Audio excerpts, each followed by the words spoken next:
Oh, did you get it? The photobomb? Oh yeah, you want.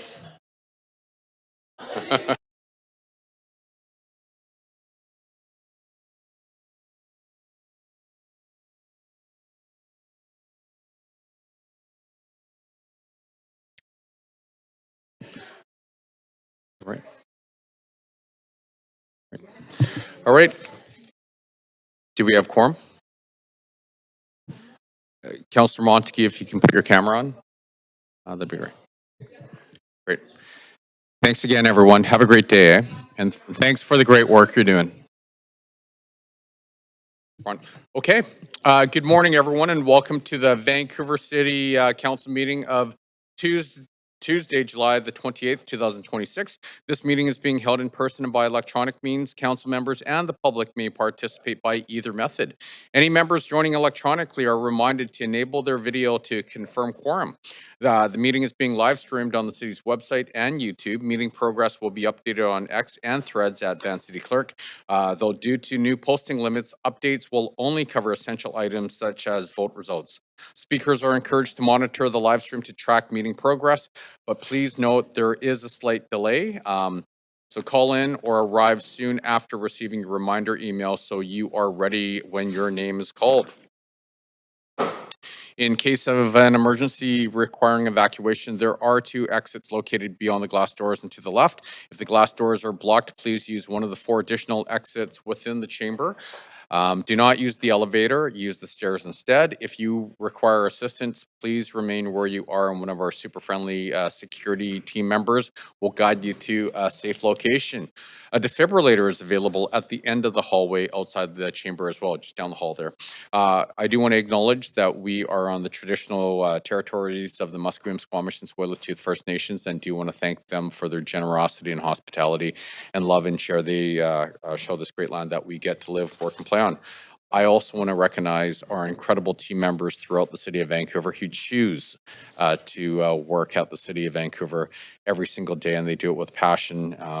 And they really care about making this place a way better place, and we couldn't be more thankful. So with that, can we please have a roll call? Mayor Simon, the chair, with a leave of absence for civic business from 12:30 to 2:30 p.m. today. Councillor Kirby Young, with a leave of absence for civic business from 4 p.m. onwards. Councillor Dominato, with a leave of absence for civic business from 3:30 p.m. onwards. Councillor Bly. Councillor Fry. Councillor Montague. Present. Councillor Klassen. Councillor Meisner. Councillor Joe. Present. Councillor Orr. Councillor Maloney. This meeting has quorum, Mayor Sim. Great, thank you very much. Today we get to do a very special proclamation. And so today we acknowledge Emancipation Day. Emancipation Day is both a day of remembrance and recognition. It marks the abolition of slavery across the British Empire on August the 1st, 1834, while acknowledging the ongoing impacts of systemic racism and discrimination faced by Black communities today. It's also a time to celebrate the resilience, leadership, and contributions of Black Canadians and Black and African diaspora communities. Today, we reaffirm our commitment to advancing equity and confronting anti-Black racism. In April of 2026, Vancouver City Council received the Anti-Black Racism and Cultural Redress Framework and Action Plan, developed with the guidance and leadership of the Anti-Black Racism and Cultural Redress Community Advisory Committee. This marked an important step in guiding the city's continued work toward meaningful action and lasting change. It is my pleasure to invite Dr. Handel Wright to accept the proclamation on behalf of the community and share a few remarks. After we read the proclamation. Dr. Wright is a professor in UBC's Department of Educational Studies and director of the Center for Culture, Identity, and Education, an internationally recognized scholar in Black Studies, Anti-Racism, and Cultural Studies. He led the research for the City of Vancouver's Black History in Vancouver historical vignettes, helping to preserve and share the rich history and contributions of Black communities in our city. So, Council, if you'd like to join me in reading the proclamation.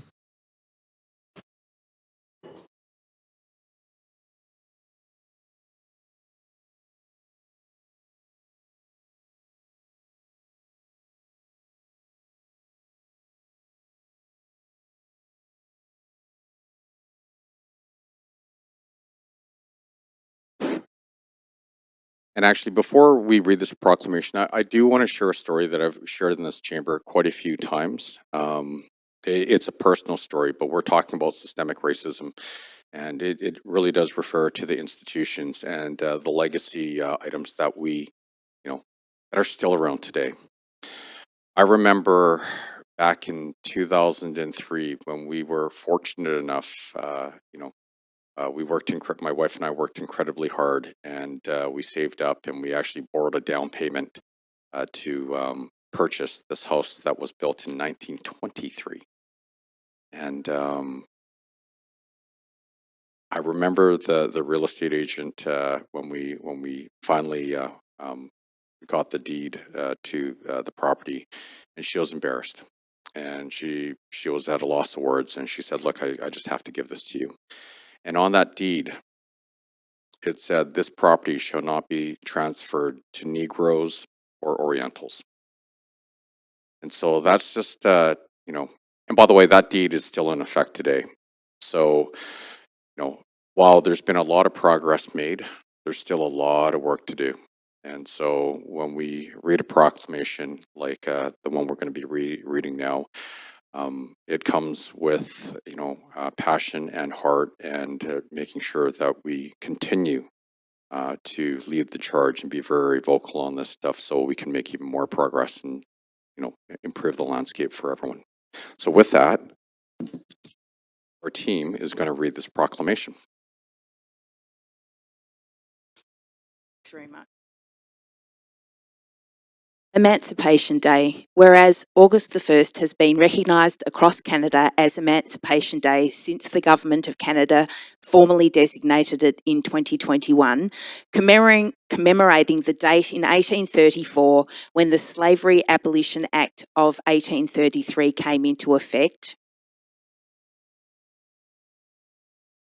And whereas Emancipation Day provides an opportunity to recognize the resilience, strength, and enduring contributions of Black Canadians and Black African diaspora communities who have been part of Canadian society for generations. And whereas the City of Vancouver acknowledges, as a city of reconciliation, that it is situated on the unceded traditional territories of the Musqueam, Squamish, and Tsleil-Waututh peoples.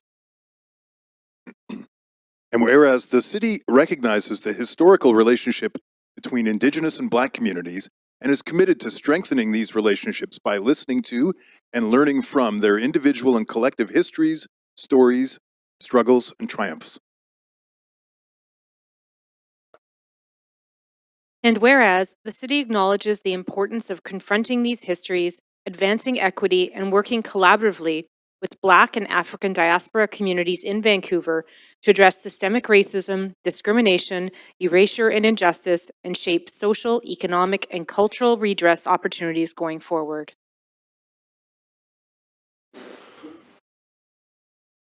And whereas the city's commitment to address anti-Black racism is rooted in the United Nations International Decade for People of African Descent, which ran from 2015 to 2024, and was extended by the UN into a second decade, 2025 to 2034, for continued focus on racism, human rights, justice, development, and inequities affecting people of African descent globally.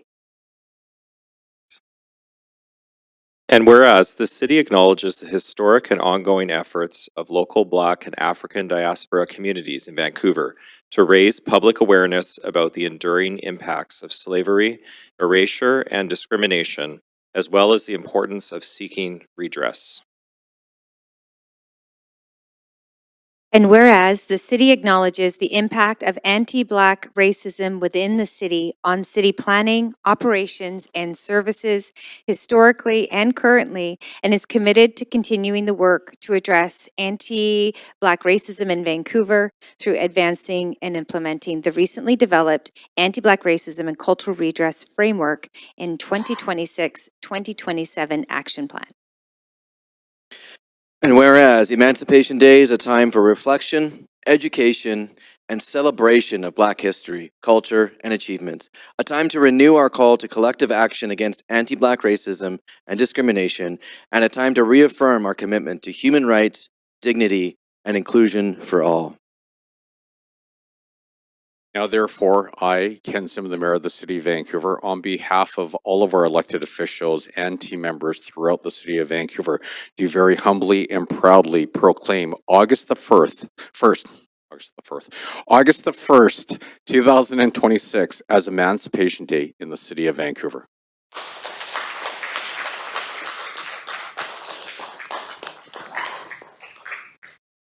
You want to say a few words?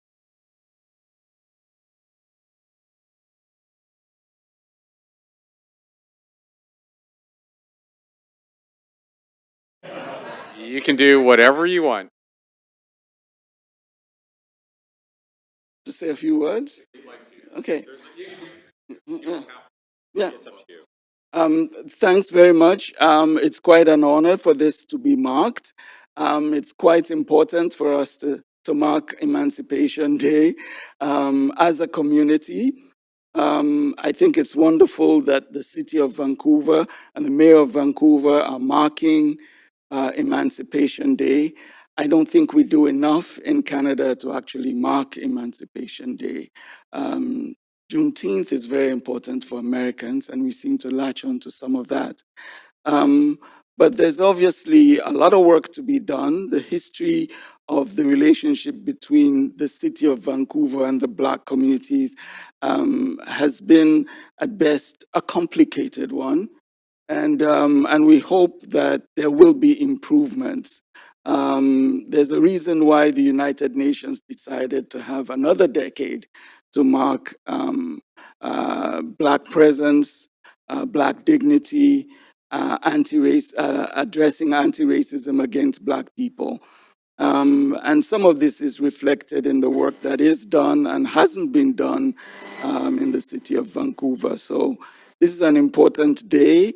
It's an important celebration, and we hope that the work does go with the words. Thank you.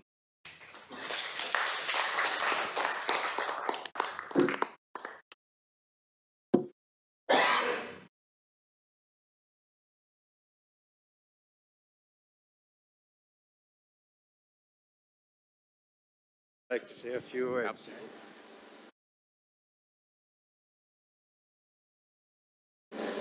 Good day. My name is Neville Thomas. Would like to say thanks for having us here. The group has reduced considerably, but I'm happy to be here.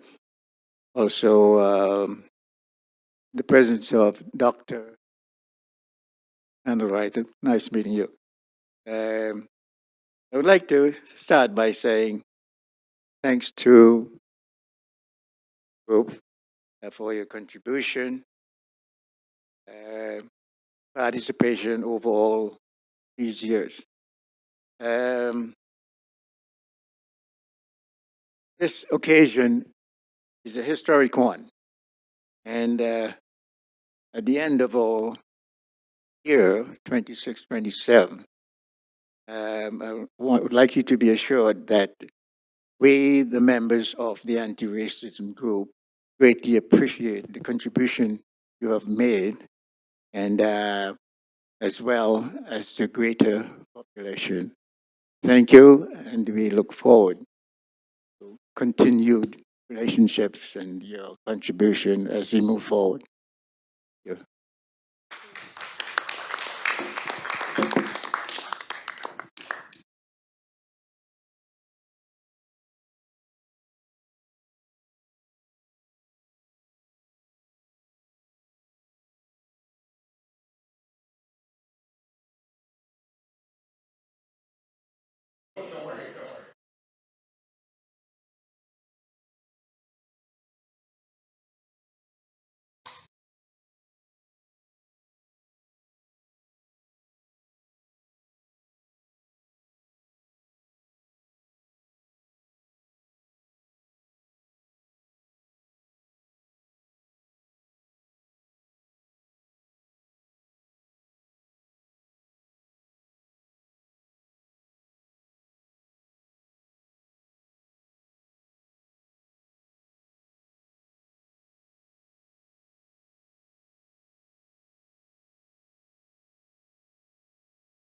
Wait a sec. Sorry, I'm going to interrupt for 1 sec. You know what?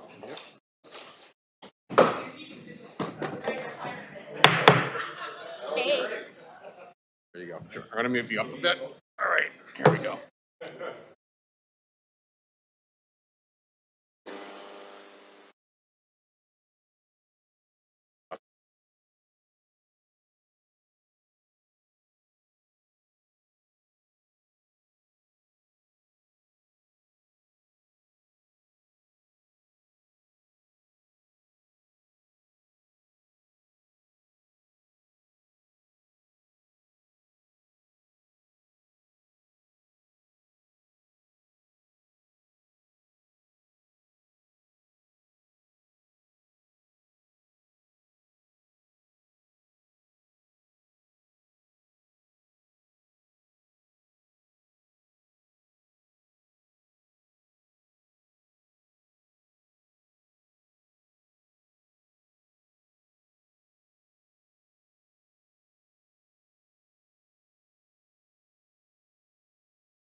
Okay, thank you, everyone. Okay, so the plan for today, we're going to break at noon for lunch, followed by the in-camera meeting. Return at 3 p.m. to continue to deal with the rest of the agenda.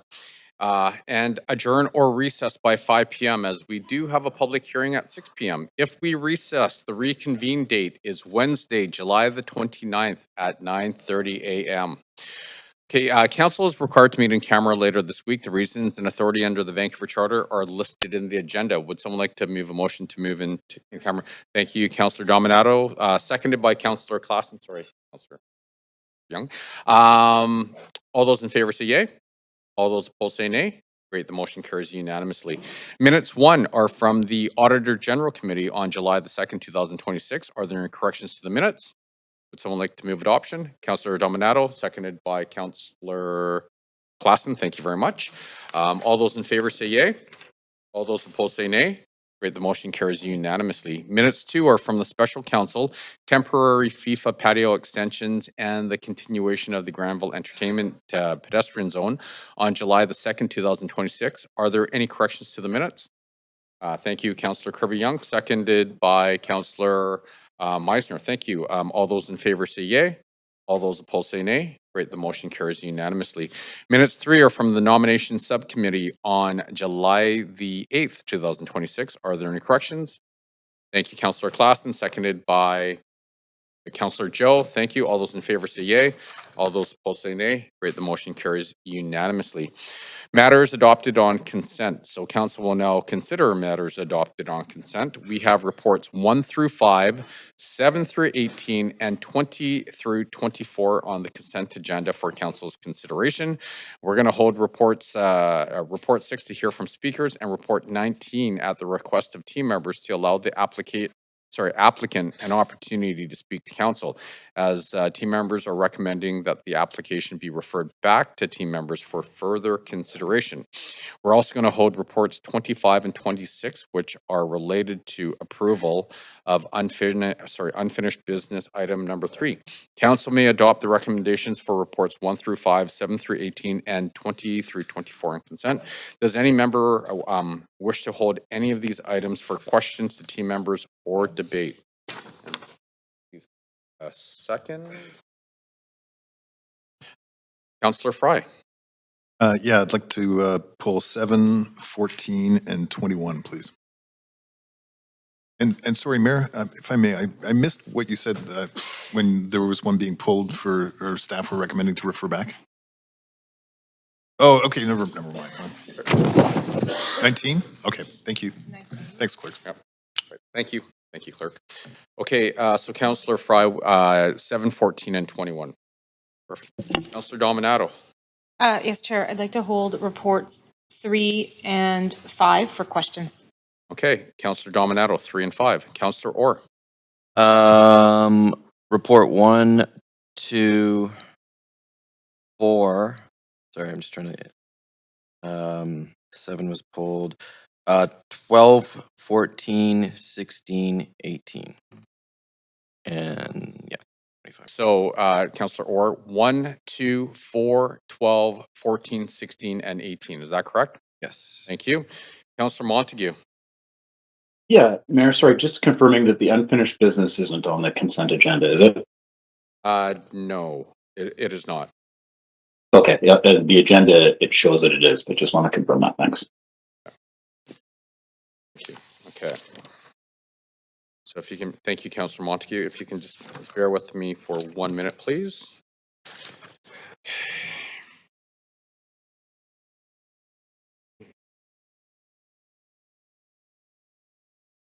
Sure. Can you just give me 1 moment here? Yeah.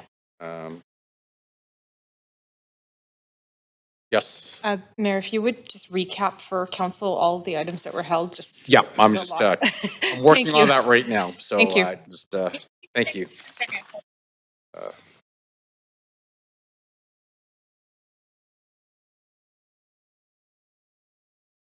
Yes, Councillor Joe. Yeah, so I also like to pull report number 8, please.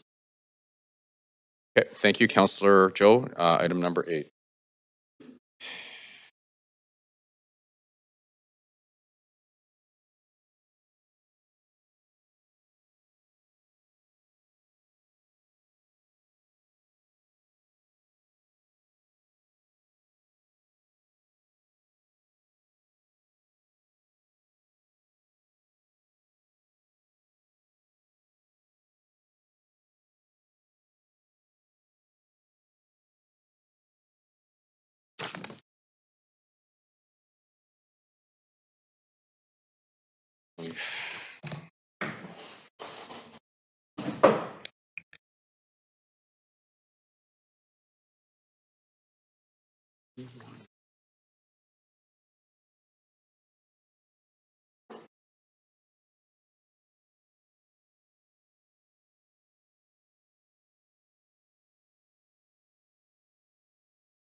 Yeah, just give me 2 seconds, please. I'll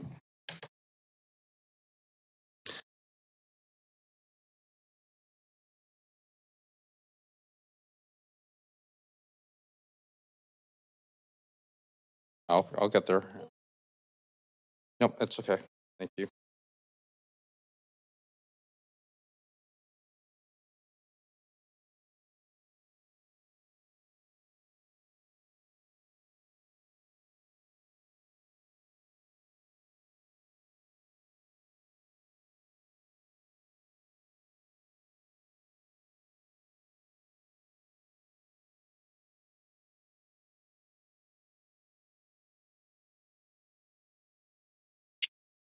Yep, sorry. Just give me 1 sec here.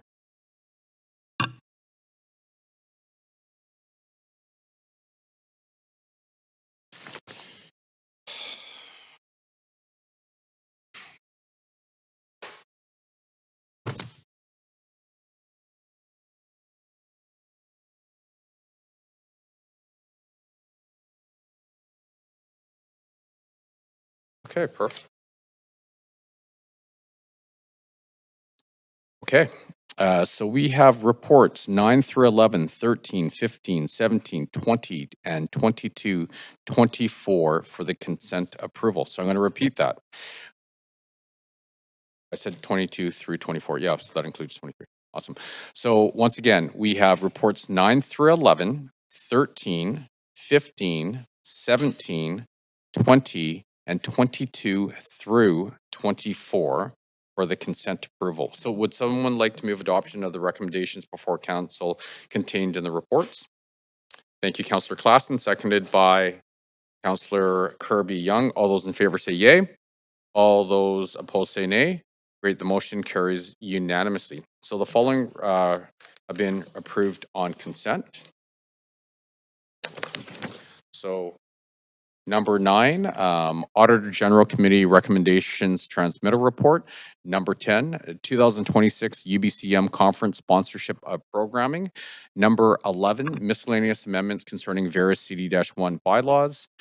Number 13, rezoning 2277 West 2nd Avenue and 1750 Vine Street. Number 15, CD-1 rezonings, 1795 West Broadway and 1368 through 1398 West Broadway. And number 17, CD-1 rezoning 304 through 316 East 1st Avenue. And number 20, CD-1 rezoning 904 through 928 Davie Street and 1223 Hornby Street.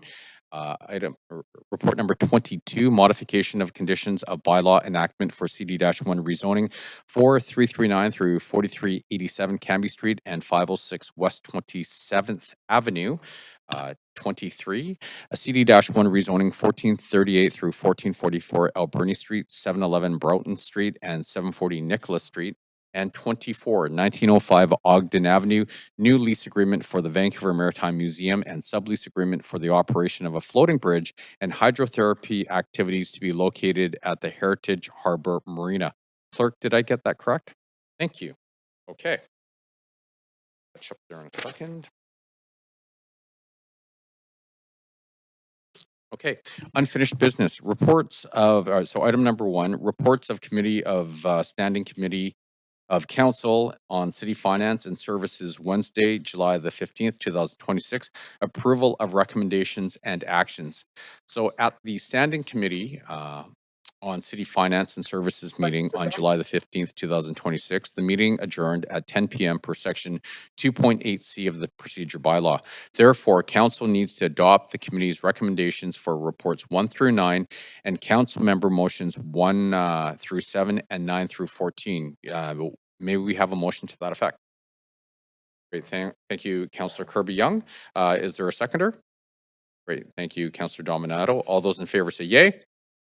All those opposed say nay. Great, the motion carries unanimously. Item number 2, renewed renter's office for Vancouver residents. At the Standing Committee on City Finance and Services meeting on July the 15th, 2026, the meeting adjourned at 10 p.m. per section 2.8C of the procedure bylaw. Subsequently, the members' motion entitled Renewed Renter's Office for Vancouver Residents, together with an amendment on the floor, was automatically placed on today's agenda as unfinished business. The amendment on the floor was moved and seconded by Councillors Bly and Maloney. Council members, is there any discussion?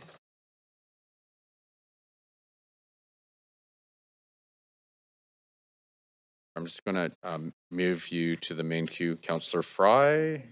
Oh, we have to be on the amendment. I'm sorry. Thank you. I will not move you then. Councillor Fry, please go ahead. Yeah, actually, so I was, as I recall, speaking in support of the amendment, and then I had actually submitted an amendment to the amendment. Now, that may have gotten lost somewhere. I do see that I sent it, but I'm going to resend it. So, sorry.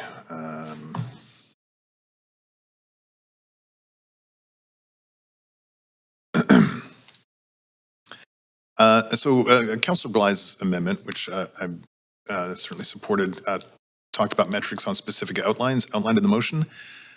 And I add an amendment to include a public accessible rental registry providing access to information on rents in Vancouver, similar to the program in Quebec.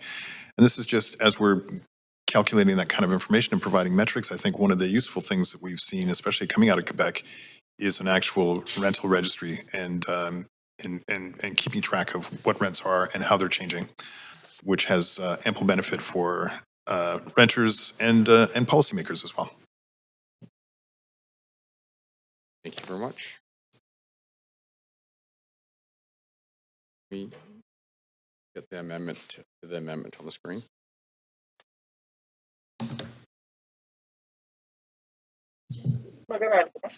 Okay.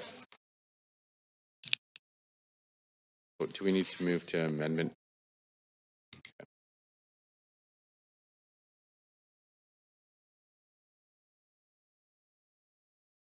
Councillor Bly. Yeah, thanks very much. Just a point of information through you, Chair, to Councillor Fry. I'm not familiar with the program in Quebec. I wonder if you could just offer a little bit more sort of framing or detail in terms of who's registered and what information on rents. Is it sort of general averages or specific to addresses? Yeah, it's specifically any licensed renter or rental provider. So any licensed landlord would submit essentially what would be commonly referred to as a rent roll, and it's as just a tool to aggregate rental trends. And this would be just a quick follow up would this be something that a landlord would elect to complete, or is it something they would be mandated as part of some other process we do at the city? I think it would be probably mandated as opposed to elected to, because I'm not sure what the compliance would be if it was elected, and I'm not sure that would be good data. So, and as it's a report back, I think that staff could determine what the best practice is in that capacity. I believe that in Quebec, it's a matter of like a bylaw that compels landlords to report a rent roll. Yeah, okay. Well, so how I read this amendment is it's a report back to council annually on the function of the renter's office. What I would like to have seen in this amendment is asking staff to report back on the mechanism to create this essentially rent roll, sort of the equivalent of a provincial rent roll here for the city of Vancouver. So my only concern is it's quite prescriptive without a lot of detail in terms of what information would be captured and how it would be reported into City Hall, and how that would sort of benefit, our ability to measure the success, or I should say the effectiveness of a renter's office in this new iteration. So I'm not sure I'm going to support something that I don't have enough information on in terms of how it would actually, like, what's the mechanism? What's the mechanism to gather this data? If it was asking of staff to report back on best options to do that with more explanation on other programs in Canada that are doing this and the benefits there, I'd be much more, I would feel more comfortable supporting, but I just don't have enough information. Thank you, Councillor Bly. Seeing no one else in the queue, we will put the amendment to a vote. Oh, sorry, we need a seconder. Is there a seconder? Okay, thanks, Councillor Maloney. And so we will put Councillor Fry's amendment to the vote.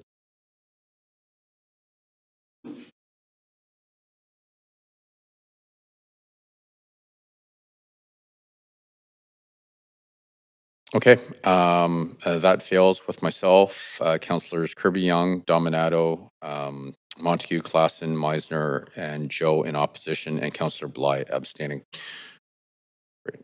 Okay, so Councillor Fry? Oh, that's a holdover. Thanks, Mayor. Okay, that's it. Okay.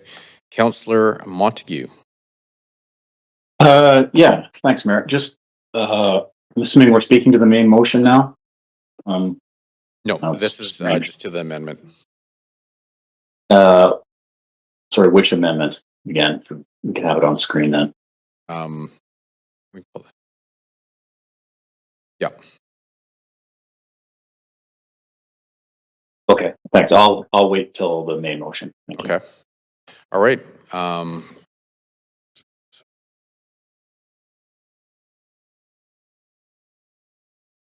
Okay, so we'll put the amendment to a vote.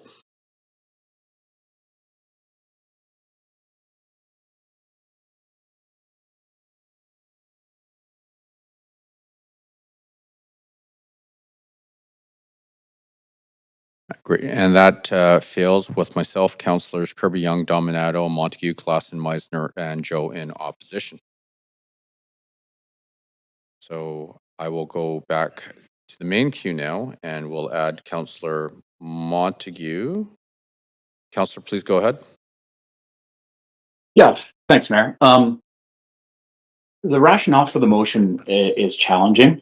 It claims that since the elimination of the renter's office, renters in Vancouver are worse off, and it states the rationale is that rents have increased significantly.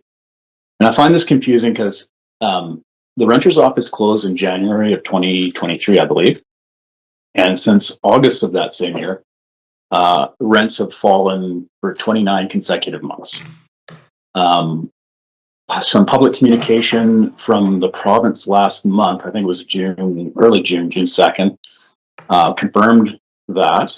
And it also advised that the average asking monthly rent in Vancouver is more than $650 lower than that 2023 peak. And that today, the average asking rents for apartments and condos is about 20% less than 2023 peak as well. And we've been down this road before. I feel like this is deja vu. And we need to focus on the results and actually delivering services that people rely on. So it's disappointing that council is once again debating this issue that was tried under the Kennedy Stewart administration and failed. The renter's office operated for 3 years at a cost of $1.8 million to taxpayers. During that time, it averaged, I believe it was less than one phone call per day. It didn't help build a single new unit of housing. It created duplication of services that other existing, experienced, and very capable agencies are already deal with. Office that has already failed once won't improve. It won't improve affordability or deliver better outcomes for renters. British Columbia already has some of the strongest renter protections, and responsibility for residential tenancy law and rental regulations rests exclusively with the provincial government. As a city, we should focus on the responsibilities that are uniquely ours. And this isn't a uniquely our situation. This is a provincial situation. Provincial issue. Welcome on board Air Canada, shortly departing for Ottawa. For your safety and your comfort, please. Okay, I'll continue. Someone's traveling? Not me. So I would say that creating another city office doesn't change provincial tenancy law. All it does is, well, let's just say that in doing that, renters aren't better served by another layer of administration. So this motion, it's asking taxpayers to fund a second attempt at a bureaucracy that failed once, will fail again. And I'd rather see those dollars invested in improving and delivering services for renters that actually work. So I feel this is yet another looks good on paper, but solves nothing motion, and I won't support. I just can't. Thank you. Thank you very much, Councillor. Councillor Orr. Yeah, thanks for the discussion. I think in the previous in the councillor's statements, there was a bit of a contradiction in terms of the difference between actual rents and asking rents. Actual rents aren't down; they go up the maximum every year. Asking rents are down, which the councillor did mention, and of the asking rents, the vast majority of those that are down are in brand new builds, and which are out of reach of the vast majority of renters. So I think it's a little misleading to say across the board rents are down. I also think it's a little disingenuous to say that renters won't be better served by a renter's office, or that this won't improve renters' outcomes for renters. The emails that we get, the stories that I hear from people, just that doesn't compute. People are, nervous every day. They don't know how to navigate the TRPP. They're increasingly reaching out to the Vancouver's tenants union, which is great, but they don't talk with the residential tenancy branch or track. So there would be great to have a singular office to coordinate all of that. And this office was also created before a lot of these applications were coming through the pipeline, specifically in the Broadway plan. And I think I think it behooves us to do the right thing here and do the best that we can as one of the biggest cities in Vancouver to help renters who, all I've heard from people, are struggling and don't understand the system and need help navigating that system. So I will be supporting it. Thanks. You, Councillor Bly. Yeah, thanks very much. This has been a long discussion over many, many years relating to the effectiveness of a specific Vancouver renter's office. And I have seen both sides, actually, of this argument and supported reframing how we looked at the renter's office many years ago to better support the services that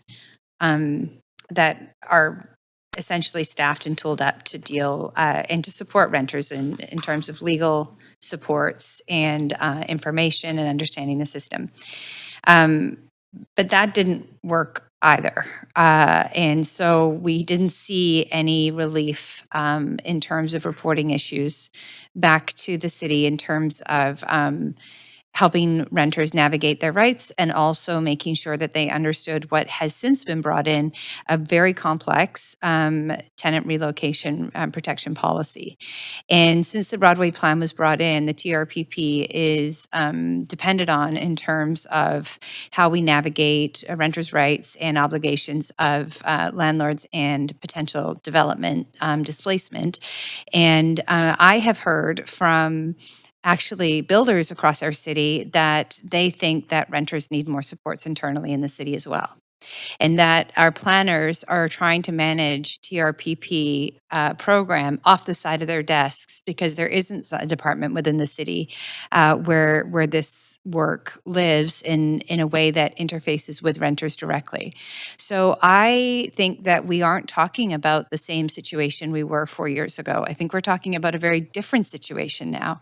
And I think what we're talking about is being responsive to an incredible amount of development pressure that has been brought in because of decisions we make here at this council. And so I think we have a responsibility to provide the services and supports for renters and not sort of in opposition to landlords, but in partnership. That's the point. This is not necessarily to solely focus on renters' issues. It's to daylight where we may be creating policy that could be creating more problems than solutions. And so for those reasons, and for the reasons, again, as I've heard, that all sides of this debate, renters advocates, as well as those working in the development sector, as well as landlords, are looking for better clarity and more proactive communication and supports coming out of the city.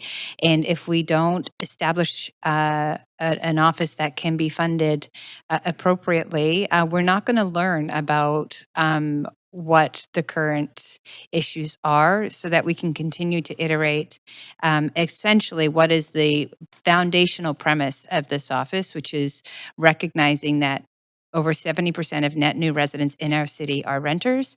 Over 55% of residents in our city are renters. It would make sense based on that virtue alone that we have a renter's office that supports these issues. So I will be supporting this motion. Thank you, Councillor Fry. Yeah, just to just jump back on a little bit of clarification. When the original renter's office was discontinued by this council, it was against recommendations of staff to continue the work. And it was funded then, as is proposed here, it was funded entirely by the empty homes tax. This is not coming off the backs of taxpayers or out of the zero means zero budget. This is mandated through the actual mandate of the empty homes tax is to support housing needs, and that's how this was framed to be funded. Again, in this motion as well, funding it through the empty homes tax. Now, I have maybe perhaps a distinct bias. You know, I sit as a liaison on the Renters Advisory Committee, and I regularly attend those meetings, and I hear specifically some of the issues around tenancies in the city of Vancouver and how things have changed and how things are incredibly challenging. I regularly get emails that I'm responding to with folks who have issues with tenancies in the city of Vancouver, standards of maintenance violations that go unmitigated. You know, we recently, I brought a motion to this council looking at the conversion of apartments with partition walls to create a 3-bedroom out of a 1-bedroom, a flex apartment that is apparently 100% illegal, or sorry, 100% legal because it exists as not a structural change, so it's not actually a permitting issue. There are a myriad of issues that are reflecting. I mean, just the volume of public hearing correspondence that we typically receive is often from folks who are fearing displacement in our city. And what we don't have right now is a strong policy framework to reflect those needs. We hear all the time from the industry, we hear from builders, we hear from developers, we hear from their lobbyists. They have access to the levers of policy development at the City of Vancouver. There's no avenue here that is advocating with very specific intention around the myriad of issues that affect tenancies in the City of Vancouver. And I did certainly try and illuminate that by illustrating some of the various different functions that tenancies experience and where a renter's office could kind of lean in.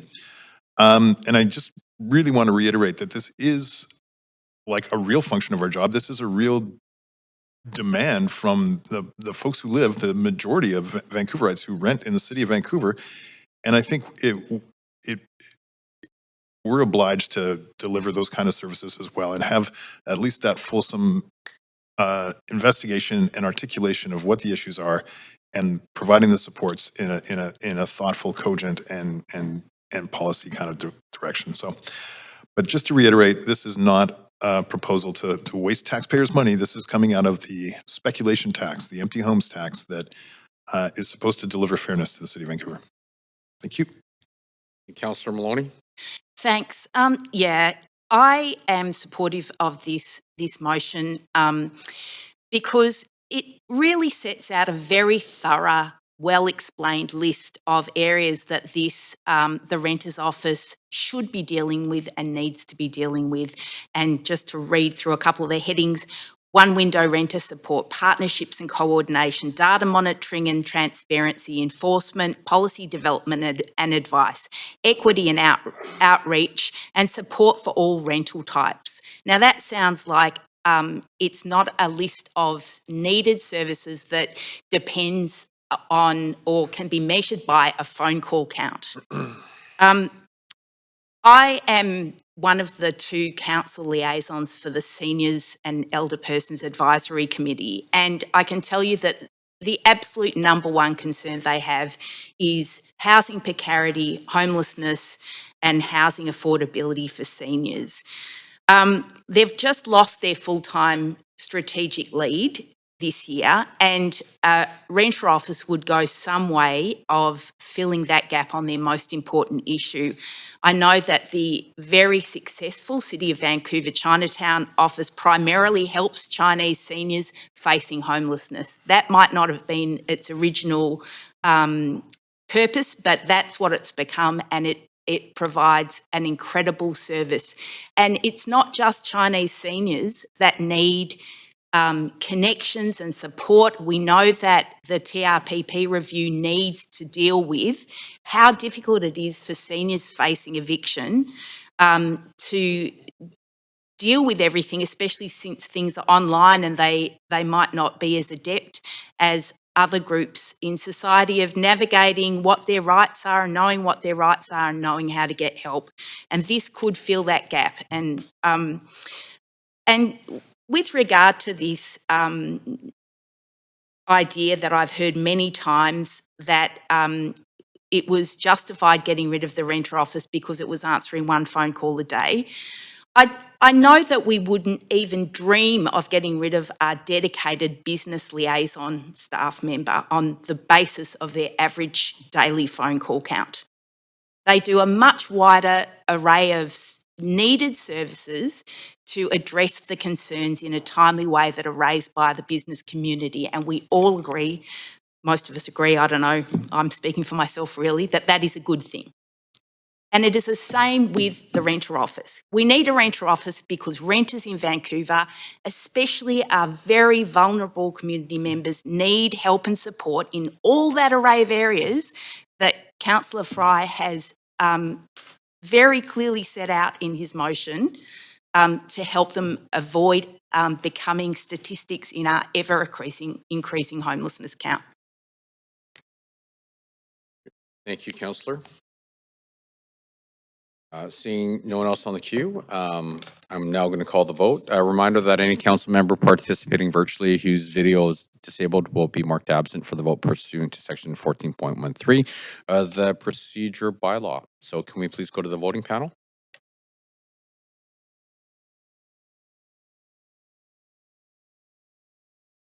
Okay, and that fails with myself, Councillors Kirby Young, Dominato, Montague, Klassen, Meisner, and Joe in opposition.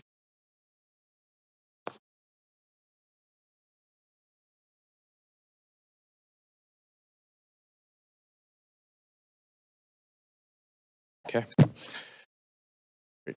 So the next item on the agenda is item number 3, Villages Planning Program, Villages Plan City Initiated Rezoning and Vancouver Official Development Plan Amendments.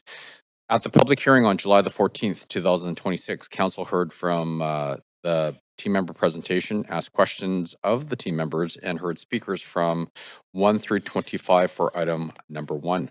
On July the 20th, 2026, Council heard speakers from 26 through 91. On July the 22nd, 2026, Council heard remaining speakers, closed the speakers list, and received public comments, and heard closing comments from team members. Subsequently, Council referred questions to team members and debate and decision to the Council meeting on July the 28th, 2026 as unfinished business.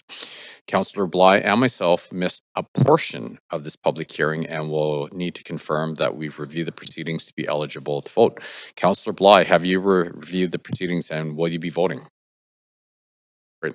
And I have, and I will. So before we begin this agenda item, if anyone believes that they have a conflict of interest, now is the time to declare it. Does anybody have a conflict to disclose? If I can just get a show of hands as opposed to the panel here. None? Great. Thank you. Does council have any final questions for team members, noting no additional questions to the applicant are permitted? Councillor Maloney. Thank you. We heard a lot of speakers talking about how they'd like to see organic growth of villages areas, but my understanding is that with restrictive zoning that we have, that wouldn't be possible unless we had a broad relaxation of zoning requirements across the city. And then we would see where these villages areas sprung up organically. Yes, that's correct. Councillor, any building that appears organically is actually the result of intentional choices by previous councils to allow that sort of development in that area. Over time, developers may choose to take advantage of that, and the growth appears organically as needs and demands arise. And I heard people say that that perhaps we don't need the villages plan rezoning because we have already multiplexes and low-rise apartment buildings coming up, and basement suites and laneway homes in some areas. So it must be unnecessary. But I understand that all of those things were as a result of conscious rezoning relaxations that allowed these housing options to be built in the single family home areas. That's correct. There's been a progression over time starting in the 2010s to allow incrementally more housing into these traditionally single-family lot neighborhoods, and that progression is continued, and the villages would be sort of the next step in that natural progression, yes. Right. And one other thing that we heard from speakers was that they are concerned about a one-size-fits-all approach across the many villages plan areas. I know, though, that Grandview, Woodland, Mount Pleasant, Kitsilano and Marpole, which are very different neighbours, they all have the same RM3A and RM4 zoning. So how does that development happen so differently with the uniform zoning? A number of reasons. There is flexibility built into all of our zones, and so take R3, for example, which would be the predominant, or that would be the residential zone for villages. Everything from single detached houses to duplex, multiplexes, 4- and 6-story apartment buildings would be allowed, and so there's a huge range. And so how those develop over time is really context specific and based upon very local needs and local demand. And then even within those, our design guidelines allow the flexibility to be very responsive to neighborhood context and public realm context to really make sure that the developments that do come in are reflective of the local neighborhood. Yeah, thank you. I'd like to move on to affordability. So this plan allows a great deal more missing middle housing than the status quo, which is a lot more affordable than is currently allowed in the plan areas. Is that right? Can you? That's true, and I'll hand it off to Dan Garrison for a more detailed response. Thanks, Councillor. Dan Garrison, Director of Housing Policy and Regulation. Yeah, that's one of the key intentions of the Villages Plan is to provide more housing forms that are more affordable, relatively speaking, than the forms that are currently enabled in these areas, yes. And what about, we know that there's only some below market housing included on the west side, but that still does contribute to some additional housing affordability? Yeah, the west side areas of the plan, particularly on sites on corner lots or large lots, have two options for affordability. There is an inclusionary option in strata projects, and there is a below market rental option in rental projects. So that would enable some affordability in those areas. Also, I think it's important to point out the main affordability driver of this plan is to enable much more affordable forms of housing in areas where currently the predominant housing form is a detached house, right, which is affordable to a very small proportion of households in the city.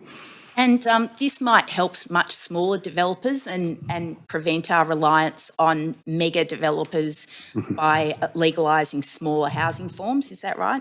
Yeah, I mean, I think it would broaden out the types of developers that would have access to do the kinds of development we're talking about here. It would move us away from a reliance on only large-scale institutional developers and allow more small-scale builders to access or contribute to housing supply. Thanks very much. We're at time. Thank you, Councillor Orr. Yeah, thanks. I just wanted to confirm, I went over the questions period and just wanted to confirm something. I believe there was, this Villages Plan will affect 9,000 renters, 2,000 of whom are live-in purpose-built rental apartments, 900 who live in non-market housing. That leaves about 6,100 that won't be covered by the SRPP or the TRPP, right? Because they're in single lots. Councillor, yes. So I don't have the exact numbers in front of me, but that sounds like in the yes. And so yeah, that's partly correct. In terms of those affected on the single lots, they would be covered by the tenant relocation and protection policies and the enhancements to them if they were the development that was being brought forward as part of an assembly. So even renters living in secondary rental housing, living in secondary suites, et cetera, would be covered if it was part of an assembly. Okay. I think Sorry. I guess my question is, I just, because there's the TRPP review coming, I just think, why are we doing this before that? But I mean, I want to ask that question. And then the other question is, can you confirm that it's about, I think 15% of all of the lots will have inclusionary zoning? That's correct, yes. That's correct. Okay.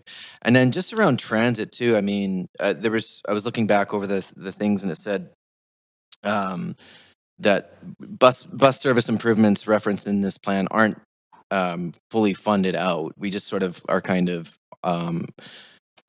hoping they will be funded and that they will materialize. So are we being asked to approve this density on the assumption that transit service will sort of materialize? Great, thank you for the question. Paul Storr, Director of Transportation. All of these areas are currently served by transit. The area transport plan includes additional service to a lot of these areas that will help connectivity. The area transport plan is a 15-year plan that isn't yet funded, but we expect the service will kind of come well within the lifetime of the villages plan. Okay. Okay, that's interesting. Oh, I might come back on, but that's enough for now. Thanks. Thank you. Councillor Bly? Yeah, thanks very much. So I had I have a question really more generally, and it's the tenor of the public's sort of opposition to this. And I wonder, having been in this chamber now for 8 years and lots of major citywide planning discussions, but something that stuck out for me, and I really like your perspective on what you've heard as well through this process, is that those that were affected by the villages felt quite sort of, I don't want to say called out, but they sort of felt singled out, let's say, is my impression, that their neighborhoods were now sort of out of the whole city, 17 were picked, and now those neighborhoods are going to be significantly impacted, separate from the rest of the city. From a planning perspective, when it comes to public engagement, neighborhood planning, tell me what your expertise is and how you would resolve to address that. Thank you for the question, Councillor Bly. Neil Rashowi, community planning.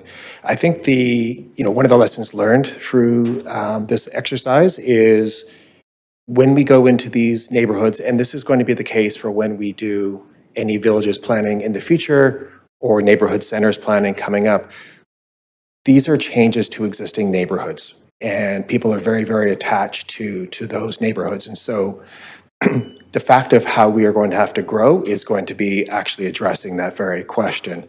And I think going forward, there is some value to both time and how we do the engagement, that it is much more dialogic, much more face-to-face. I think there are real constraints. For example, when we want to commit to equity and providing affordable options in more neighborhoods across the city, there are only certain ways that we can do that through development, and that is, rental housing that Dan Garrison just explained, and that just comes with a kind of change. When we commit to priorities like providing opportunities for households with lower incomes not to live on arterials or towers and into these neighborhoods, that just comes with the type of necessary change. And the types of conversations that we have with those neighborhoods as we go forward are going to be really, really important to say, this is not change for change's sake. We are trying to accommodate very specific goals that are, given to us by council through the ODP, and we're just trying to implement those goals and those priorities. Okay, so given what you shared, then, and thank you for that, and as a very thoughtful answer to maybe a question that's tough to answer at times in these conversations. So did we meet the threshold of that public engagement that you spoke about at the beginning of your answer, given the time constraints, as you mentioned? I think we would acknowledge that more time in the neighborhoods would be beneficial. We moved quickly.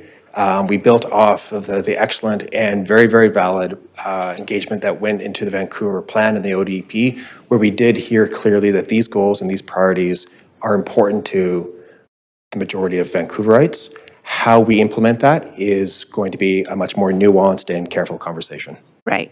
And I'm hearing that opening up various neighborhoods to sort of an equitable share of housing doesn't necessarily guarantee affordability.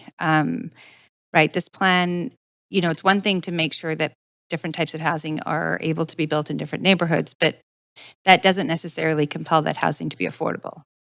I think maybe that's parsing that word affordability, the forms that are allowed and that would be built are far more affordable than what's there now. And I think we can state that with absolute confidence. And then as well as the below market inclusionary housing would be more deeply affordable. But I think we can say with confidence it would make housing significantly more affordable than what's there today.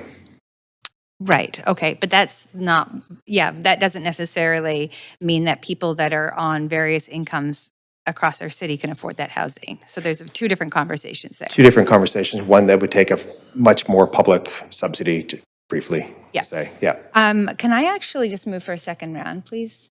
Is there a seconder? Great, Councillor Maloney. Any discussion? All those in favor say yay. All those opposed say nay. Great, second round. I'll come back on. Thank you, Neil. Great. Thank you. Councillor Fry. Yeah, and I'm just parsing through a pretty significant amendment that I've seen come through as well, and reflecting on what that would look like. So I do want to just first off acknowledge the tremendous amount of work that staff have put into this, and that there was direction given by council in October of 2023 to accelerate the village's plan. Obviously, we've heard a lot of feedback, and I think you've responded to Councillor Bly's questions around how the engagement worked and stuff. And so I'm just trying to parse through this amendment that's coming versus what I wanted to ask you, but I'm going to just talk about, first and foremost, one of the things we did hear very clearly was the excess amount of commercial space that was being kind of designated through the planning, and that would have negative impacts. And we heard from the BIA Association partnership that they were stressed about that. Does this plan as contemplated have the ability to eliminate that commercial component or make it more flexible so that it's not necessarily commercial upfront, but it could be, but? Yes, and so I think the short answer is yes, it can be more flexible in how it's delivered. And so, for example, we could remove the mixed-use areas from the city-initiated rezoning and instead rely upon a rezoning policy which would maintain the underlying zoning in largely R11, but not exclusively. And that would provide a lot more flexibility for both current property owners to continue with their expectations for their property. And then we would also introduce, I think, more flexibility and incentives for single or small lot mixed-use development, say like an SES version, to also provide additional opportunities for flexibility, like the townhouses with commercial space out front that one speaker spoke to. So I think we could do a couple of things. So building off that's sort of like what we see downtown, where it's either, it could be a personal home or it could actually be a business, and it seems to be kind of flexible on that street frontage. Yeah, I think there would be the old areas of any city. You see single-family homes with a commercial space out front. I think, yeah, you could sort of imagine a version of that. I think Strathcona, you can picture some examples of that there. A contemporary version of that, yes. Yeah.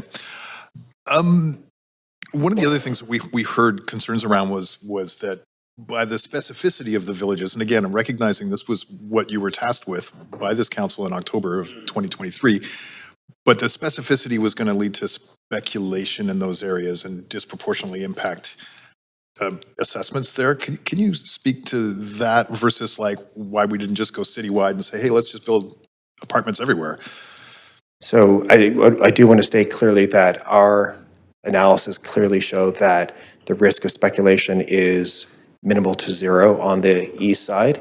There is some land lift on some sites on the west side, and we are addressing that through inclusionary zoning requirements. And so, the combination of both those actions and the dispersed nature of the opportunities, we do not think that there is risk of significant land speculation or land value increases.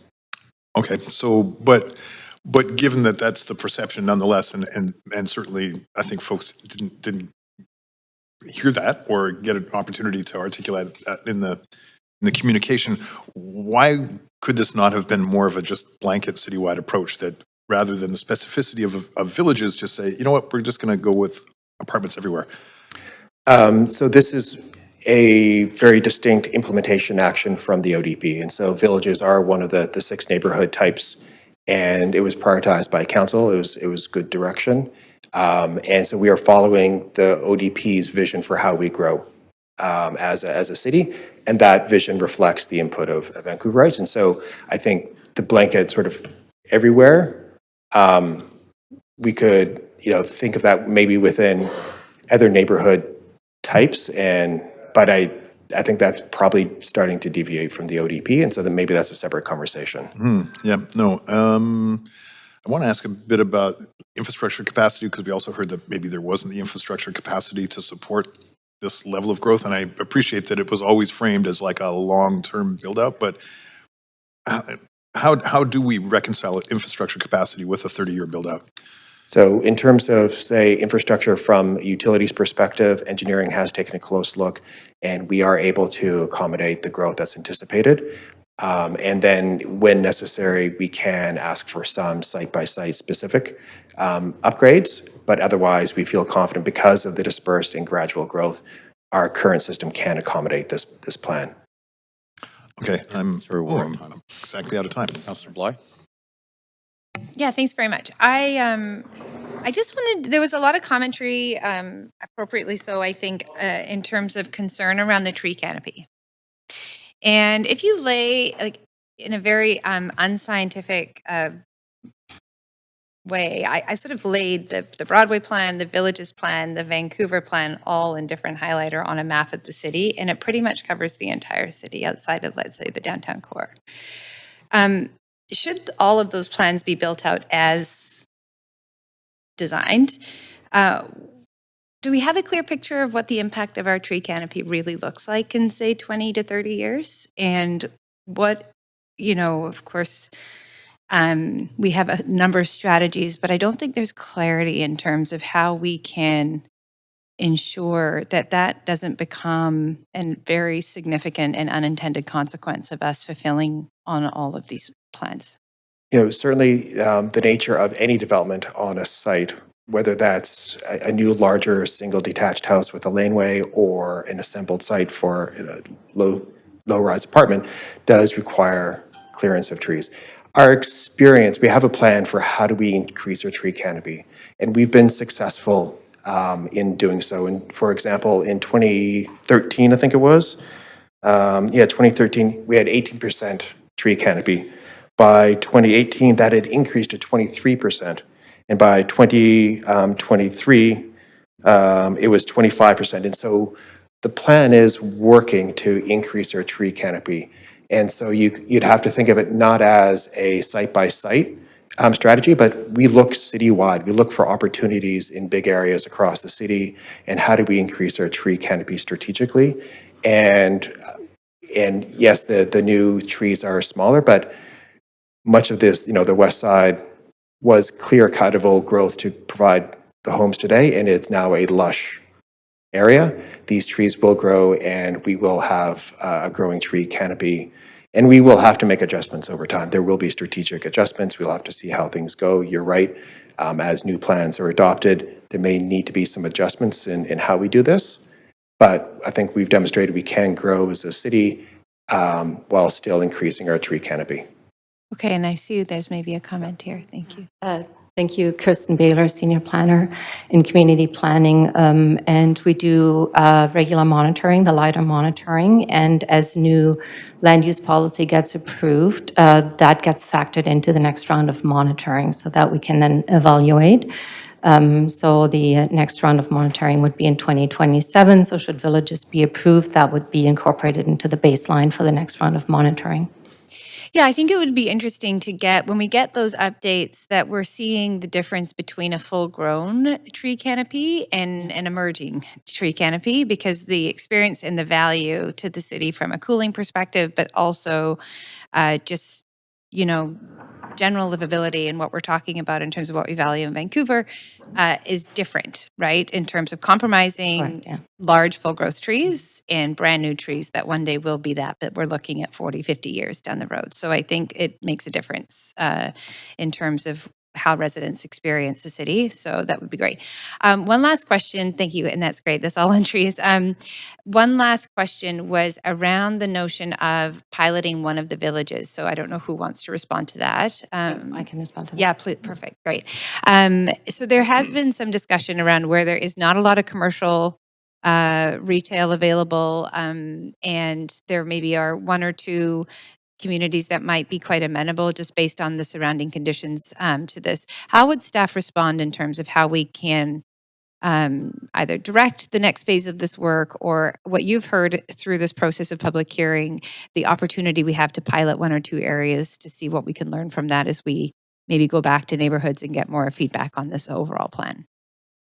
Yeah, we could take a closer look to see and apply different criteria to see which villages would really be good pilots Do you have a initially. sense of what Um, there are? Yeah, there are a few that we have identified that would be good pilots because they currently, for different factors, it's a proximity to existing retail areas, potentially future neighborhood centers, but also existing housing or lack of housing mix, and then lack of commercial capacity Are with you able to expansion share which commercial. ones you would recommend? Yes, we have identified, we also looked at geographic I have 10 distribution, seconds. and we I have 10 have. seconds. If Okay, you could just share what West, ones there yeah, we have 16th and McDonald, I'm sorry, we're at Oak and time. 49th, I'm Knight and sorry. 33rd, Nanaimo and Aye, 1st, we're at and time. Wales and 41st. Aye, great. Thank you. Thank you. Councillor Maloney. Thanks very much. I just want to ask some questions about the concerns people raised with the retail areas. And I'd just like to know what rezoning work have we done to bolster the customer base, the walkability and different housing types around the existing retail that we have? And do we is there a gap there that might need to be filled? So for the existing retail in the village areas, just for clarification, yes. And so the real benefit to those is twofold. One is will be an increase in the number of residents who live around there and who could then walk and access their shops. As new mixed-use spaces come in adjacent to them, it creates more of a node. You get more foot traffic as you get an assembly of businesses. It's more attractive to more people to come and visit, and so that adjacency also has a positive impact. Yeah, and I know this is a difficult question to ask, but to answer, but we know that we've had a lot of strain put on our existing retail by things like online shopping and just tariffs and the state of the economy. Do you think that, because I know that some speakers said, well, we haven't actually had a net decrease in population, so why would we need, I can't remember what it was, whether it was we don't need more retail or why is our retail struggling? It's some different thing. But we heard clearly from staff that additional population around retail areas is the single thing that provides more support to our beloved independent retail. Yes, and so with what's in the purview of planning, providing an additional customer base and improving the public realm around those areas to make it a more attractive destination are two of the things that are the most important for us to be able to deliver to support those businesses. Conversely, not providing them any additional support through any additional residents or, say, public realm improvements, clearly that's not, like, the absence of those actions is not going to help them either. And so I think the goal is to provide more customers in close proximity and provide it as a more appealing destination for more shoppers. And is that a piece of work that's already on the agenda for the planning department, or is that something you would need direction for?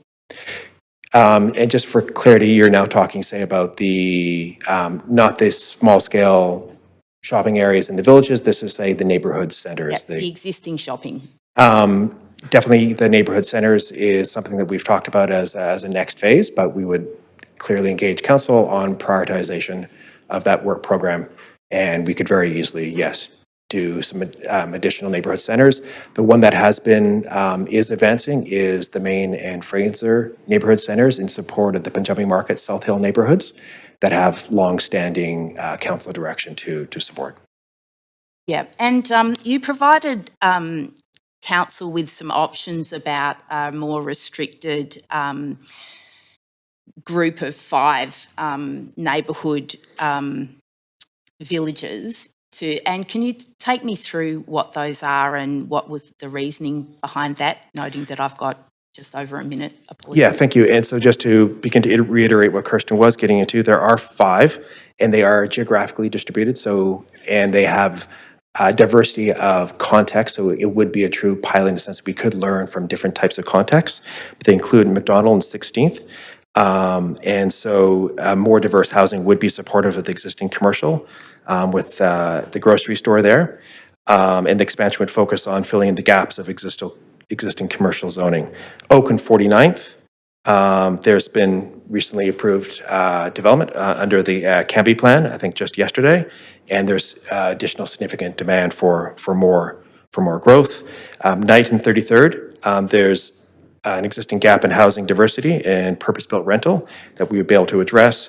Nanaimo and First, the existing commercial zoning is working well, but it's not fully complete yet. And so only small additions to the commercial would benefit there. And the last one, Wales, that's right. Wales and 41st. So that has So we're at time. a gap in housing. Okay. So no one else in the queue. Council will now make its decision on this application. Do we have a mover of the recommendations?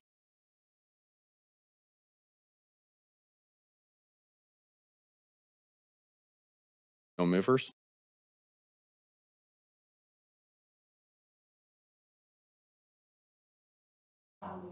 Great.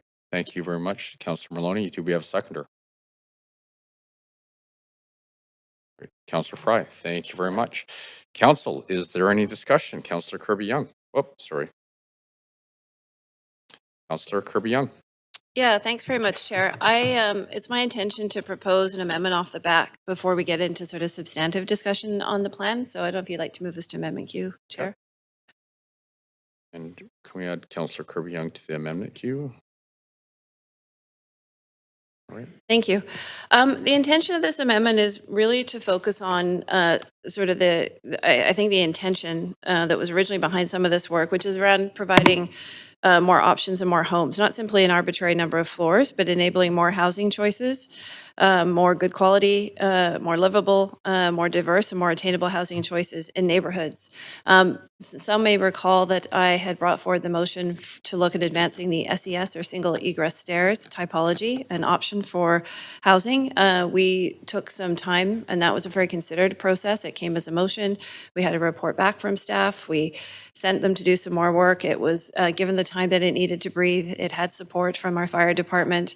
And what we learned through that process is that SES can provide, as I said, better quality homes, more cross ventilation, some larger size family units. It can provide more options, more choice, more attainability in neighborhoods across the city. I think what's really interesting about it is that it can provide the type of homes that people want and that neighborhoods will also welcome, with interesting forms and interesting designs.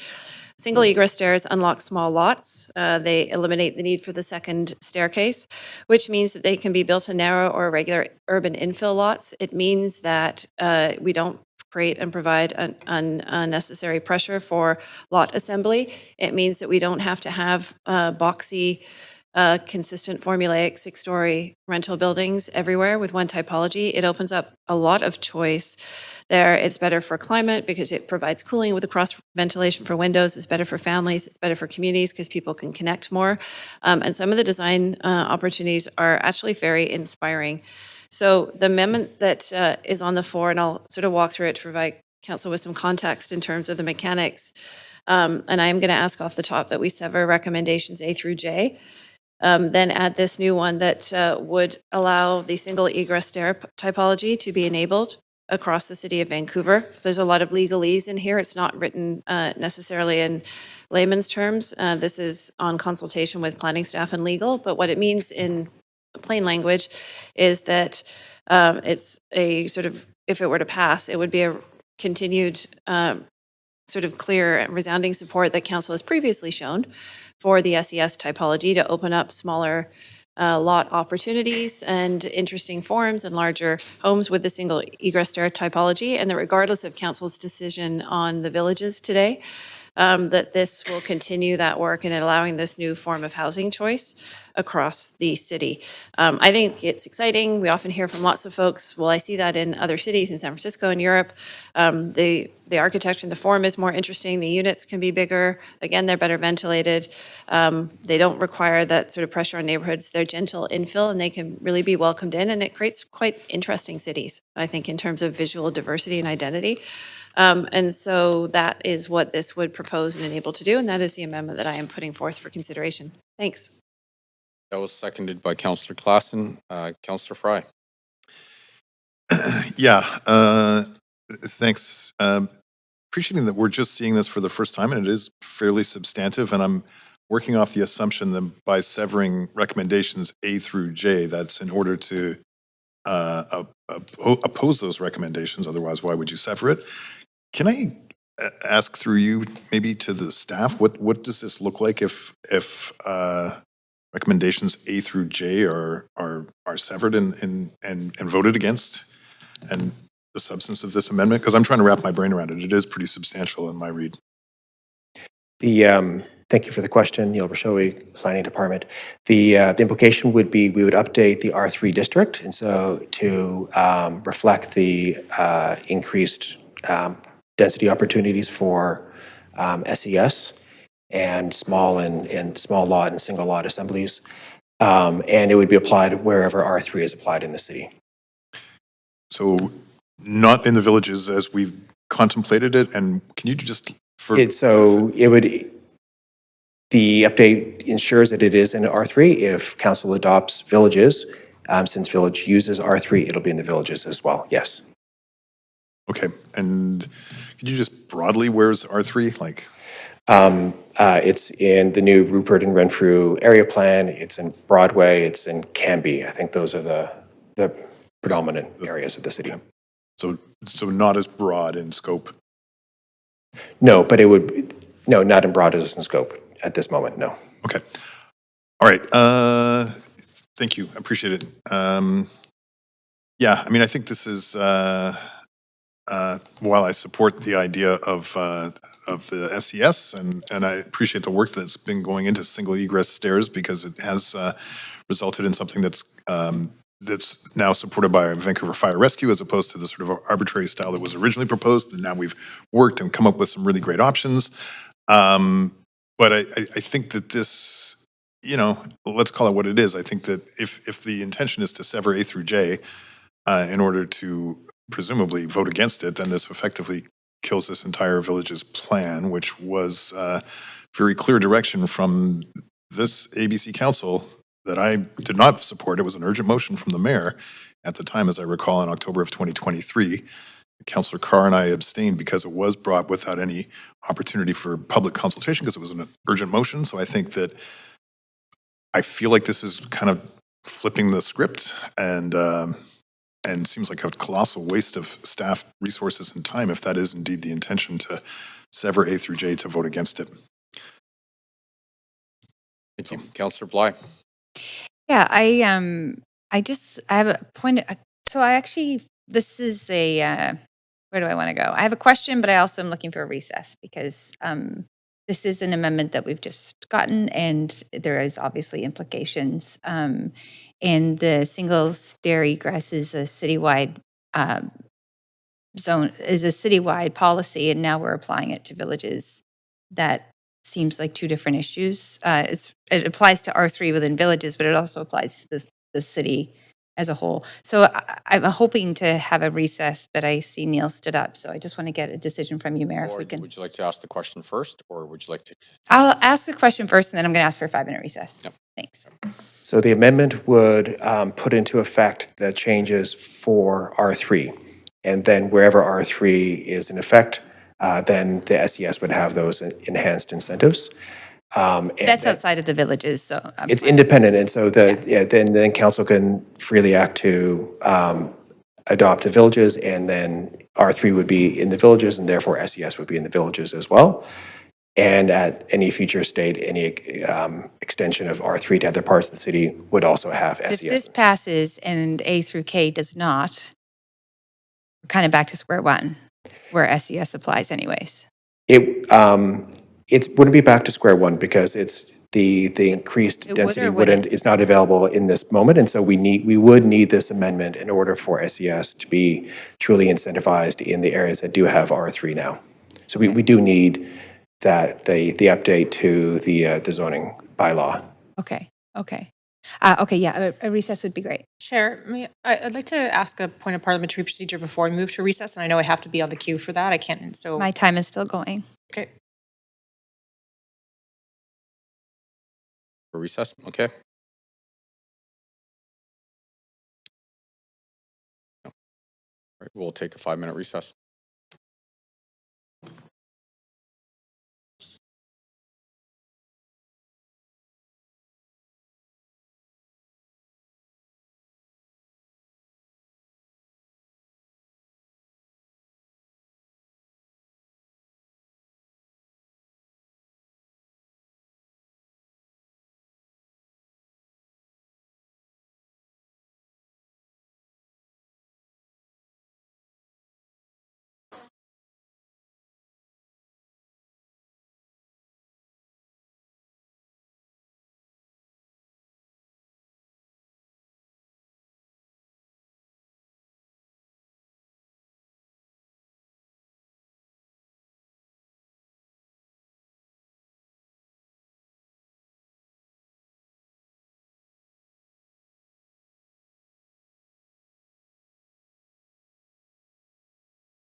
All right, so Councillor Bly, you wanted to get off the queue? Okay, great. Councillor Orr?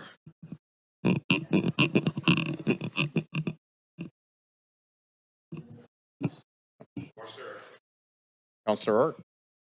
You're up.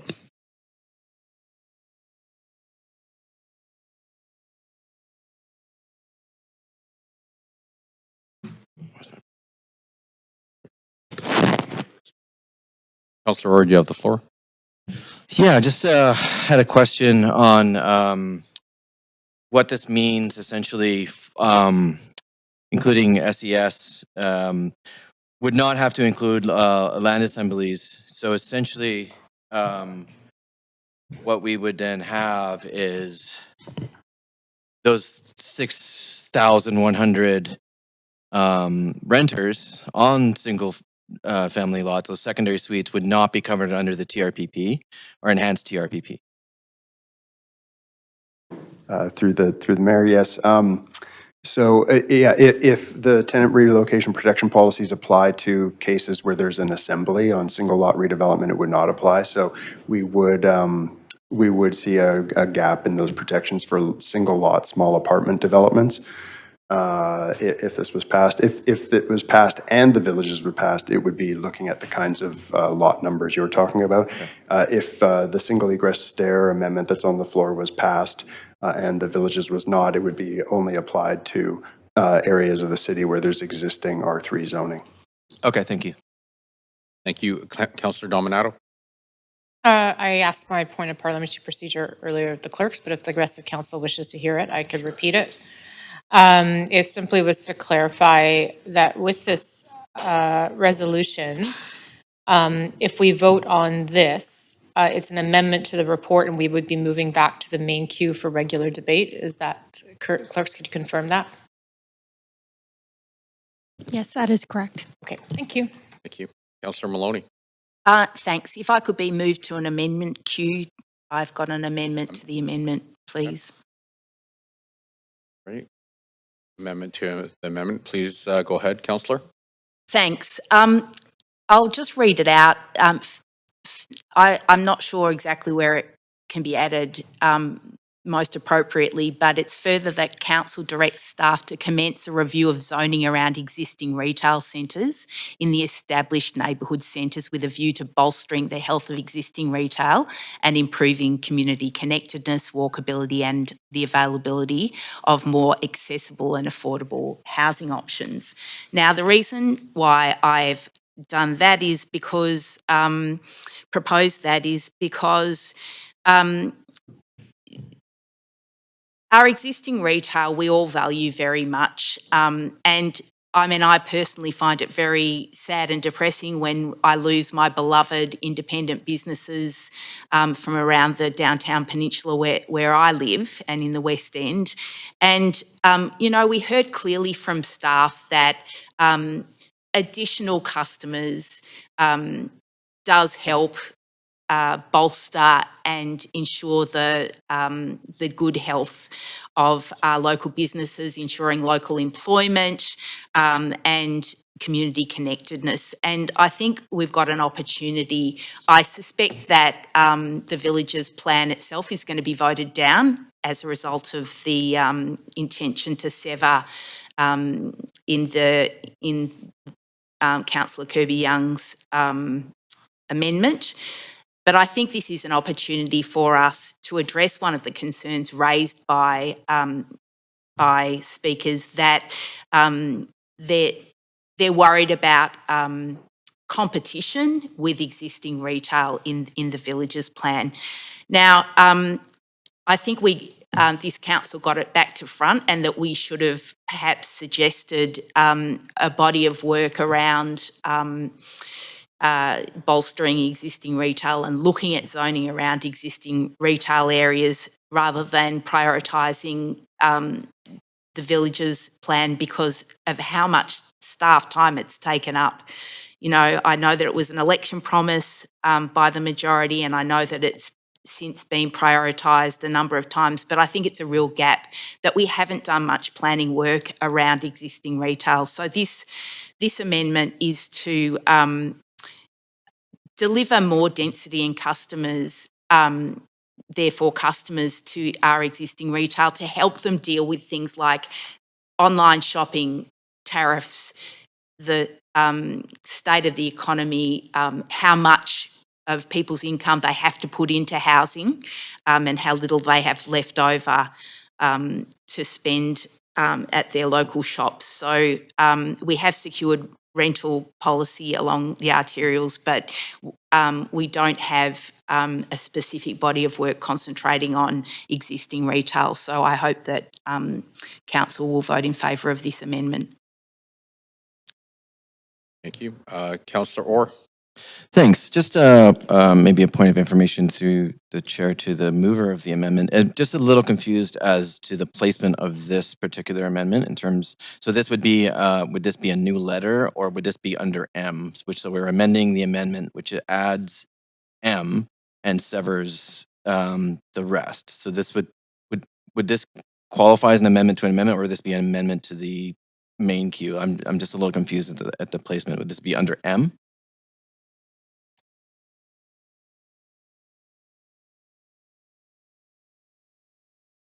Can I ask that point of information possibly through the chair to the staff of where the best placement would be an extra letter?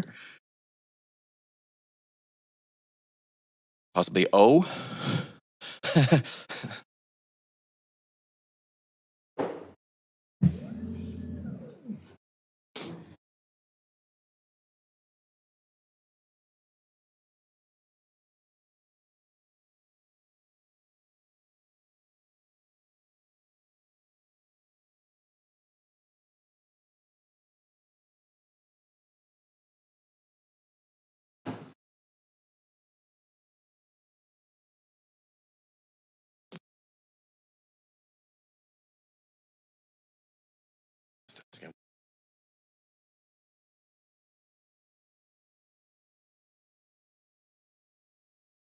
Jason Twa, City Clerk.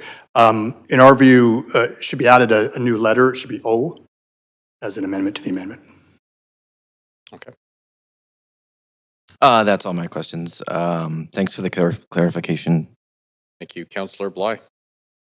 Yeah, thanks very much, and appreciate the amendment being brought forward by Councillor Maloney. I think that the assumptions on sort of where decisions are going to land today makes this amendment timely and appropriate. And I think, it's not to be prescriptive about what those outcomes look like. It's to continue some of the work, the citywide work around how we are going to grow as a city. And I appreciate looking at the review of zoning around existing retail centers, recognizing that we do have areas that have thriving retail, we have areas that have struggling retail, and we have areas with no retail.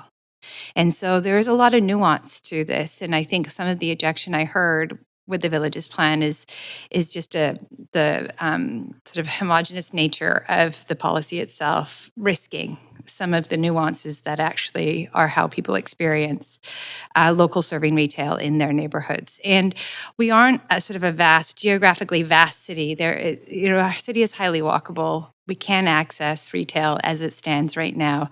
What I hear from customers is what they want is more, or from retail and businesses, are more customers. And I also hear from people who would like more options to have street access, like townhomes with rental and multi-unit development above them, and not just have to have retail on arterials. And so whether it's through setbacks or urban design sort of parameters, there's an opportunity to create more street level residential, which I don't think we should take off the table entirely, because that too lends to livability and housing choices. And at the end of the day, can sort of offer some support to the existing retail that needs more customers at the end of the day. And in doing so, will evolve the offering of the various retailers. Because one of the things that's not identified in the Villages plan is there's no way for us to manage or sort of dictate whether we want to or not, and I'm not suggesting we do want to, whether or not they're multinational chain businesses that move in, or whether or not they're dentists. Nothing against dentists, we all need them, but like maybe they're better on a second floor. Maybe that's not the kind of experience, public realm experience we're trying to create. And so there's nothing in the Villages plan that stopped that from happening, and we do see it happening across the city already. You know, public, like some sort of health, whether it's dentists or physio or what have you, they're very stable. They're usually better funded than a risky small business that's opening a cafe. But the cafe or something like that, the grocery store, is offering something very different and unique to residents across the city. So I think in my ramblings, perhaps, about how I want to support this motion is because it just feels like there's a lot more work to do to make sure that we strike the right balance. And I don't want this work to end. I think it needs to continue because we have existing opportunities across our city where more residents and better support for existing retail, and then making sure retail exists where it is not currently. And the 5 pilot areas that were highlighted by staff are not identified in here, but I suspect will be part of that future work. So again, all that to say, that's part of my closing remarks on the Villages plan itself, but I support this amendment for those reasons. Thank you. Councillor Dominato. Thanks, Mayor. Move to sever O, the amendment to the amendment as part of the vote. Okay.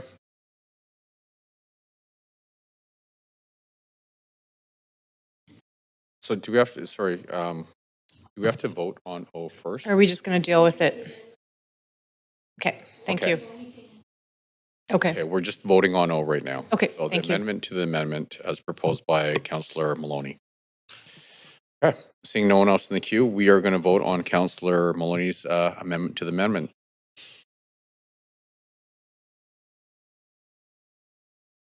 And that fails with myself, Councillors Kirby Young, Dominato, Montague, Klassen, Meisner, and Joe in opposition. Okay, so I'm going to go back to seeing no one in amendment Q2. I'm going to go to amendment Q1. Councillor Maloney. I am going to move another amendment. Actually, no, I'm not. I'll save that for after this. Okay, thank you. Councillor Orr. Thanks. Yeah, I believe, I sent through an amendment, which I believe is a further that on M. I could be wrong. That could be a point of information to staff as well. But it's essentially addressing the question I asked earlier around single-family lots that wish to proceed with single egress stairs or small density apartments, and the tenant relocation policies around those lots. So potentially tens of thousands of renters that would be affected by this amendment. So I believe this is M, but I could be wrong. And I do see an email that has come through around concerns around the lawfulness of this. So maybe we could take a recess. Also, a note that we're not in the. Are we in the amendment queue? We would have to go to the amendment queue. Amendment to the amendment queue. It hasn't. Sure.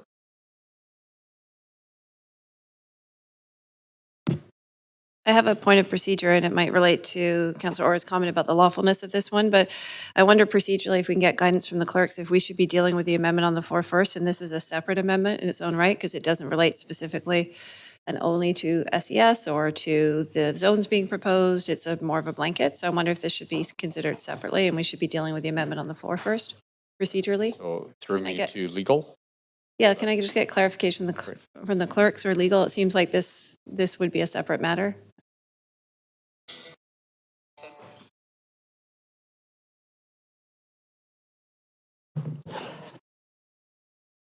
Councillor, I think this would be, I understand the intent of the motion. It would probably be better if it was worded in a way that directed staff to go away, amend the TRPP policy, and bring it back with this change in it. Okay, so it sounds, Chair, just following up on that, and I appreciate that. It sounds like it's a separate conversation, separate from the amendment Council is considering. So it sounds like we should What I'm hearing is we should proceed with disposing of this amendment first. So with that, so clerk, so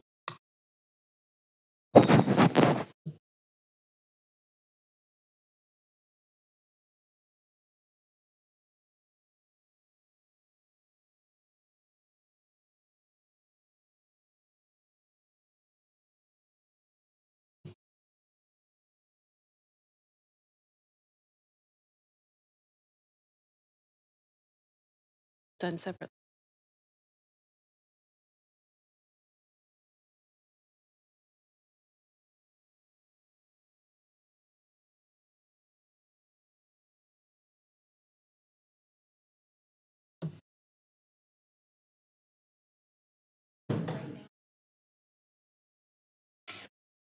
That's not what I heard.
and we have quorum. Okay, thank you. Okay, so just administratively, if I have this correct, because there is no second or there is no motion on the floor, and we can dispense with it and go back to the amendment queue. Is that correct? Okay, Councillor Orr, you're good with that? Yes, I am. Great, thank you very much. Okay, so I'm going to go back to Amendment Q1, and all the speakers on Amendment 2 Q don't. It's irrelevant. So, Councillor Orr, any other comments? I will submit an amendment on the main queue rather than the amendment to the amendment, rather than amend the amendment. Okay. Okay, thanks. All right. So there we go. So we're back to the main queue. Councillor Kirby-Young. Oh, sorry. Sorry. Yes, we have to vote. Sorry, I lost track of that. There's a bunch of things going on. So just so we're all clear, we are discussing on the motion or the amendment on the floor is Councillor Kirby-Young's amendment, which is also up here right now. Okay. So seeing no one else in the queue. No, I got kicked off the queue. Sorry, I don't All right, know why. Councillor Maloney, please go ahead. Yeah, I am very much supportive of including single stair egress options in our as a typology in our planning. That's why I have moved a previous motion amendment to make sure that's included. So I'm definitely supportive of this. I think that single stair egress options are really improve our flexibility to build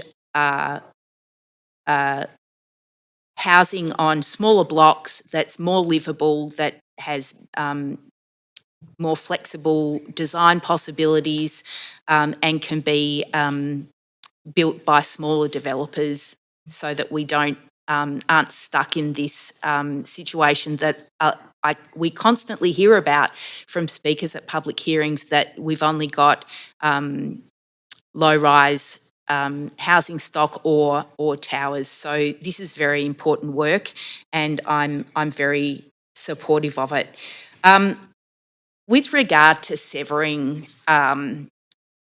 all, I think it's A to J or whatever it is, A to J, it appears obvious that the majority on council want to do that so that they can vote against the villages plan. And I don't want to presume that, but it seems like that's a possibility.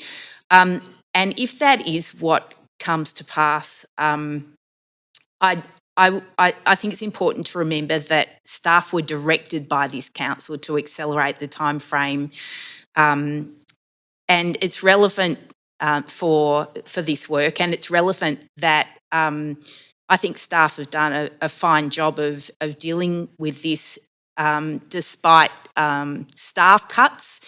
During the 2026 budget, the planning department's budget was cut by 15%. I know there's been criticism about how much consultation, deep consultation on a village by village basis took place, but I think that really council sets staff up to fail on that point. And I think that if this is voted down, I think it's an incredible waste of resources. You know, staff have been focusing heavily on the villages plan as directed by council for a long time.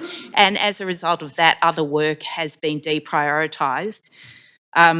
So this, if it's the case that the majority on council votes against its own villages plan, I think it'll be a pretty massive waste of taxpayers' money. So although I will be definitely voting in favour of this amendment, I'm a little bit concerned about what it means for the work that's been prioritised and resourced within the city when we don't have a lot of staff time to waste. Thanks. Councillor Meisner. I'll be quick. My colleague was just lamenting her concern around staff time and staff resources, but I just want to be clear that what takes precedence to me is listening to Vancouverites, listening to the hundreds of speakers that came out to speak on this issue, reading their correspondence. So that's where my focus is. Staff are here, staff are well-resourced. I have a lot of respect and appreciation for their work that they do, but what is paramount to me is listening to Vancouverites, not lamenting the loss of staff time. Thank you very much. Councillor Bly. Thanks. I'm not going to sort of state a lot of very good points that have been made around the benefits of the single stair egress policy that we've been debating at council for some time.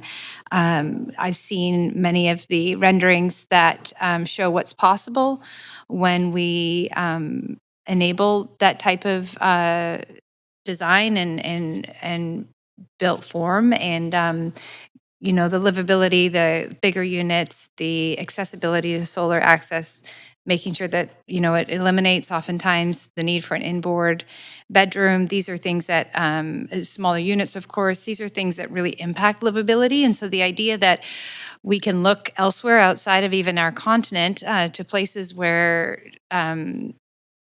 you know, these homes are being built with the emphasis on livability and benefiting from single stair egress is a debate we've had here. It's something I've supported in the past, and I will support it in this motion. I think the broader conversation around the villages plan, and we're definitely, you know, I agree, we've got to listen to the many, many hundreds of speakers, and I have a lot of my own personal reservations around villages, given my experience working across the city over 30 years in support of small businesses and in those small business retail hubs, and understand sort of since the late 90s how the evolution of these retail areas have come to be, but also recognizing there are parts of our city where there is zero retail, and that is also a gap for many residents, and that they wish there was more retail. And so how do we continue this work without having residents feel like their neighborhoods or their communities are under threat? So there's a lot to have, there's a lot we've learned from this process. And one of the things we heard from staff, despite their good efforts and a lot of earnest work on this council-directed policy is that there's more, what I hear from it is that there's more to do. There's more work to do. There's more engagement. And so just to, and again, I don't want to preempt what's going to happen with Ada K, but just to sort of lift up Councillor Maloney's point is that this isn't just simply lamenting, as was stated by Councillor Meisner. This is about recognizing that there is still an opportunity here, but we have not yet fully met the threshold of neighborhood engagement on what's being proposed. And so we should continue that work and maybe even identify, rather than 17, what are 2 or 3 pilots that we can learn from. And that's how our city can grow in a way that's both thoughtful, that includes residents, but make sure that we do keep going forward. And what I fear is because of, we're on the dawn of an election, that this is going to get punted completely and it'll be a blank slate and a starting over for those reasons. And I always think that we should be not making reasons for any political gain in this chamber. We want to be making decisions at this local level in the best interests of what it means for residents in the future of our city. So we haven't hit the mark with this as it's been presented, despite good work from staff. We should shrink the offering. We should look at 1 or 2 pilots and learn from those. And unfortunately, with this amendment, I don't think that's what's going to happen. Thank you. Councillor Fry. Yeah, I will reflect that there's no full-throated support for this plan from me for a variety of reasons that I've sort of alluded to and touched on. But I do also want to reflect that we've overcomplicated what actually is a very natural process. And I do live in Strathcona, where we have an abundance of 4-story apartments with corner stores built into them and the opportunities to do those kind of things. And I think where this had kind of gone wrong was the overly prescriptive nature of it and where we could have possibly more organically delivered on villages. But I really want to focus more specifically on the comments to Councillor Maloney's points about lamenting the wasted staff time. I think it behooves this council to recognize it's about accountability and transparency. And this staff were very clearly directed. And I'm looking at the motion, the urgent motion that the mayor presented in October of 2023 that specifically directed staff to accelerate implementation of the 26 village areas outlined in the Vancouver plan, multiplex buildings, townhouses, mixed-use low-rise, 3 to 6 stories, complete, inclusive, resilient neighborhoods, people with different incomes and backgrounds, adding shops and services. This was all the direction of the mayor, supported in full by the ABC Council of the day. Sorry to interrupt you, Councillor Fry. Are you speaking to the amendment or the main motion? I'm speaking to the amendment, which is moving to sever the motion, and it's kind of a finalization piece. So, yep. Yeah, no, I think in fairness, this amendment seeks to sever recommendations A through J. So, the only possible reason to sever those motions is to vote against it, if I'm not mistaken. If you're speculating, yeah, but everyone in this chamber is entitled to vote however they want, yay or nay, on the severing. They may even sever more. I have no idea. Sure, but in general, speaking to the substance of that is severing these particular pieces that were directed by you through an urgent motion in October of 2023. So, I will say that I don't think it's so much lamenting the work that staff did, but recognizing that there is a tremendous amount of work that staff did at the direction of council, and I think that needs to be recognized. And I think there's a lot of good work in there, and it's unfortunate the timing being what it is probably not allowed it to come to full fruition because the opportunity to fully engage with the public perhaps wasn't there. But again, there was a very specific direction from a very specific council to deliver on this. So I'll leave it at that. Councillor Maloney? I have a question. Am I permitted to move another amendment to the amendment, clerks? Yes, you are. In that case, can you please take me to an amendment queue? I clear Amendment Q2? Right. Sorry. Okay. Counselor, please go ahead. Thanks. While it is speculation, firstly, I'm very grateful to Councillor Meisner for raising the issue about how important it is that we listen to members of the public, and I obviously share that high priority. And in fact, I'm very sorry that we didn't, as a council, listen to the over 600 speakers that would like us to have done something different with the budget last year. But moving on, I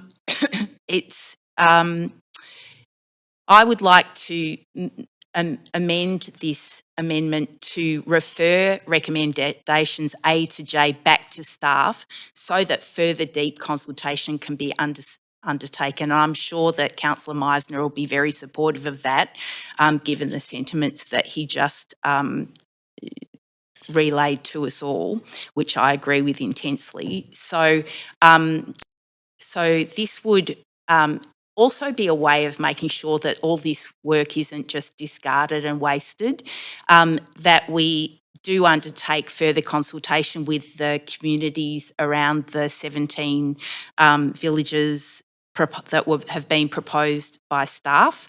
And that is definitely something that we heard from public speakers, that they had an expectation of more consultation being undertaken. So I'm expecting enthusiastic support on this referral.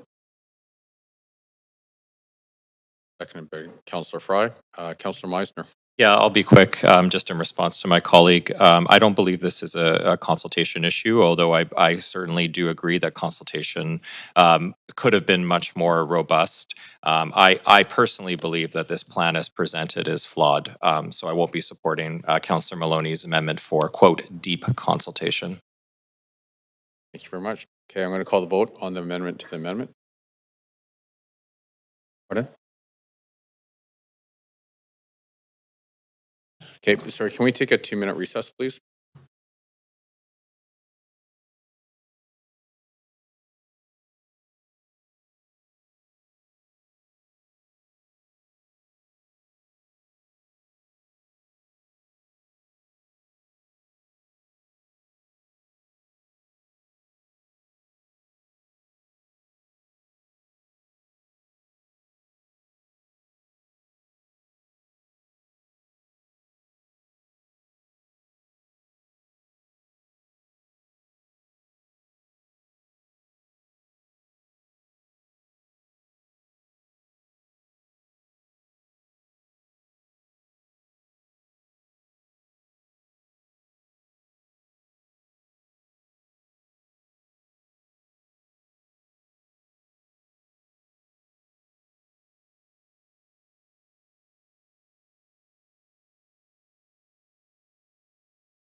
Everyone, we're going to restart.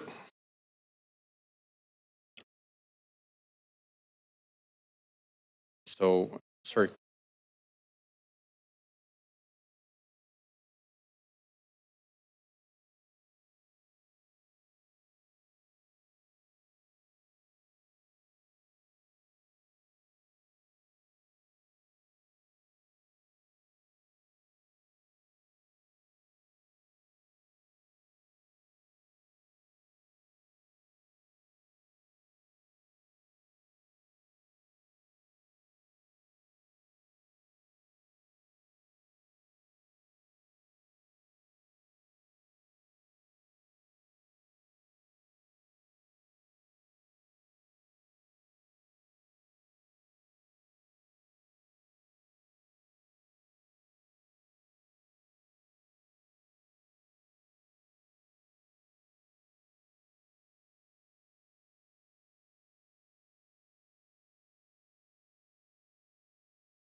So, clerk, sorry, can we just get a synopsis of what just happened there? So we have an amendment on the floor, and then an amendment. The amendment was to separate the vote on clauses A through J. Now we have an amendment to that amendment to refer recommendation A to J back to staff for further consultation, and that would be in order. Okay, so can I ask a question? So, if A and J gets approved, then does that make this motion moot? Or does that create a circular loop where if it does get approved, it actually has to go back to staff for further consultation?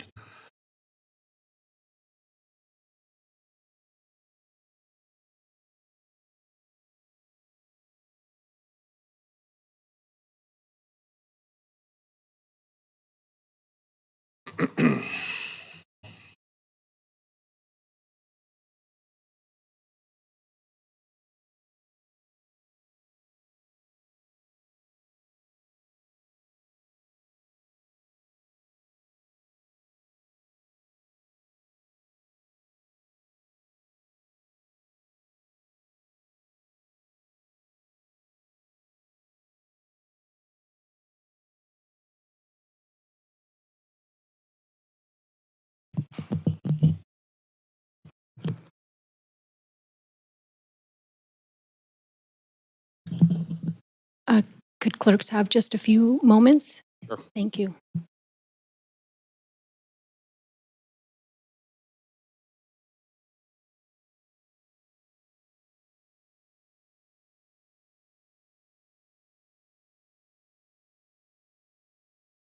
And just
clerk, while we're waiting, while we're Yeah, while we're doing this, are we able to unrecess us and maybe we have a motion to extend to complete this item?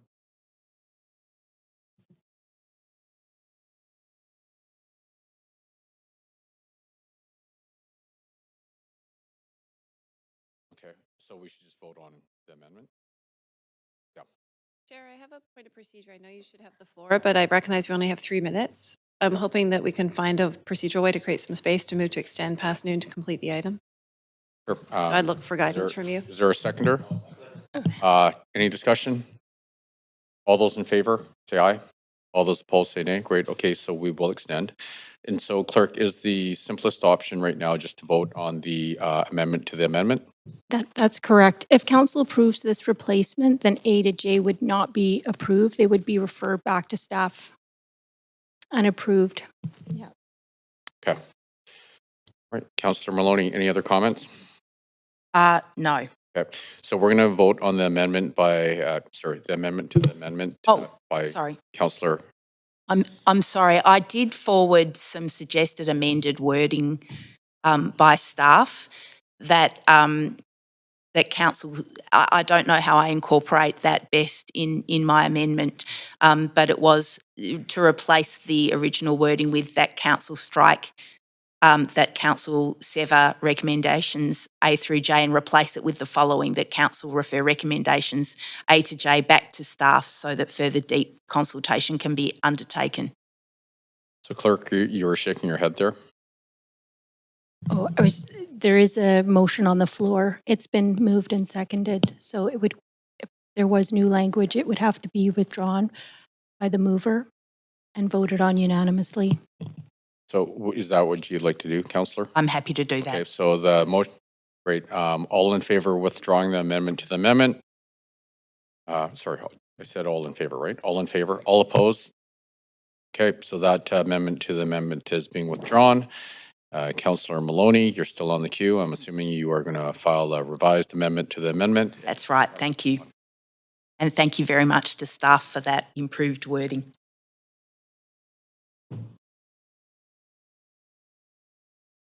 Yes, so I have already distributed that recommended wording, and I would like to move that amendment that council strike that council severs recommendations A through J and replace it with the following: that council refer recommendations A to J back to staff so that further deep consultation can be undertaken.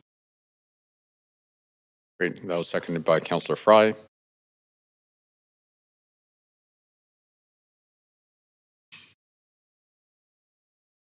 If we can get it up. Thank you very much. Okay.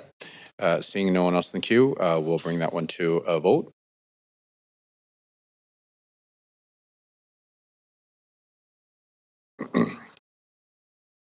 And that fails with myself, Councillors Kirby Young, Dominato, Montague, Klassen, Meisner, and Joe in opposition. Okay. So we will go back to the amendment queue. Councillor Maloney?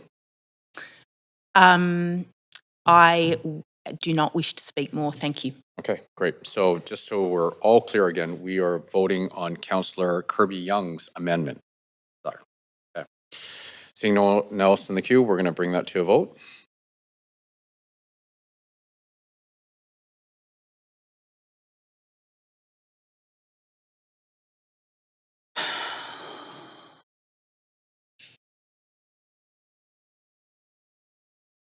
And that passes with Councillor Orr in opposition and Councillor Fry abstaining. Okay. Councillor Kirby Young, anything else on the amendment? Oh, I'm going to the main queue now. We're going to go to the main queue now. Councillor Kirby Young, anything else on the? Yeah, so I understand now we're back in debating on the main motion, which is going to be severed. And just so everybody knows, now has supported implementation of the single egress stairs typology. I will be very clear personally where I'm at on this. I think the idea of the villages plan was good. I think that the consultation and the execution was unfortunate at best and did not reflect the standards of the city that I believe that the residents should see. It was a tsunami or a landslide, pick your analogy, of opposition to this plan. I have seen lots of robust, spirited, and healthy debates on land use and planning in the city of Vancouver. Typically, there's two sides. Sometimes there's a sort of strong sentiment in favor or against, but I don't think I've seen anything, notwithstanding the American tactics that flooded part of the public hearing. When you filter those out and listen to genuinely to Vancouver residents, what they felt was that the way that this was done came at them like a tsunami, and it was just, there were so many egregious points along the way for sort of 700 property owners to get something that didn't set up incentives and entitlements for people to move forward with modernizing their properties, but literally took away their ability to do what they wanted to do with their single-family homes. When we implemented multiplex across the city and moved away from single-family zoning only, it was an incremental additional choice. It was not a taking something away from somebody. And for those letters to go out in the way that they did, peremptorily, without good engagement, to specific pockets of the city and not broadly, I think was very troublesome. And I understand why people were genuinely upset. I would be upset. So quite honestly, this was not ready for prime time. I think the intention was good. The execution was not. And that is our job sometimes. It doesn't mean simply because staff spend time on doing some work that council has to adopt every report that comes in front of us. That is not our job, to rubber stamp things. Our job is to look at, was it a good quality execution? What resulted from it in terms of what is being proposed? Is it going to be better for the city? And is there any type of social license to move forward on it? And quite honestly, on this, there is not. I think that our council has been very bullish and very supportive of housing. We have enabled different housing choices. We just talked about the SES. We have approved record numbers of rental homes.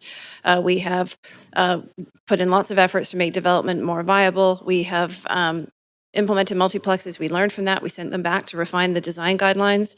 And that's what the process of governing is. It's listening and adapting. Our city is seeing an extraordinary amount of change. There is a lot in the pipeline with respects to new projects.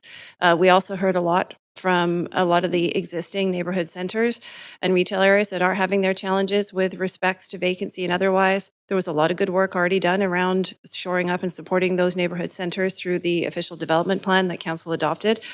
And so I think really this is about giving time for the initiatives that we have put forward to come to fruition. And it is about, I'm actually super, super excited about the opportunity to do single egress stairs. I think it's the kind of thing that everybody can align around and what people have been looking for. It's not boxy. It can be really innovative. It can provide, simple things like cross ventilation, having windows on both sides, using single family lots and taking pressure off land assemblies, welcoming more interesting and sort of different variants of forms in the neighborhoods just makes a whole lot of sense to me. So I want to thank all the speakers that came out and I think genuinely spoke to something that personally impacted them very directly and very viscerally. And you were heard very much from my perspective. And I hope that I'll be interested to get the questions or comments around the table. But I hope that my colleagues equally felt that just the level of pushback and dismay in terms of how this was executed and what the final recommendations were. I don't think that we should be forcing anybody to think that their home is not their home, or that things are going to move forward in a way that council would make a decision, regardless of just a storm of clear opposition. This is not a split perspective. This is just overwhelming. It's pretty clear and pretty easy to hear that. And I hope that the rest of council does as well. Thank you. Thank you, Councillor Meisner. Yeah, thanks. Like my colleague, Councillor Kirby-Young, I've been listening closely to Vancouver residents, the hundreds of whom have come to council to speak on the Villages Plan, as well as reading all of your correspondence. And I want to be clear that I'm also opposed to the plan as presented. Vancouver is an incredible, beautiful, and dynamic city, and it's made up of many unique neighborhoods, each with its own character and built form. And those neighborhoods have evolved over time, and I think that evolution has really served our city well. But it also demonstrates to me that a one-size-fits-all approach to city building as proposed in the Villages Plan is not the right answer for Vancouver. In my opinion, the plan is an overly sweeping blanket rezoning policy that doesn't make sense for our city. I want to be clear that I do think that density should be added to our existing villages, and some of that work is already happening. And I support making it easier to strengthen our existing neighborhoods with new housing and small businesses and make those communities more vibrant. So when I first heard about the Villages Plan and the motion, I approached it with an open mind. Obviously, I believe that adding new homes and commercial space within existing village areas is a good idea, and I also believe that it's something that most Vancouverites would support. However, the plan that was brought back to council is, in my eyes, built on a one-size-fits-all approach. And I strongly believe that we should work on strengthening our existing neighborhood centers rather than establishing entirely new ones at this time. As proposed, the plan would dramatically expand village areas, in many cases extending the village area 5 blocks in every direction from an existing center. This would represent a significant change to our neighborhoods and could lead to unintended consequences, including widespread land speculation as investors rush to assemble single-family lots, the loss of mature tree canopy, orphan properties, and much more. That's why during the question period a few weeks ago on this topic, I asked staff, instead of proposing sweeping citywide changes, why not begin with 1 or 2 commercial or village areas that could benefit from additional housing, commercial space, and revitalization? And I know we all know that there's a couple village areas existing around Vancouver that really could benefit from some of that extra infusion of housing and commercial space. This would allow us to identify what works, what doesn't, and make informed decisions before expanding the approach. Like my colleague who has spoken, I also have serious concerns around the public engagement process. Many speakers that came to council, despite being in the impacted areas, expressed surprise that this planning process was underway. And I suspect that's because many homeowners are older and not necessarily online chronically like many of us younger people. You know, if my parents were impacted by this, for example, my mom doesn't have a cell phone. I mean, they don't really use the internet. So I think there's a gap in the engagement there from my perspective, because the engagement process really relied heavily on online platforms.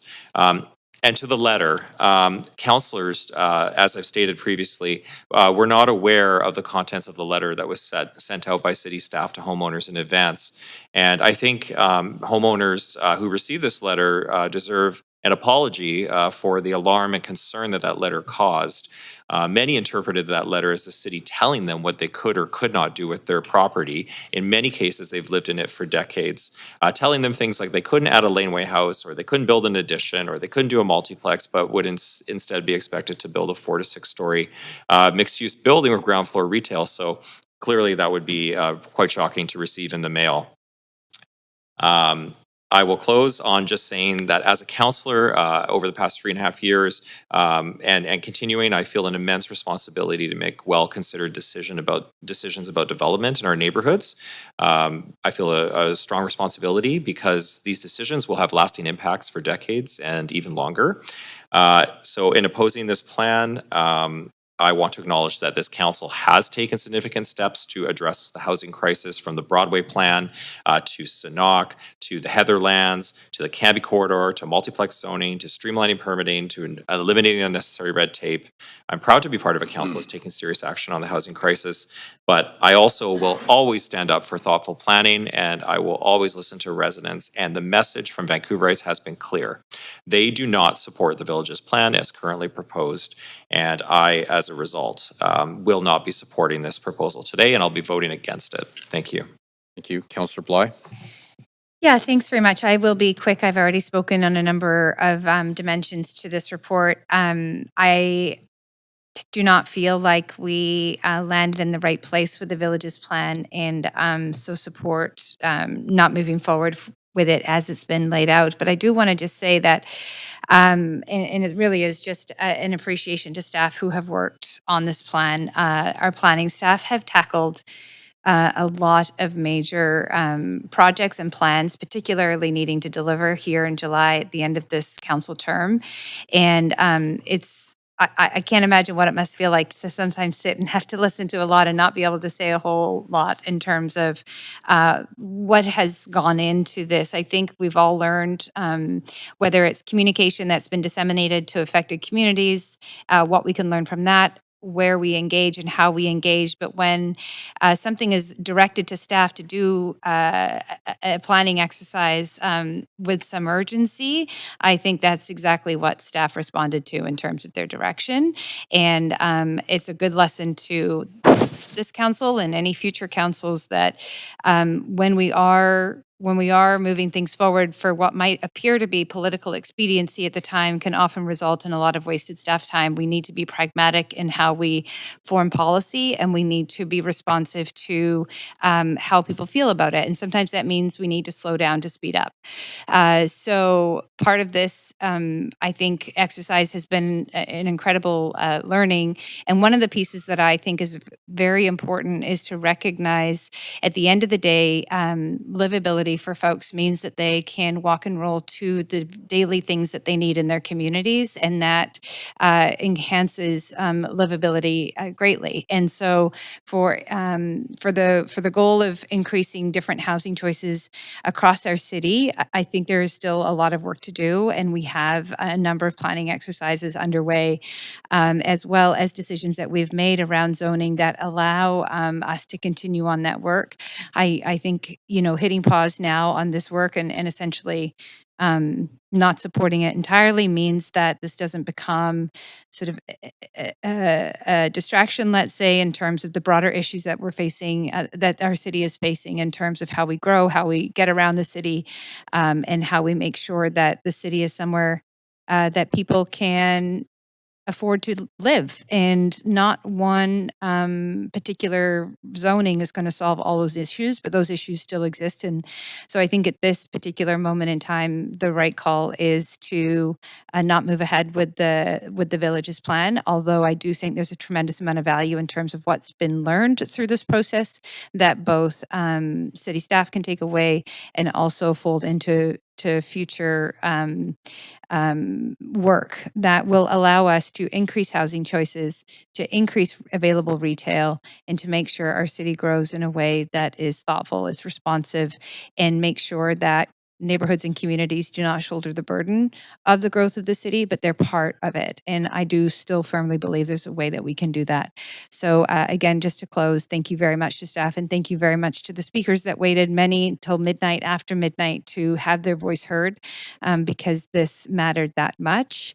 And that's an incredibly invaluable process that we get the privilege of being on council to listen and also respond to what it is that we hear. And I think hitting pause on this plan is a response, a clear response to what we've heard, and believe that this work will continue in some form so that it will serve the future of our city.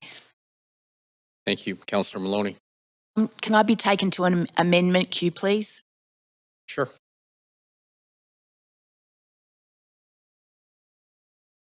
Just go ahead.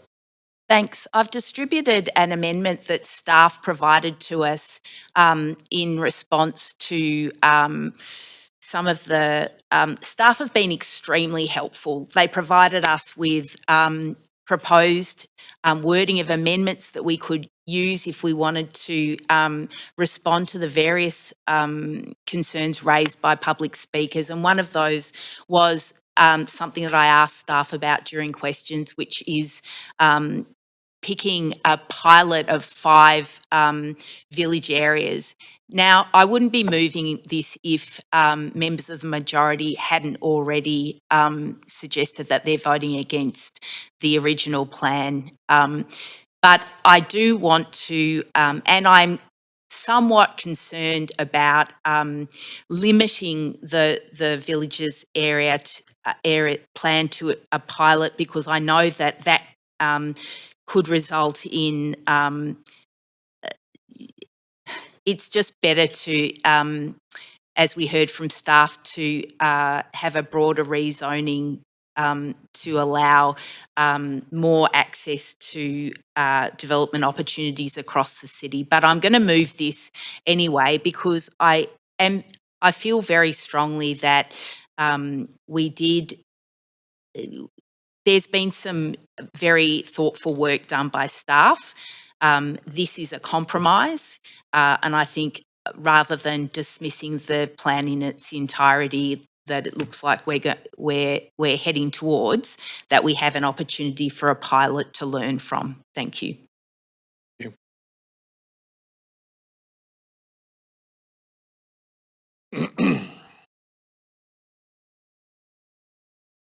Yep, sorry, I think Councillor Orr seconded.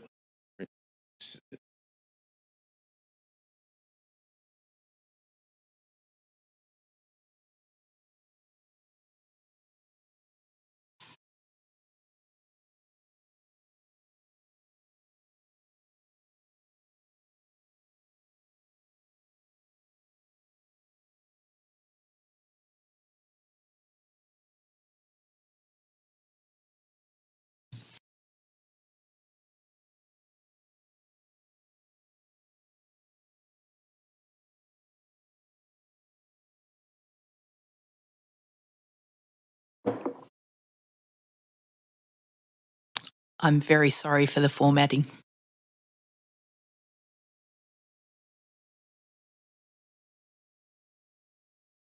Councillor, can you just confirm that that's correct? Yeah, it's the wording that was provided to us by staff. Right. So I'm going to put that to a vote. If Council, if you can go to the voting panel and vote on Councillor Maloney's amendment.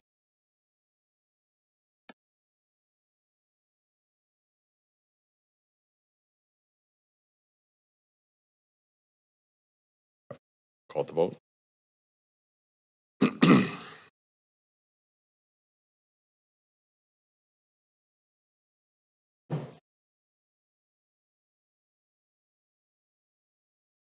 Councillor Dominato, great, thank you.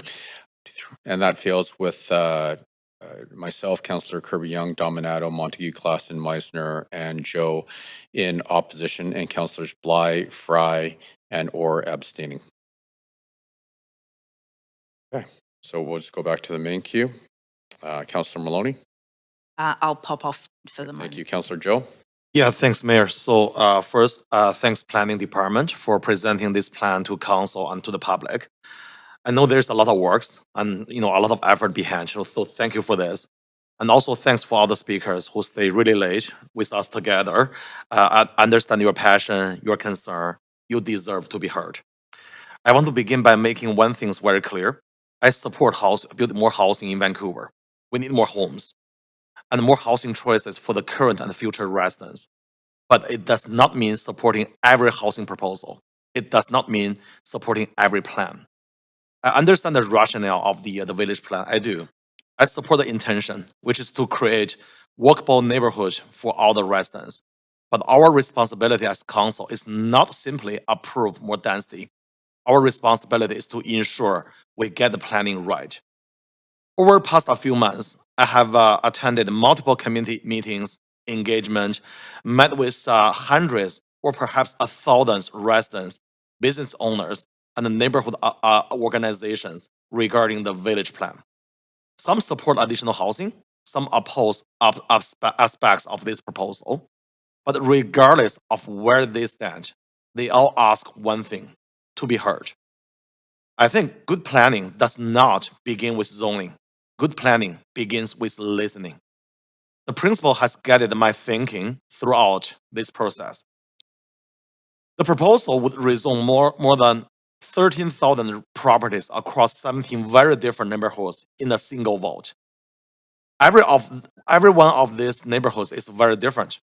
They have different transportation networks, different commercial districts, different infrastructure capacity, different housing markets, different tree canopy, and a different community character. Let me tell everyone, I visited all those 17 villages myself. For example, Mackenzie Heights on 33rd has no traffic lights, only one single lane on each direction, no rapid bus. This is very different from Granville and 41st.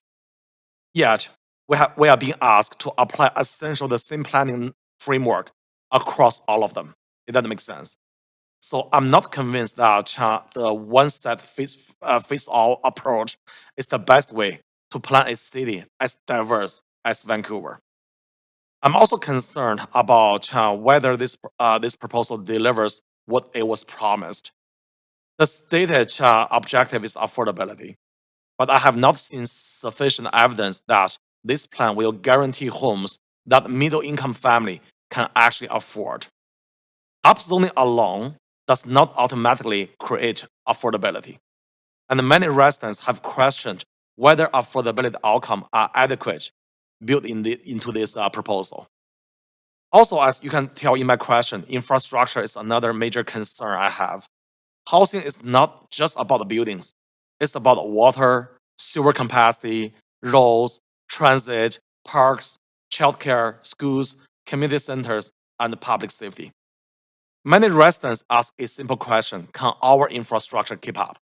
It's a very fair question, and I believe it deserves a clear answer before we undertake a citywide rezoning of this scale. The discussion is also bigger than the village plan itself. Over the past several years, the council and the previous council have adopted a series of significant citywide land use changes. Many were introduced with very good intention, no doubt about that. But we are already reviewing some of those policies because of the concerns about implementation and also the unintended consequences.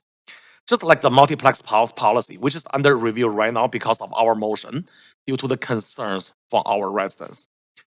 We need to make sure that our planning works are evidence-based, financially realistic, supported by the infrastructure, and shaped through meaningful public engagement. This is not slowing down housing. It's about responsible planning. I'm not advocating for doing nothing. I'm advocating for doing it better. A phased neighborhood approach will allow us to prioritize areas that are ready, strengthen affordability requirements, ensure infrastructure keep pace with the growth, and also continue engaging community as the partners. We all want Vancouver to remain as livable, inclusive, and affordable city. But we cannot build a great neighborhood if we lose the trust of people who already live in them. Again, I want to reiterate, good planning does not begin with zoning. Good planning begins with listening. So for that reason, I'm not going to support this village plan. Thanks, Chair. Thank you. Councillor Clausen? Thanks very much, Mayor. Just before I begin, it has been referenced the original direction from Council, which took place 1 year into this mandate. So it was pretty much about 3 years ago. There was a omnibus housing motion, and I'll just outline really quickly. It was not only in addition to exploring the opportunities for villages, it included harmonization of Vancouver's building bylaw with the provincial building code, updating guidelines around shadowing impacts, expansion of the use of certified professionals for obviously for affordability and speeding up permitting times and development, review of floor plate sizes for affordability and efficiency, and exploring opportunities for more mixed use around SkyTrain stations. That was supported unanimously with Councillors Fry and Carr abstaining. So that's just a little bit more background context on what that came. So over the last several weeks, we've heard from hundreds of speakers and received thousands of emails and comments from Vancouver residents who care deeply about their neighborhoods. And I want to sincerely thank everyone who took time to participate in this public hearing. There are a few conversations that have stayed with me. In Marpole, I met on their doorsteps with community members Edwina, Sue, and Grace, who each spoke passionately about the community they've helped to build over many years. They weren't opposed to change. They weren't opposed to welcoming new neighbors, but they were deeply concerned that the village's plan threatened the qualities that make their neighborhood feel like home. I also want to thank the residents of the Mountain View neighborhood, as well as Mackenzie Heights, Victoria Drive, Grandview Woodlands, and Killarney, literally from right across the city, who came into the chamber or wrote to me and thoughtfully explained why this proposal did not reflect the future they envisioned for their communities. Those conversations echoed what we heard throughout this public hearing. For many people, this wasn't a debate about zoning maps or planning policy. It was about the future of the places they call home. The message we heard was remarkably consistent. Residents told us they understood the need for new housing to develop in our city, but not through a one-size-fits-all plan that treated every neighborhood, very different neighborhoods, as though they were the same. They expected neighborhood planning that reflected the unique character of their communities. They expected to have a meaningful voice in shaping that future. Instead, they felt they were being asked to respond to decisions that had already been made. They spoke about the character of their streets, the future of local shopping areas, the places where they raised their families, and the communities they have invested in for decades. These were not abstract planning discussions. They were deeply personal. After listening carefully throughout this public hearing, I've come to one clear conclusion. The village's plan is not the right plan for Vancouver. It does not reflect what Vancouver residents told us they expect from neighborhood planning, and it did not earn the confidence of the communities it was intended to serve. The people who came before us were not simply defending zoning or opposing change. They were standing up for the neighborhoods that they have cared for, invested in, and helped build over many years. They wanted to know that the future of those communities would be shaped with the input of community members and not decided for them. I believe that expectation is not only reasonable, it's non-negotiable. We must continue building homes for young families, seniors, and future generations. Shopping and amenities like grocery stores, medical offices, and places to meet and gather should be a part of our neighborhoods. But we must also respect the communities that make Vancouver the city people choose to call home. No resident should feel that the future of their neighborhood has already been decided before their voice has been heard. For those reasons, I cannot support the village's plan and will be voting against it. And again, thank you all to those who made their voices heard during this public hearing process. Thanks. Thank you. Councillor Orr? Yeah, thanks. Can I be moved to amendment queue? Sure. Just go ahead. Thank you. Yeah, we've all seen this amendment. It's because the single egress stairs is still on the docket, and it's about applying the TRPP to those sites as well. Probably don't have to debate it much further, but that's the amendment. Thank you. Do you have a seconder? Great. Councillor Fry seconded. Seeing no one else in the queue, why don't we put it to a vote?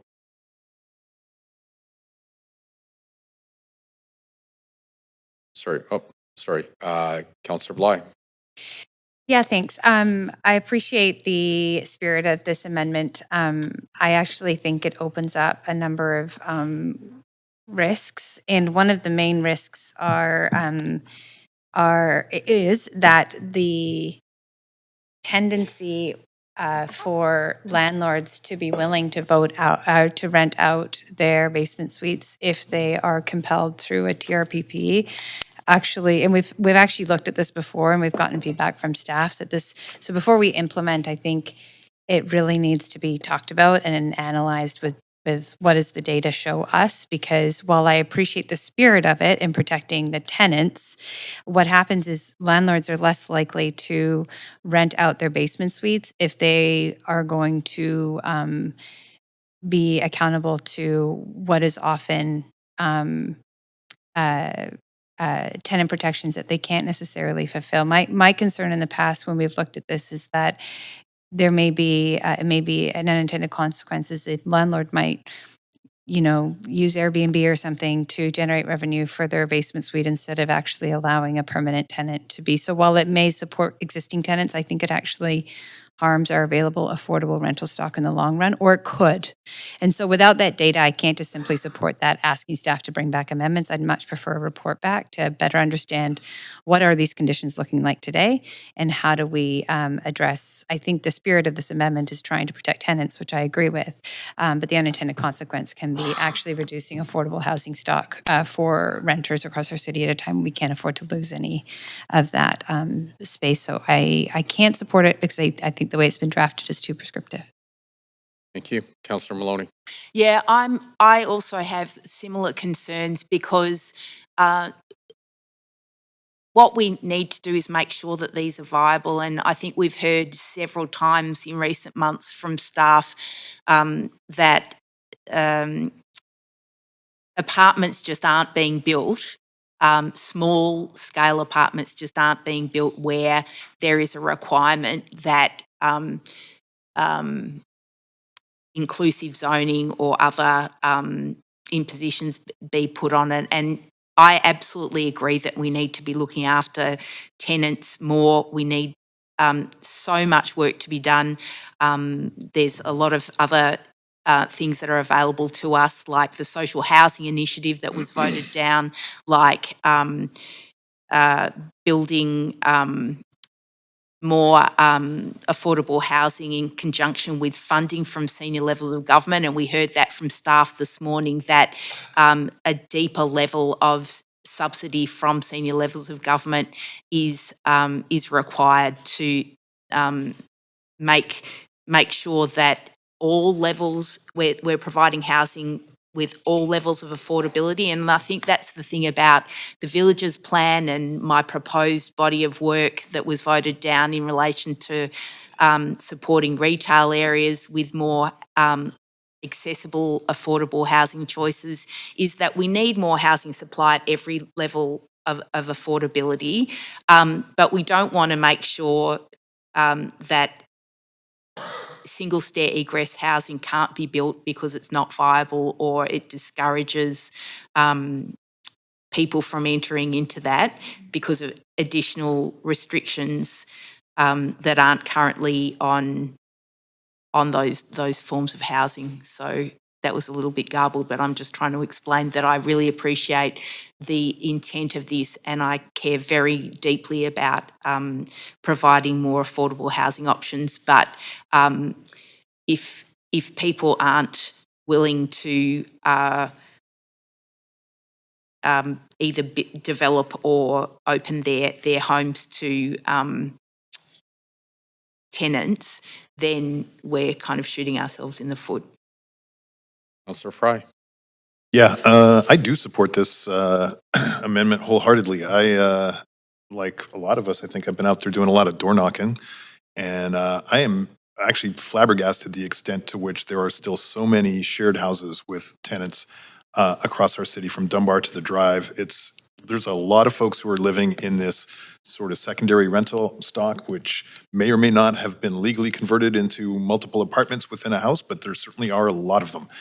And I think as we contemplate how the single egress stair kind of vernacular would potentially accelerate the interest to knock down these houses and build replacement apartments in their stead, I think we do need to recognize that there's folks living there, and that we are potentially creating interest in developing those lots. And I think that we've long talked about extending TRPP to that more of that secondary stock, and recognizing that there are a lot of people, and I think the Villages Plan, and it originally contemplated there was 7,000 people that were potentially at risk, tenants, renters in our city that could be kind of displaced. I think this is an important consideration that staff could report back on, and so I do support it.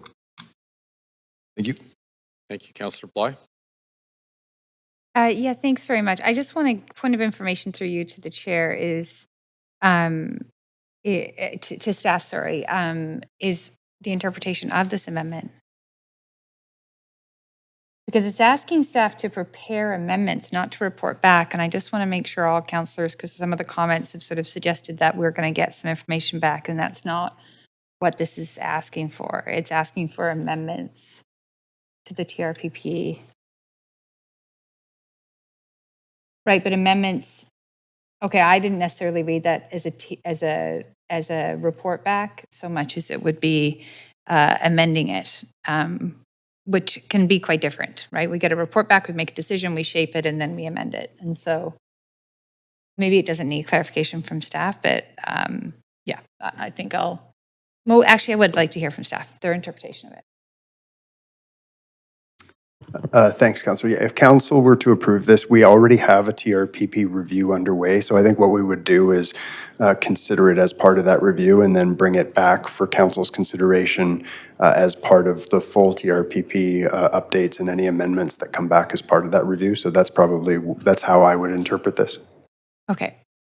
That's helpful. And part of that review, sorry, Dan, part of that review right now includes expanding to single family lots essentially. Yeah, we're finalizing the scope of work for that right now. We do usually consider that, like, what's the geographic scope of the TRPP when we do that review. So we would probably be looking at whether or not to include any expansions.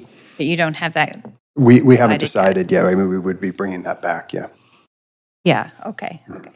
Well, thank you very much, Dan. Yeah, I appreciate that. No, I appreciate as I've alluded to, and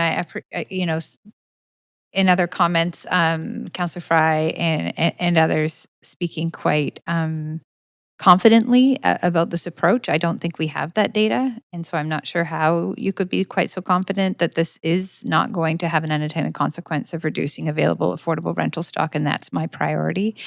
Yeah, I'd be happy to get that information back. It sounds like it's already coming back from staff at a future time regardless. So I'll probably just abstain at this point because I feel like this work is likely to be underway. And I don't think I have enough information to support it outright, but I'm certainly not opposed to it outright.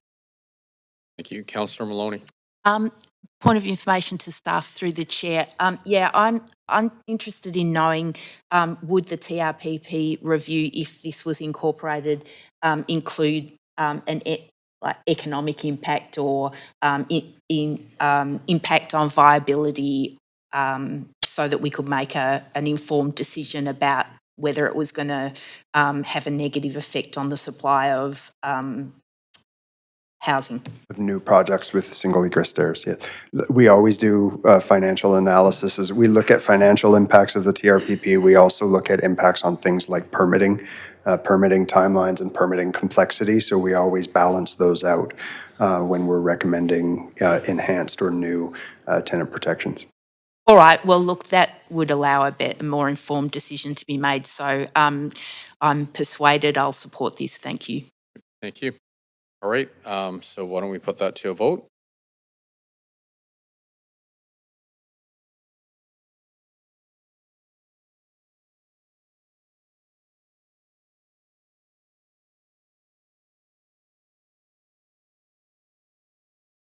Great, thank you. And that fails with myself, Councillors Kirby-Young, Dominato, Montague, Clausen, Meisner, and Joe in opposition, and Councillor Bly abstaining. Okay, so going back to the main queue, Councillor Orr. Thanks so much. After hearing from several hundred speakers who came out to voice their opinion, and thank you for doing so, we've heard concerns around affordability, housing mix, empty retail. I think when trying to tackle the housing crisis, we need bold policy ideas. To paraphrase what the mayor said when this idea was born at a press conference in 2022, it is true that this policy is bold, but bold is not always good, as we can see. I support wholeheartedly building more affordable housing, and in fact have put motions forward to allow for more affordable housing to be built. On top of this, I support 6-story apartments. I support neighborhood corner stores and mixed-use communities where people can walk to everyday services. Those are good planning principles, and I don't think we should be afraid of them. We also know this plan could result in significant tenant displacement. What really gives me pause here is that, as we just talked about, as much as 7,000 renters could be displaced over time with this. I think the lack of affordability and protections, it leaves these individuals priced out of the neighborhood that they've rooted their life in and built relationships in. That should remind us all that unfettered growth has real consequences. While improvements have been made to tenant protections, I remain concerned that those protections are not applied consistently across every village, and that renters in different neighborhoods could receive different treatment. I am concerned also about speculation by pre-zoning roughly 13,000 parcels. I think we're creating substantial new land value. I know that staff said that's not the case, but we also heard that about the Broadway plan. And once value is captured privately, it's much harder for the public to capture it for affordable housing. I continue to believe that the city should be looking much more seriously at acquiring strategic sites before speculative land values makes that possible. I would have also moved an amendment on that, but I don't want to waste any more time. There's still no guarantee that this wave of upzoning will produce the permanently affordable housing our city desperately needs. How much time do I have left? The balance between housing and commercial space also deserves attention. We heard thoughtful presentations around the village areas include more commercial capacity than local demand supports. I do agree with that. I think it's important to acknowledge a broader contradiction in our housing debate. We hear repeatedly that we're doing everything possible to address the housing crisis, yet when opportunities have come before council to expand social housing or supportive housing across the city, those proposals have not received the same level of support. Market housing is an important part of the solution, but it cannot be the entire solution. If we're serious about affordability, we have to be equally serious about building non-market housing, supportive housing, and permanently affordable homes. So while I support many of the planning principles in this report, more apartments, more mixed-use neighborhoods, and more complete communities, I remain concerned that this plan places far more certainty around upzoning than it does around affordability, tenant protections, public amenities, and non-market housing. Ultimately, this plan shouldn't be judged by how many parcels it rezones. It should be judged whether 10 or 20 years from now, ordinary working people can still afford to live in these neighborhoods. And that's the measure that matters. Thank you. Thank you very much, Councillor Dominato. Thank you, Mayor. And I'm going to set my comments in both a global context and a local context in terms of reaching my decision. I think it's helpful in terms of the Villages program to set this back in the shifting global environment that we've been experiencing, particularly since, and I have the benefit of this since 2020, we went through COVID. We saw immigration restrictions, and now we're at a place of growing economic instability, which is really driving a conversation around cost of living. And over that time, we've also seen a shifting housing narrative, particularly when I was first elected, it was all about supply, supply, supply. Then it was about, are we getting the right housing mix? And I would say today, arguably, and I heard this in a number of the speakers' comments, was it's not only about those things, but it's about affordability. And are we getting the right housing that is affordable for people, regardless of the tenure? And since, even prior to me being elected, the laneways were introduced by a previous council, were implemented in 2010. But since 2018, successive councils have introduced the duplex zoning citywide. We adopted a citywide plan that laid the groundwork for the ODP, moved missing middle framework ahead, which led to some of the multiplex housing, as well as provincially imposed legislation around densification, around transit-oriented areas. We adopted the Broadway plan in conjunction with the Broadway line, Rupert Renfrew plan. We had adopted an ODP, as well as significant permitting reforms to accelerate and make it easier to develop housing in the city. So I just wanted to set that out because I think it's really important in the context of what we heard from residents. And I will speak directly to the subject of public consultation and engagement. And I'm going to frame it a little bit differently than what you've probably heard, is that we heard very clearly from residents, and there was 209 speakers who spoke, over 2,000 pieces of correspondence received, that they were in some cases unaware of what was taking place, what the changes might look in their communities. And this isn't a knock on staff. I think what the challenge is trying to undertake urban planning citywide in multiple parts of the city that are all very diverse, with diverse neighborhoods, diverse concerns, and so it can be fraught with challenges, and that a more focused neighborhood approach might be in order in future, because I think it's incredibly challenging for people to be aware. People are busy just living their lives, trying to get their kids to school, trying to go to work, trying to put food on the table, and so I think this citywide approach of multiple villages didn't work, frankly, and I think at the end of the day, the litmus test for me was beyond what I heard here, was that people were bringing this subject up in organic conversation without me being prompted. My neighbor stopping me as I'm walking my dog, asking about what this is, sharing concerns. And it became very apparent from all of the concerns raised by the public, and I'm not going to go through them, you heard them already from my colleagues, that we don't have the social license for this plan. We simply don't have the social license. And what I also heard was that people are concerned about, they support additional housing, they support new business, but they want it to be done in a sustainable manner. And that's what the original motion called for, was responsible urban planning, and really to look at sustainable growth across the city. And I think at the end of the day, we didn't quite land, we didn't quite get that right balance in this plan. And so for those reasons, I've listened carefully to all of the speakers and read the correspondence. I'm going to act today, and I won't be supporting the Villages Plan. Thank you. Councillor Fry. All right. Well, how did we get here? This is thousands of hours of staff time and public resources and goodwill and a lot of effort that's gone into thousands of touch points in consultation. So October 2023, Mayor Sim brought forward an urgent motion directing staff to accelerate the implementation of the villages area contemplated in the Vancouver plan. That motion was very clear in its direction. It was accelerate the townhouses, multiplexes, low-rise, mixed-use buildings, strengthen local shopping areas, and create more complete neighborhoods across Vancouver. And at that time, the direction from the mayor was for 26 villages.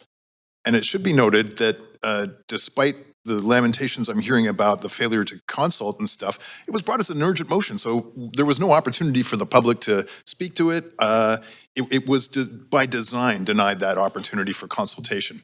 But that motion passed with the support of the ABC majority and became the political direction that launched this work. So a year later, October 2024, Council was asked to approve the village's planning scope of work. And again, ABC majority supported moving forward. Staff were directed to undertake a citywide planning process, and they changed the land use plan to 17 villages from 26. They advanced the opportunities for housing up to 6 stories, commercial nodes, and come back with a comprehensive plan. The scope, timeline, and objectives were not hidden. They were publicly debated and endorsed by this council. That happened. And so for nearly 2 years, staff, residents, businesses, community organizations, everybody's been investing significant time and energy into the process. Public engagement was undertaken, technical analysis was completed, plans were produced, expectations were created for communities who participated in good faith, and that's why I'm struggling with the outcome today, which is so difficult to reconcile, despite the fact that I actually don't support this plan, but I didn't vote to support the work in the first place.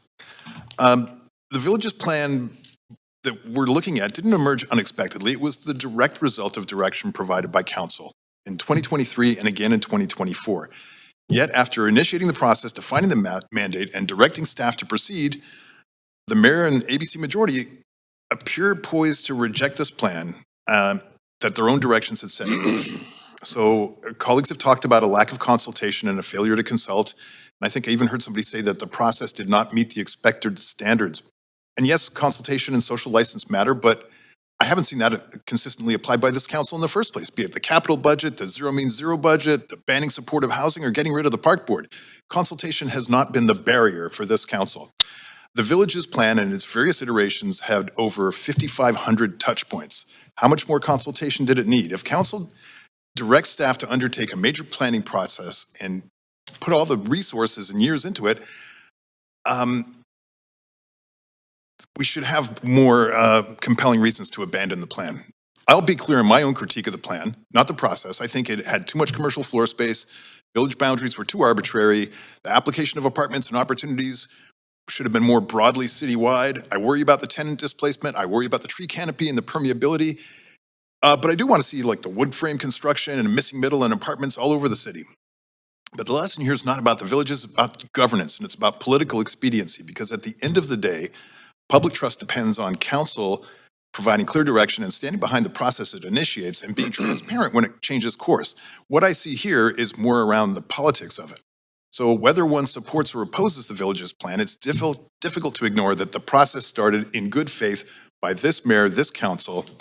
Vancouver's residents deserve more than 2 years of planning, only to discover that the biggest obligation to the implementation of this plan wasn't the technical or even the public opposition. It was the politics and the lack of political commitment from the people who initiated this process. 3 years later, it seems like such a wasted amount of time and resources that could have been done so much better. And there we go. Councillor Maloney. Thanks. I've listened carefully to the concerns raised by members of the public, both for and against, and this could have been a useful jumping off point for deeper discussions about the kind of growth we want and how to achieve it.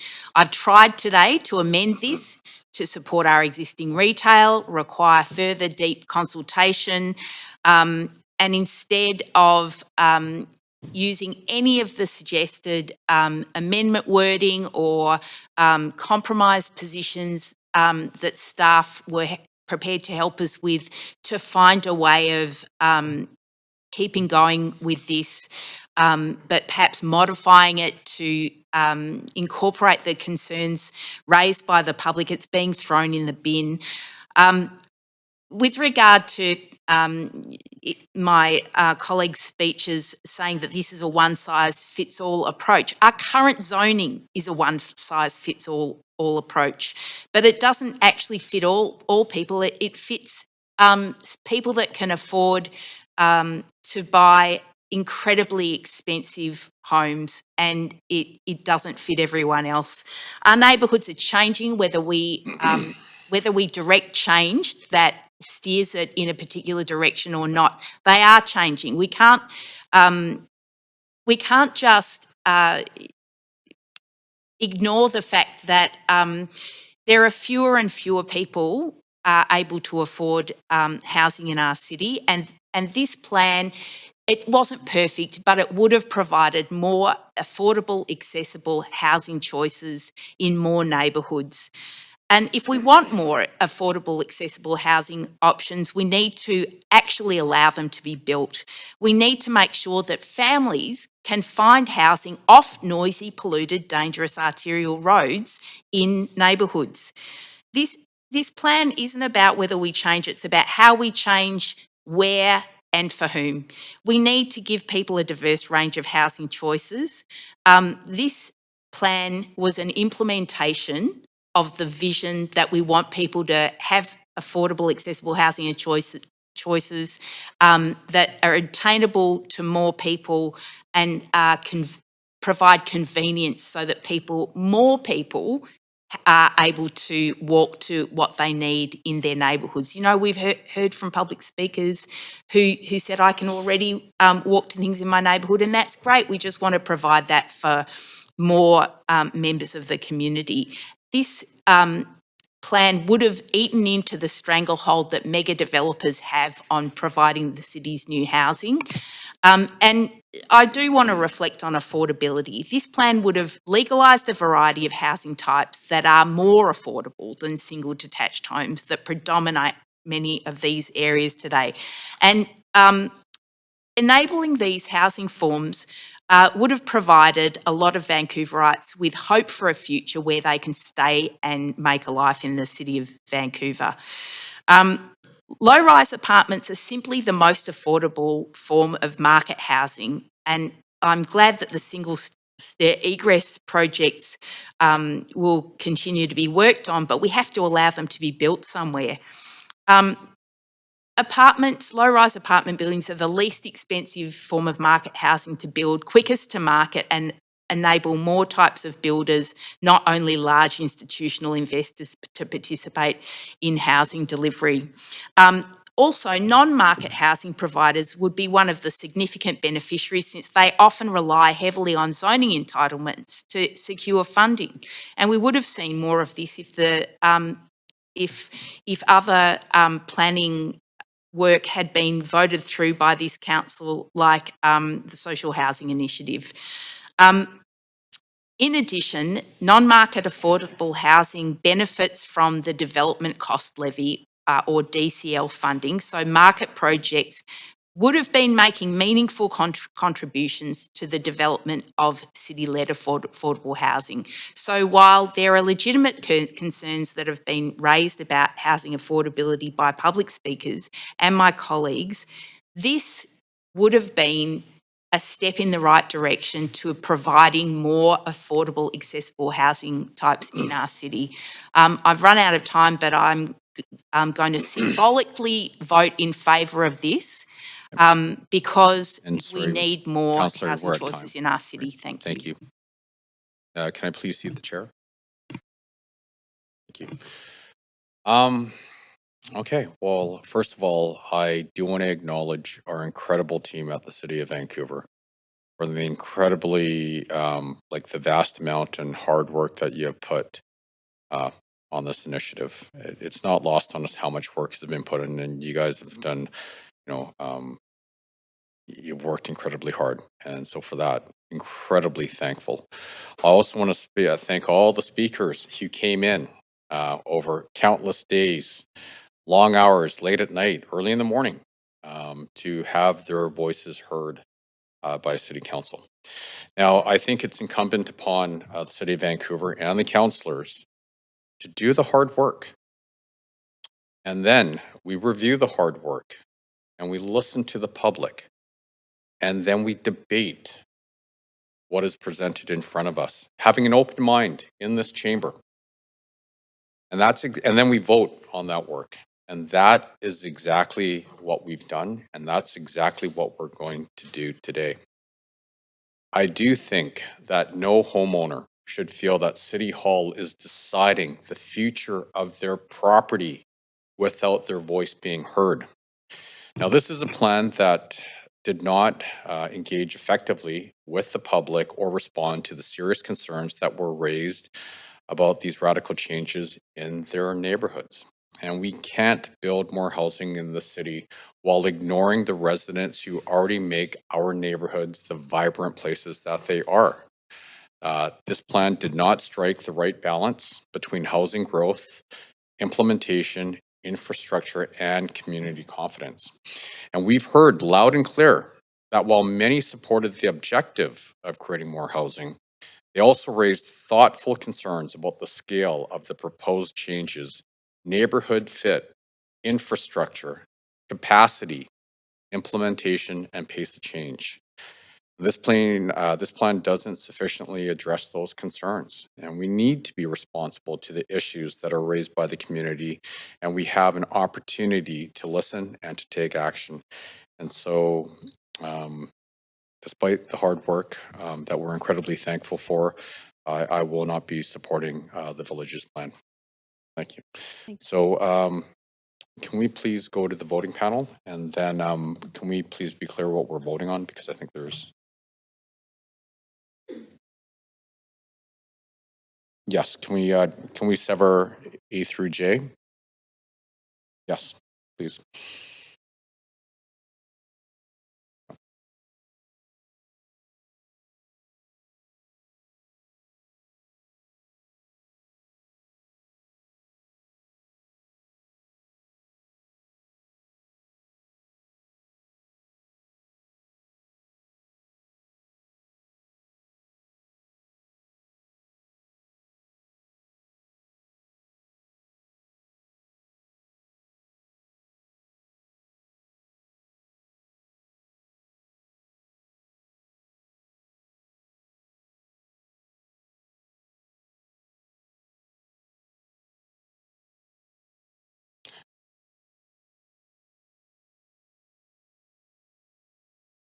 Okay, so we're going to vote on A through J first.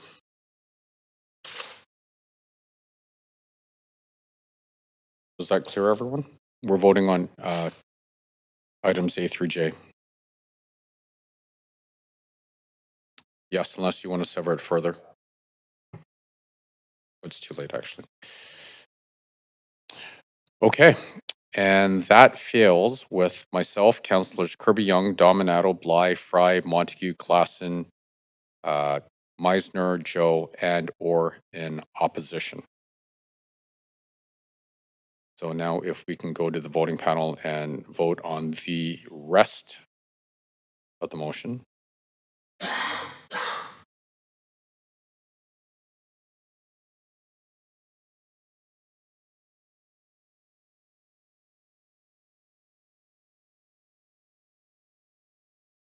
It's everything outside of A versus through J. So the motion as amended.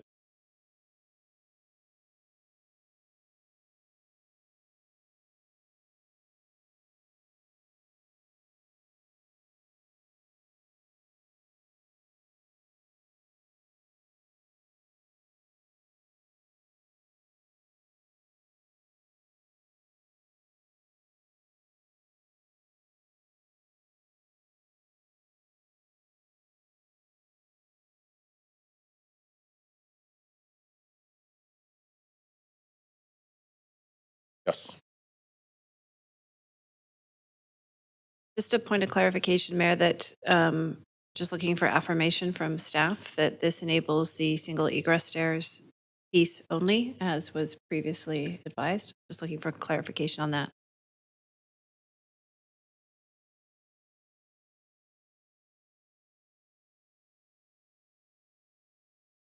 Stacey Kirby? McFarland, Legal Services. The reference to section 6F in the zoning bylaw amendment is the single egress stair amendment that's required. Yeah, I'm not clear. I'm going to need clarification before voting as a point of privilege. Okay. So stop the vote, like cancel the vote we just did. Okay. Sorry, Councillor Kirby Young, you're on the floor. Yeah, I'm just looking for clarification. I'm not looking to relitigate. I just want clarification that the amendment was moved as advised by staff, that it would enable the single egress stairs only. And that was that specific recommendation along with other clauses. I'm looking for clarification that what is left to vote is needed solely to enable that. I think what's up on screen is the final recommendation as amended. You already voted on the amendment, as far as I understand. Does that answer your question? Can I have that answer as a yes or no to my question? Sorry, can you rephrase the question, please? Yes. If we vote yes on what is on screen and remaining, does that enable the single egress stairs only? That's all we're approving. It does indeed, yes. Thank you. Yeah. Councillor Bly? No, that's a holdover. Thanks. Okay, thank you very much. Okay, so we're going to go back to the voting panel, and this is the motion as amended. And we've already voted on A through J, and that is failed, which was the villages plan. So we're voting on everything else. Make sense? Okay, awesome. So if we can please go to the voting panel.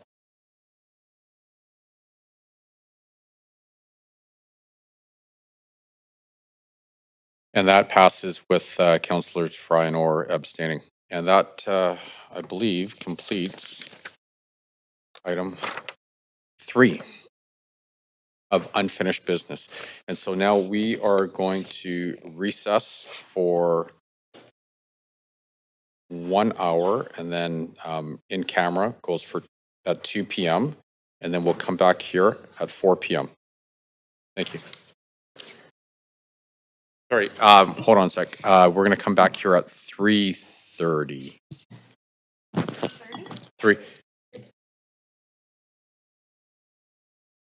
3:30.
I'm just going to ask everyone to leave on the WebEx, and then we join at 3:30 p.m. Thank you.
All right.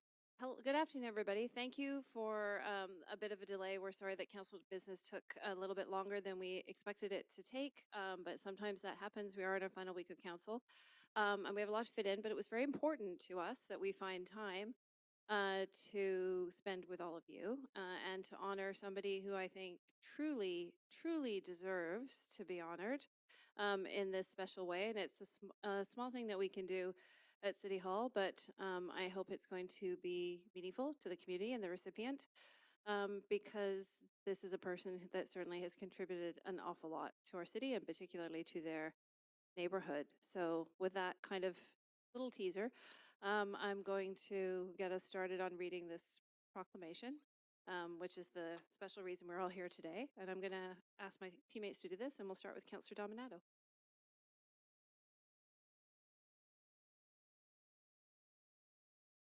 Sucha Sinclair Day. Whereas Sucha Sinclair is a long-standing community leader and representative of the Punjabi community in Vancouver. And whereas he moved to Vancouver in 1969 with the plans to opening a clothing store to serve the local Punjabi community close to the new Ross Street, Godawa.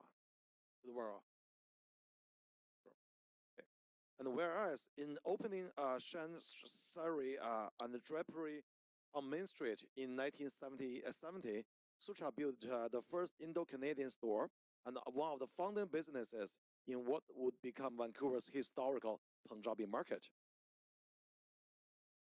And whereas he has spent decades as an active member of the Punjabi community, representing his fellow business owners in advocacy efforts and campaigning to City Hall for the formal recognition of the Punjabi market. And whereas Sucha has authored a half dozen books, written articles for the Indo-Canadian Times, and has served as the director of the Canadian Cancer Society, president of Punjabi Market, and president of the Sunset Senior Society, among many leadership roles. And whereas the Punjabi market, his legacy, is a cultural landmark in Vancouver in our city with restaurants, shops, and businesses that create the heart of the Punjabi community in the city today. So I, Sarah Kirby-Young, on behalf of Mayor Ken Sim and all of Vancouver City Council, I'm very, very proud to proclaim July 28th, 2026 as Sucha Sinclair Day in the city of Vancouver.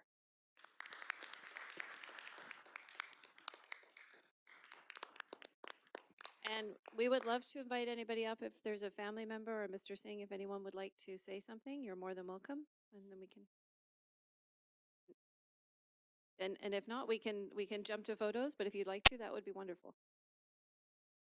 First of all, I'd like to thank all the councillors in the city of Vancouver for recognizing the contributions of my father. He's quite humble, and he didn't even know about this. We just surprised him. He just found out right now. Yeah, so Connor's been very working with us on that end. But thank you very much, and I want to thank all the family members that are here today. You all mean a lot to my dad and us, and it's a great day for him. Thank you.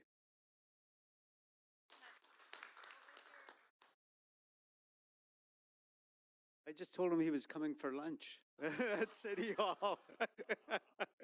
And it would be a quick 15 minutes. And yeah, I don't know if he was playing along or if he actually knew, but I don't think he knew.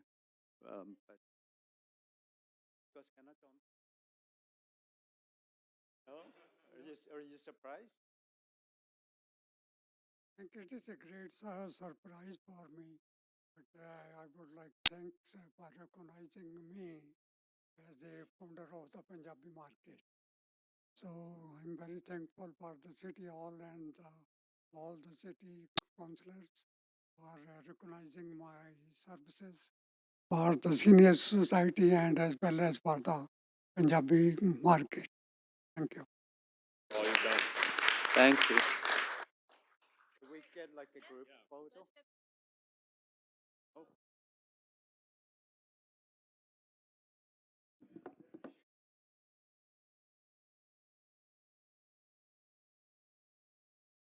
Yeah, for sure, for sure. One more. We got somebody else who'd like to speak? Gentlemen, it's my pleasure to know Mr. Suchakale for a long time. And I found him such a nice person, so amicable, so friendly. And I have learned a lot from him. I have read some of his books. They were very inspiring. They reflect what the community is here. So this is, it gives me inspiration as well as, good guidance. And with his inspiration, I have also written 2 books. One is Life and Act of Art. And today I have another Poetry in Daily Life. The first I have presented to Your Worship, the Mayor. And today I will again, if I meet him, I will present him the other book. So Mr. Suchas is still going well.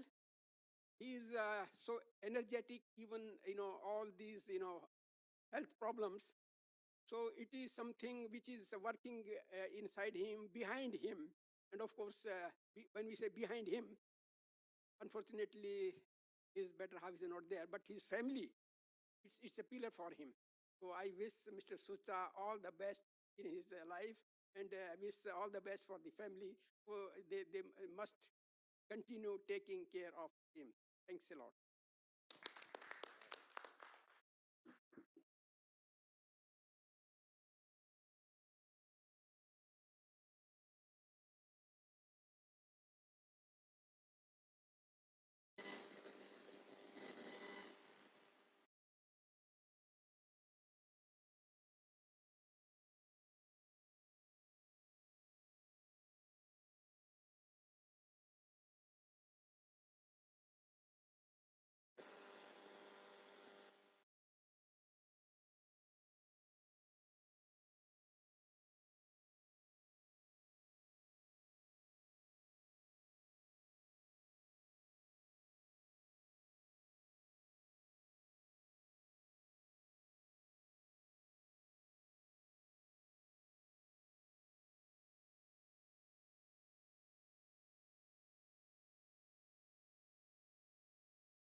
The meeting is in recess.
The meeting is in recess.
The meeting is in recess.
The meeting is in recess.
The meeting is in recess.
The meeting is in recess.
The meeting is in recess.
Welcome to TELUS Conference.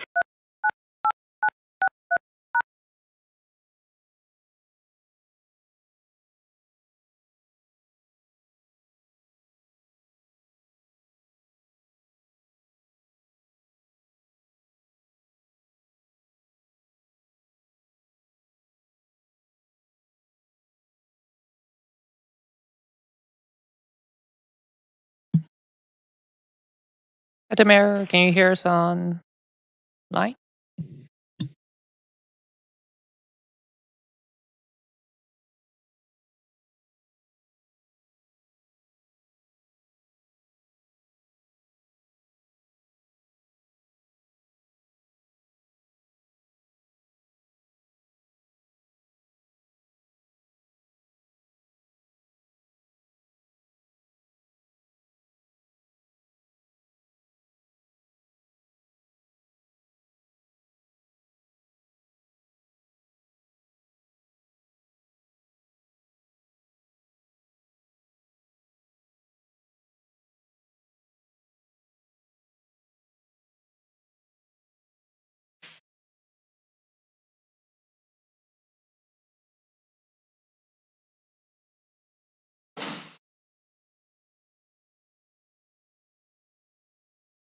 I can hear you, Tamara. Do you want to try again?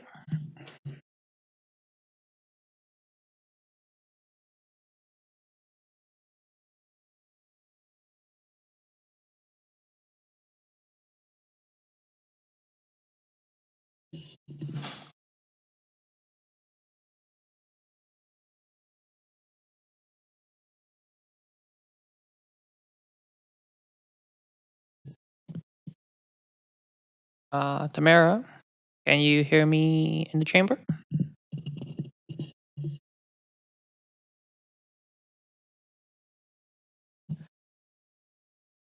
Maybe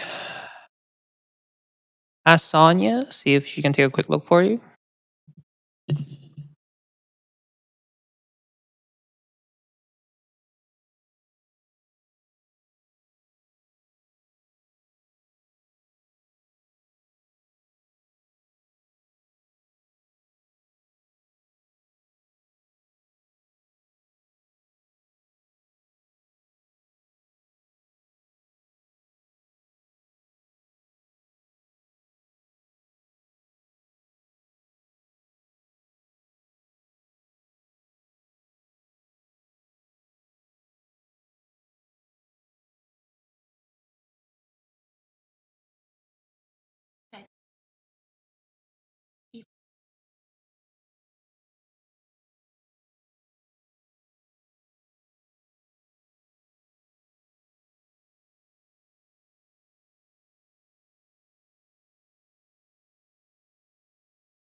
Port 6. Is there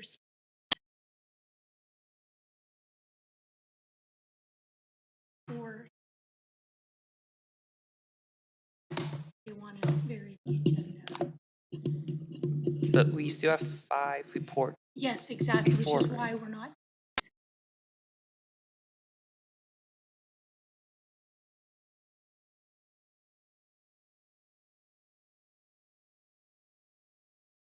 Hey, Tamara, do you want to do a quick sound check? Can you hear me in the chamber now?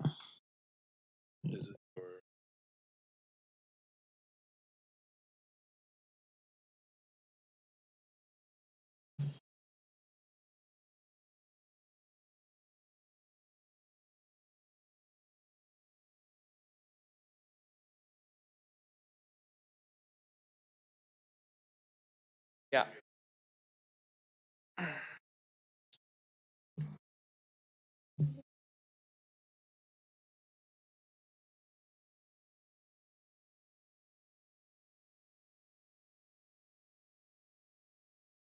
All right, can you hear me now? Yay. Okay, thank you.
Hi, David. I'm just doing one more check with IT. Sure. Can you hear me? Yep. Great. Okay, Loud and perfect. clear. Okay, thank you. Okay, thanks.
Hi, Councillor Montague. Welcome back.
Continue with item number 4, CD-1 rezoning 75 East 8th Avenue. So at the public hearing on July the 16th, 2026, council approved items 1 through 3, heard the team members' presentation, asked questions of team members, and heard speaker 1 for item number 4. On July the 23rd, 2026, council heard speakers from number 2 through 162 on the above noted item. On July the 24th, 2026, council heard remaining speakers and closed the speakers list and received public comments. Subsequently, council referred closing comments from the applicant and team members, questions to team members, and debate and decision to the council meeting on July the 28th, 2026 as unfinished business. Councilors Bly, Dominato, Kirby Young, Klassen, Meisner, Joe, and myself missed a portion of this public hearing and will need to confirm that we have reviewed the proceedings to be eligible to vote. Councilor Bly, have you reviewed the proceedings and will you be voting? Oh. Okay, so we'll figure that one out later. Councilor Dominato. Sure. Okay, Councilor Kirby Young.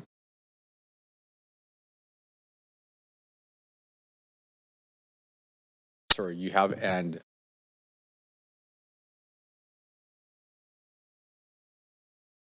okay, great, thank you. And going back to Councilor Bly, just on the CD-1 rezoning 75 East 8th Avenue, have you reviewed? And you will be voting. Great, thank you very much. Okay, Councilor Klassen. I have and I will. Thank you, Councilor Meisner. Icon. I have not and I will not. Okay. And Councilor Joe. Great. And I have and I will. And Councilor Dominato, with respect to CD-1 rezoning 75 East 8th Avenue, for any portion that you may have missed, have you reviewed information and will you be voting?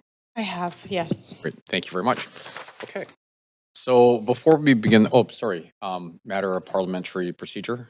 Yeah, thanks, Mayor. I'm looking at the agenda, and after this item, we've got a couple of other reports that were held. I know for item 6, it's the only item that we have on the agenda that has speakers, and I know that they all came to the council last time and we're waiting. I'm wondering if council would entertain a motion to vary the agenda to put item 6 at the top of the agenda tomorrow when we reconvene on July 29th at 9:30, just to provide some certainty to the speakers who have been held over for multiple days now. And item 6 is the Arts, Culture, and Community Services sublease, lease, and license agreements and grant approvals item. And do we have a seconder? Thank you, Councillor Klassen. Council, is there any discussion?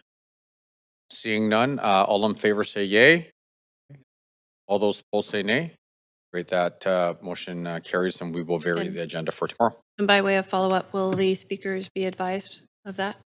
Wonderful, thank you. Thank you very much. Okay, so going back to item number 4, before we begin this agenda item, if anyone believes that they have a conflict of interest, now is the time to declare it. Does anybody have a conflict to declare? Right, seeing none. Does the applicant have any closing comments?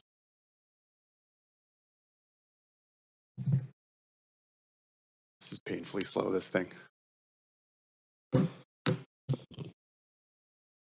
Okay. Thank you, Mayor Sim. Thank you, councillors. Thank you, staff. I want to thank you for your time and dedication you brought to the process.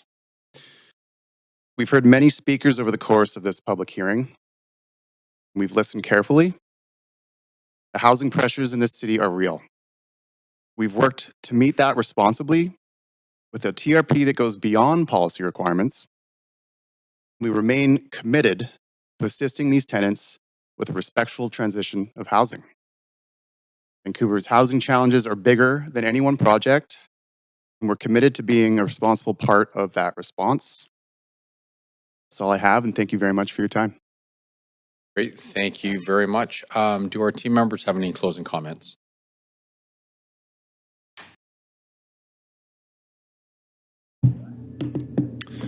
Yes, thank you, Mayor and Council.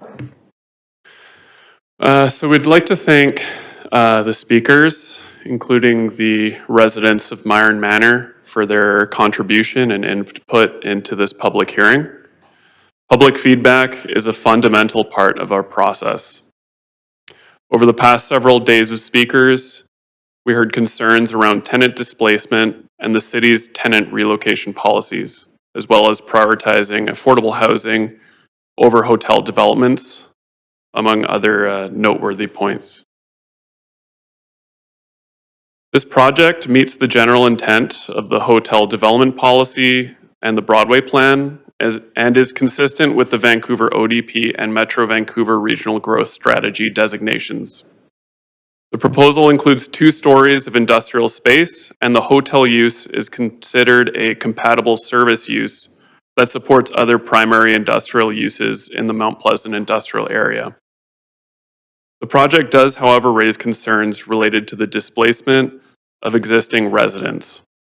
Staff and the applicant recognize this as an issue and work to develop an approach to the tenant relocation that responds to the Broadway Plan Enhanced TRPP, while recognizing the right of first refusal to return to this building isn't possible. This includes a commitment to rehouse all existing eligible tenants at rents that are no higher than the Broadway Plan BMR rents for those with qualifying incomes, and additional supports for any tenants who need it. Because the proposal meets the general intent of policy, and because of the additional tenant supports, staff can recommend support for the proposal.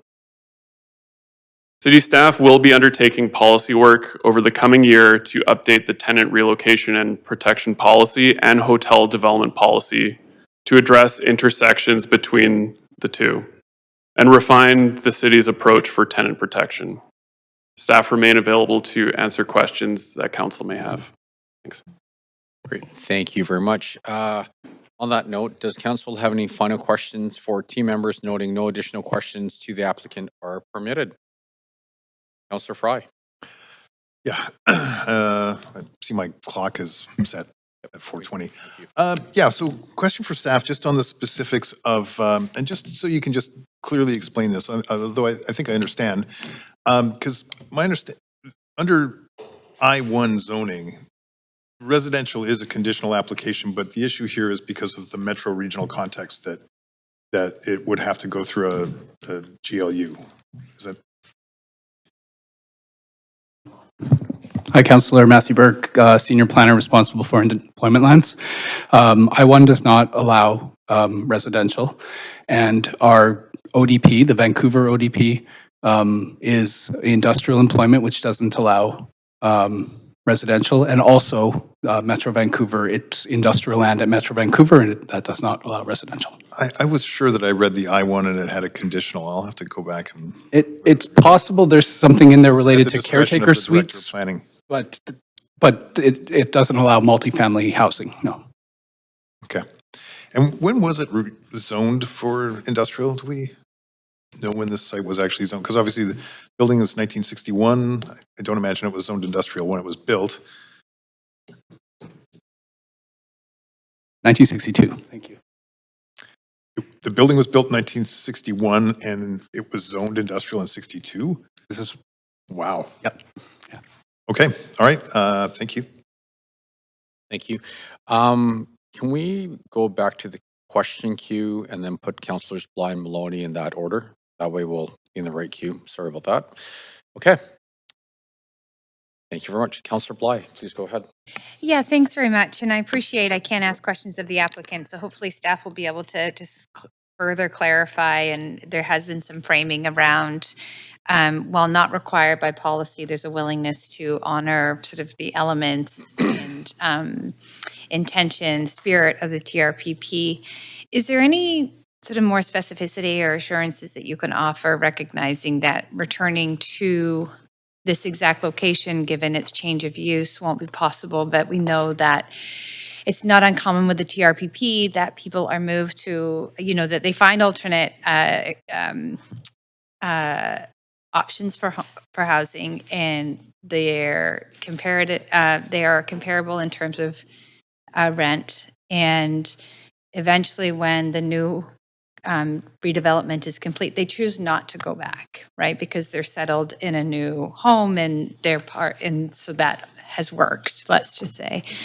Because I really felt like I heard the concern, of course, of the residents that are living there and those that support their advocacy to remain there, and recognizing again that there is an option here for the developer to elect to implement the TRPP in good faith. How can we be sure that's going to satisfy what feels like a pretty precarious situation of the residents that live in Myron Manor? Yeah, thank you, Councillor. And Dan Garrison, Housing Policy and Regulation. And we certainly heard, obviously, the same thing throughout the course of the public hearing. I will say that well, we worked with the applicant prior to the report and the conditions coming to public hearing. So it's not just an intention and goodwill of the applicant. There are actually rezoning conditions that would require the applicant to work with tenants to provide alternative accommodation that meet no more than the below market rents. And both staff and the applicant felt that was an appropriate way to go forward, looking, for example, at the pipeline of projects coming through Broadway, where we do see a significant number of below market rental homes that are available. So we do think that that will be possible to implement. And will it keep people in and around the area of where they are now based on available units of housing? Yeah, there isn't a requirement for it to be nearby the site, so that is an element. But it is, of course, the Broadway plan area is one of the areas of the city where we see the largest number of below market rental projects moving forward. So to remain in the Broadway plan area is something we've envisioned could be a possibility given the pipeline of below market rental projects in the area. Okay, but that does mean that that extends all the way to Vine, let's say, and this is at Main Street. So in terms of being able to access childcare, access schools, we know that there are children and families living in this building. That is a pretty big area to sort of say, I can't even remember, 300 blocks, city block. There isn't a guarantee that it will be within a specified geography of this specific site. Okay. And in terms of below market rents, can you just remind me how they compare to the existing rents in Myron Manor? I was going to ask my colleague Amel Norden to answer that. Thank you for the question. Amel Norden, housing planner. So below market rents range from $1,360 for a studio to $2,890 for a 3-bedroom unit. The building is currently comprised of, 1 and 2 bedroom units. So 1 bedroom's $1,488 is the below market rent currently, and for a 2-bedroom it's $2,118. And existing rents, 1 second. 1 bedrooms range from about $1,000 to $2,290, and the 2-bedroom unit in the building is $1,298. So it's about 17 of the 1-bedroom units are below BMR rents, slightly below. So 2-bedroom is $1,298? Yeah. So 2-bedroom. And the below market rents that we'd be putting forward as a tenant relocation package are almost $1,000 more a month? That's correct. Okay, I'll leave it there for a second. Thank you. Councillor Orr? Yeah, just wanted clarity a little bit on, I think I missed the answer to Councillor Fry's question. Essentially on, is it possible to redesignate 75 East 8th to general urban use as granted by the Metro 2050 Regional Growth Strategy 6.27A, if council so wishes to do so? Thank you for the question. Templar Sanctuary District Director of Rezoning. So the options that council have today is this is a non-residential building. It doesn't have residential uses. The bylaw hasn't been crafted that way. If council wanted to consider a project with residential uses, you'd have to give us direction to refer that back, come back with a new project, a new public hearing for that. Or your options that you quoted from the Metro Growth Strategy are the quote-unquote flex clause, which is an option that's available to council. A couple months ago, council tried to ring fence the use of it for another project, and subject to us reporting back on the Mount Pleasant industrial work, would look at options for how we consider residential more broadly in these areas. Perfect. Thank you so much. That's all. Great. Thank you very much. Councillor Maloney? Thanks. Other councillors have asked some of my initial questions, but I did think it was useful, given some of the concerns raised by public speakers, to ask a few questions about extended stay hotel accommodation and what that means. I think yesterday or the day before, I can't remember, we had examples raised of typical uses of extended stay hotel accommodation, because although we've had this particular development promoted as being for tech workers, would there be any restrictions? And if not, who would be examples of the type of people that stay in extended hotel stay accommodation? Yeah, I think yesterday you heard about people who come to Metro Vancouver for medical reasons. You also heard about folks who have renovations happening on their homes, or emergency renovation happening on their homes, and then also people who have just landed here and are relocating. So those are some examples. The other thing we learned through our hoteling task force engagement was that in the summertime, when the hotel demand is very high, the rates will go up, and sometimes these long-term stay units are actually used as regular hotel stock in the summertime. Is extended stay accommodation generally cheaper than ordinary hotel rooms, would you say? Well, not in the summer, and because you do get that high demand where everything is more expensive. I'm not sure. It may come down to what folks are able to negotiate. Yeah. And do you think that the availability of extended stay accommodation helps to prevent the proliferation of Airbnb type accommodation? Yeah, that is one of the things we did here through our hotel development policy work is, we have to have some opportunities for this as part of our spectrum of accommodation.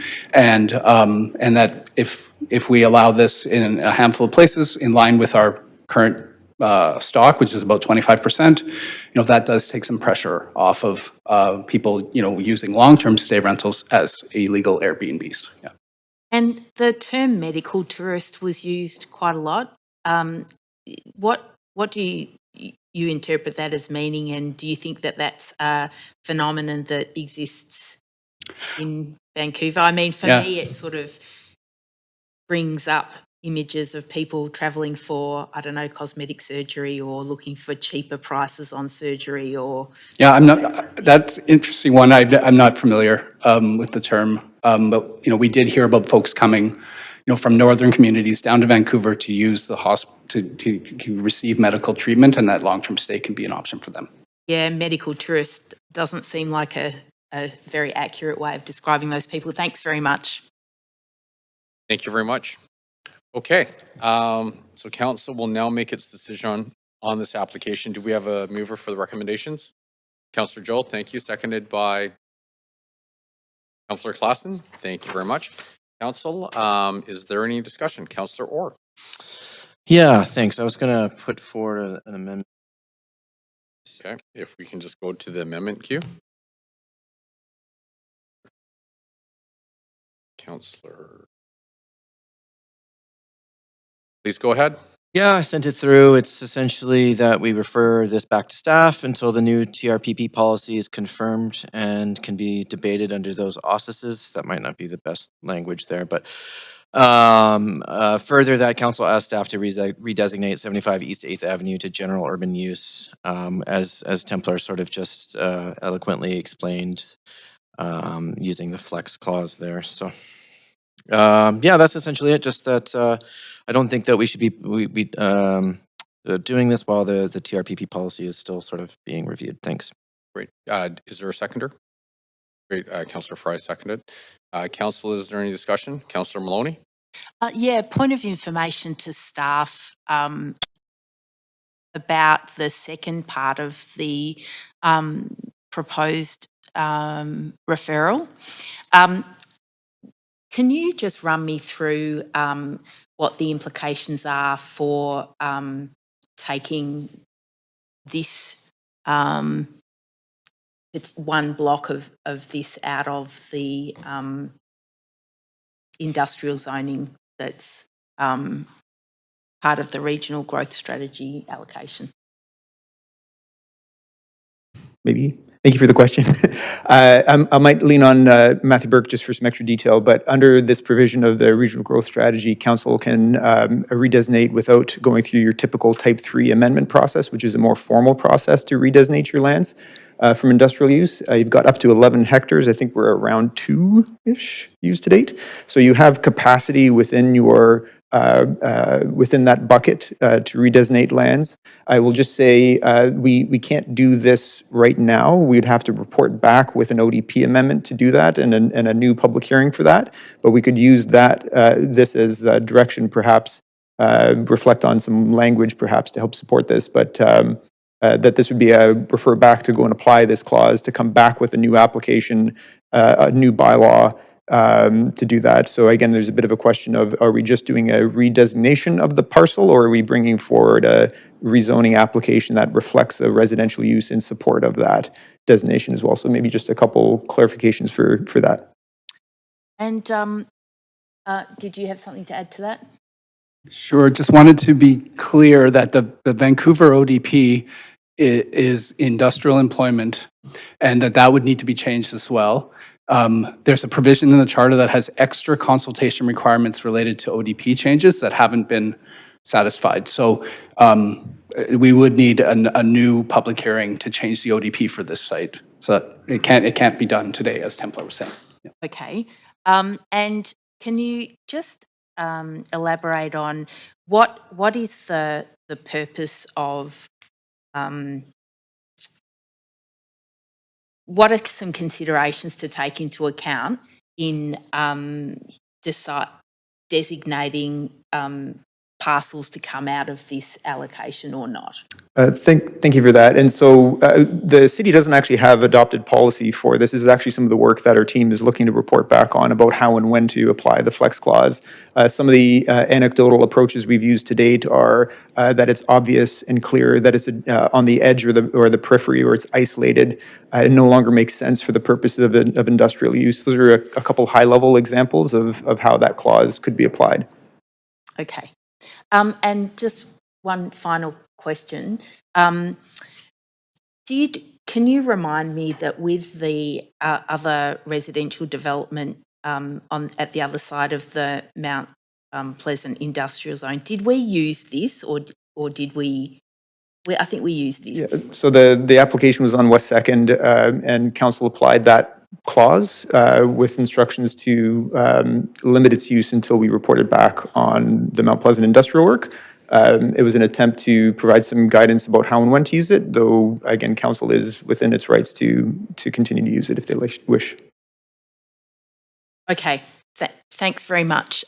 Can I ask that this, the two parts of this be severed and that we vote on them separately, please? Sure can. Thank you. Councillor Orr.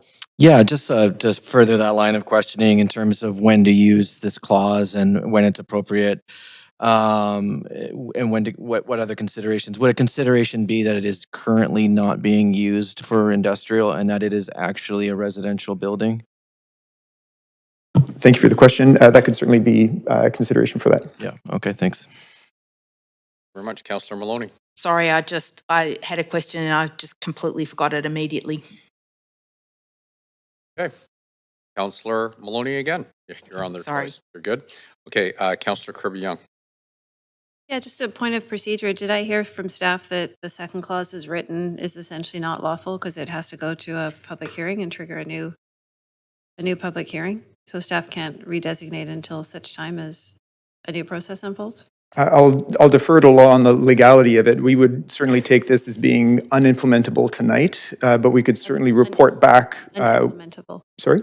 unimplementable, meaning it So it would trigger an ODP amendment, to which you heard from my staff, team members as well, that we would first need to come back with a consultation report. Who do we need to consult for that? To then go and do that work, to bring back an ODP amendment at a future public hearing to redesignate this. So we could certainly take this as direction to go do that.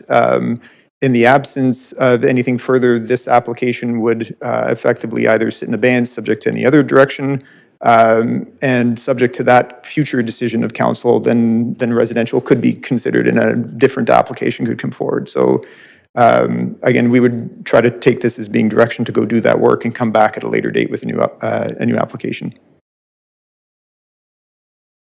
Okay, thank you for the clarification. That seems quite clear. Councillor Maloney. Yeah, sorry. I was going to ask, what's the status of this this use? Does it remain a non-conforming use, barring any other interventions? Yeah, it's a Permissible use. it's a legal non-conforming use, so they can renovate and maintain the building, but you can't build a new multifamily building in that zone. Okay, thanks. Thank you. Okay. I'm now going to call the vote on the amendment. If we can please go to the voting panel. Oh, that's right. Sorry. Okay. So we are going to. So if we can refresh that screen, the voting panel, please. We're going to vote on the first part, which is highlighted.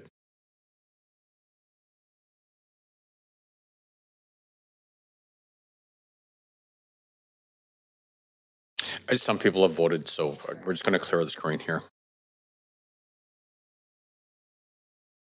Yeah, calling the vote on the first part.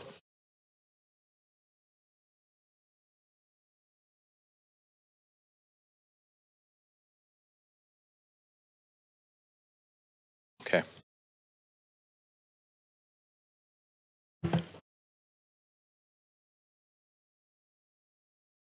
Okay, and 23, 6.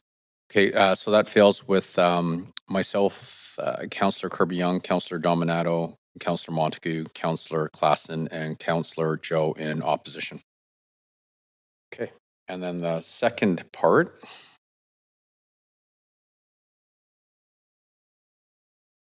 Is that clear, everyone?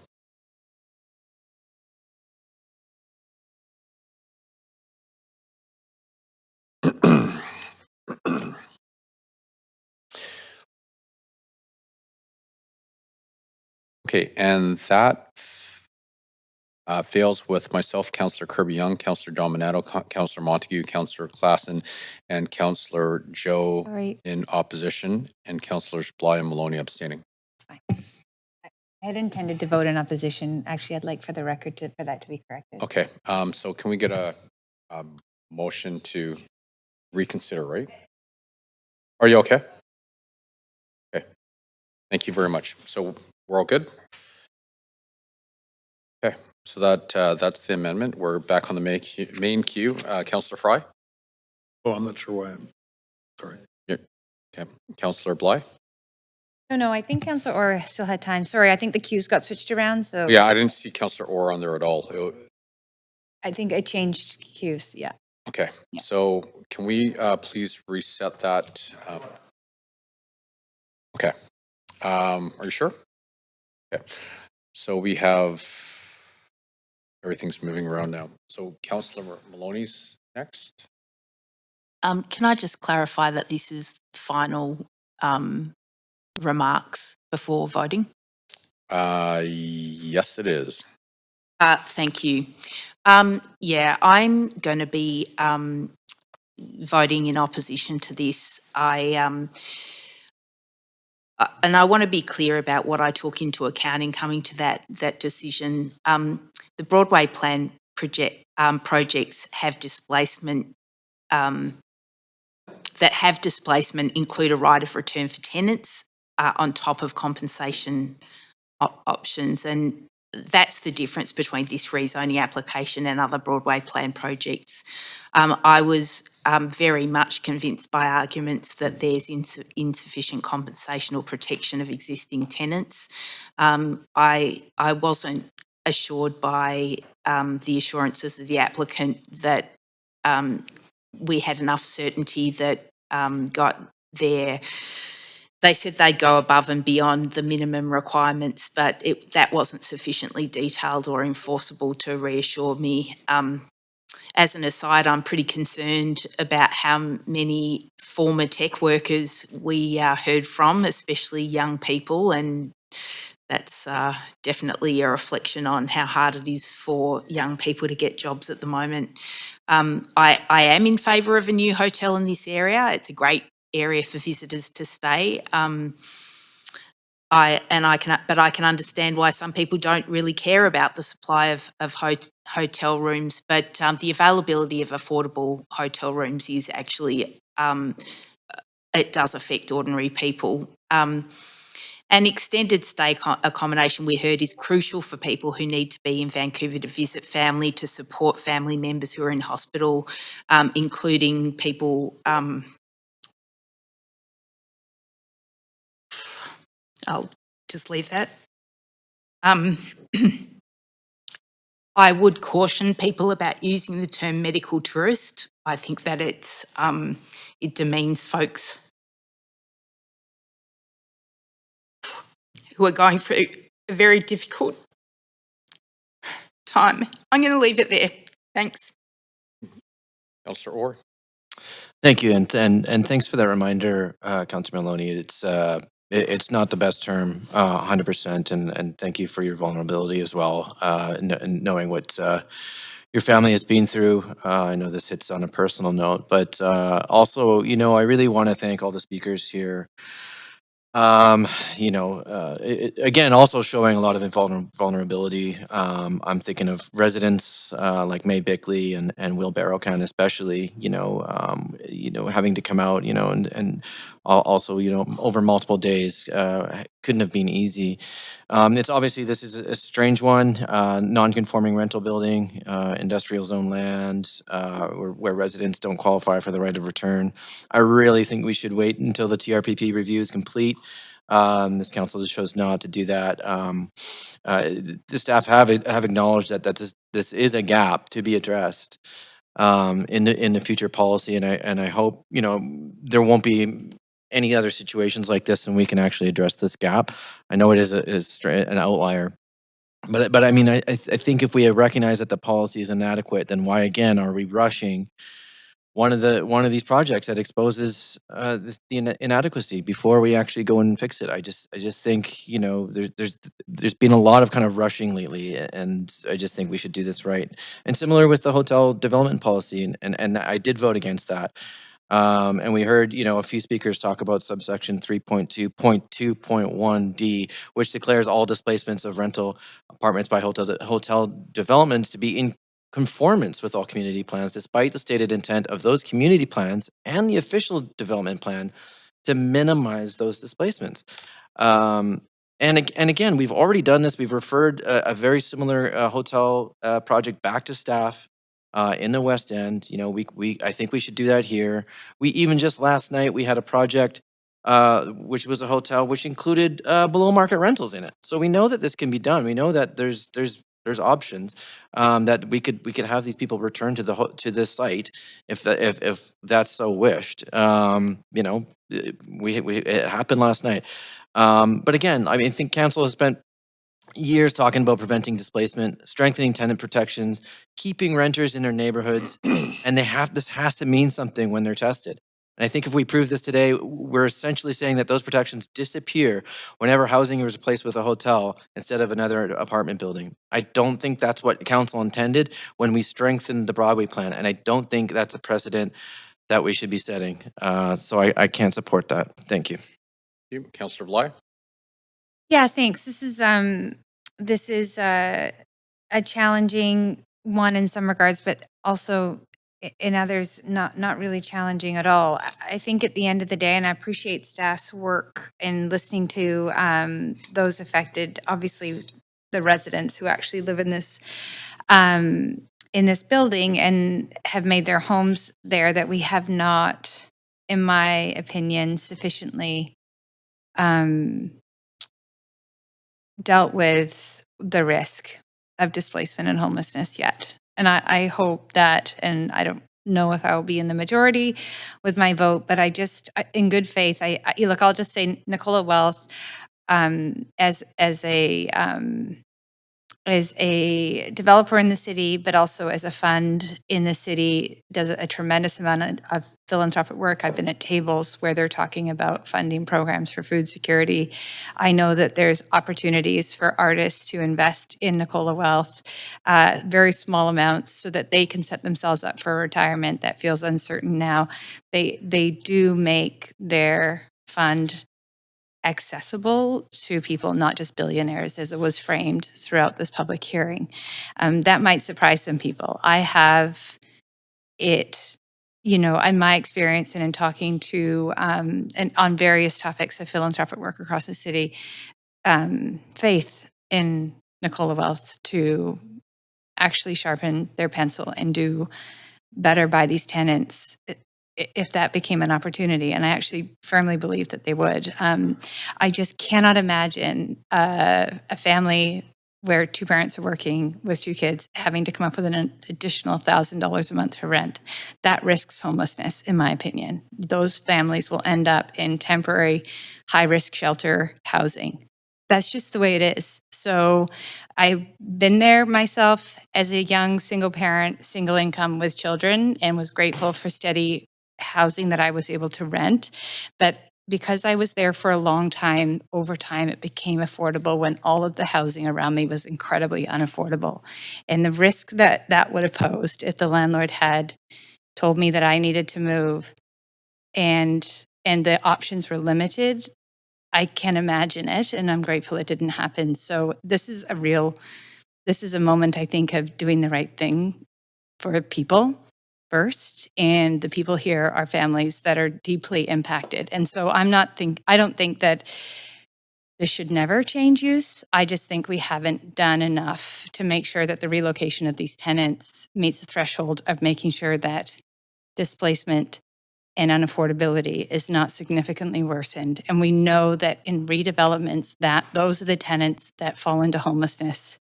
Homelessness is up by a significant amount in the last couple of years. And I think we don't always have the opportunity to track at this level of granular detail what happens with tenants when redevelopment happens. And we have an opportunity to do something different. So I support the work and the investment and what Nicola Wealth does across this city on many of the ways that I framed it already. We haven't met the threshold, I think, for what would be reasonable to approve this application as is presented right now, but I do think that we could. And so I don't want to give up on the people that live in Myra Manor, but I'm also not giving up on Nicola Wealth and what they do to build our city in partnership. So I hope we can keep going, but not approve this today. Thank you. Councillor Fry? Yeah, thanks, Mayor. Appreciate the work of staff bringing this forward. I appreciate the applicant, Mr. Anderson, for sitting through many hours of public hearing with us. And I appreciate all the speakers who came and spoke to this item and called in. And yeah, I'm struggling with supporting this rezoning. And my challenge is not rooted in the opposition to the development or economic activity or even hotel use in general, but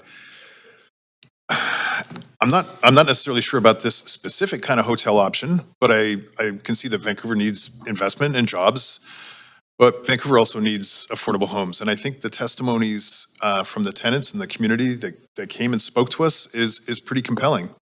And since each application, when we come to public hearing, it's evaluated on its merits. And in this case, I believe that the public costs outweigh the public benefits. And I think that the unique historical zoning context here is a serious and weighty consideration. I was on council when we voted in favor of the Broadway plan with conditions. And even as many of those conditions I supported the Broadway plan on, like the pace of change, as those conditions have since been stripped away from the plan, I note that this particular application is inconsistent with the Broadway plan anyway, and the Broadway plan doesn't specifically enable hotel use for this part of Mount Pleasant industrial area, nor at this height. And then, appreciating from the friends, residents, neighbors who all talk about how this will result in the displacement of a long-standing community, seniors, families, folks with roots in the neighborhood. And I'm not persuaded that the proposed land use here and the discretionary rezoning that we're asked to consider represents the highest and best public interest for this site. And I particularly lament that this application could not have included replacement residential. The site it occupies a unique position in our planning history. Although it's currently zoned industrial and sits in an industrial area, it has functioned as a residential housing for over 50 years, predating the industrial zoning and, from a simpler time in the heart of Mount Pleasant. I think that rather than replacing existing renters with a hotel project, council should be asking if there's opportunities to retain housing on a site that has been a residential for more than 50 years. This application found ways to make the project work even though it wasn't compliant with the existing Broadway plan policy. So ultimately, I'm struggling to justify the displacement of an established rental community and that we didn't find a way to make it work for the folks who are living here now. I just don't feel like the public interest test has been met here, and for those reasons, I will be voting against this application. Thank you very much. Okay, seeing no one else in the queue, Councillor Orr, please go ahead. I wasn't in the queue. Oh, you're not? Okay, we have gremlins in here. Okay, so no one's in the queue. Okay, good. Sorry, my screen was flashing a little bit there. Okay, so I will be calling the vote then. And a reminder that any council members participating virtually whose video is disabled will be marked absent for the vote pursuant to section 14.13 of the procedure bylaw. Okay.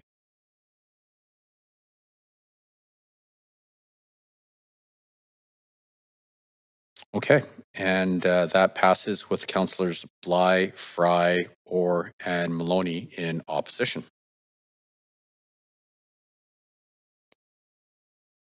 And that completes item number 4 of unfinished business.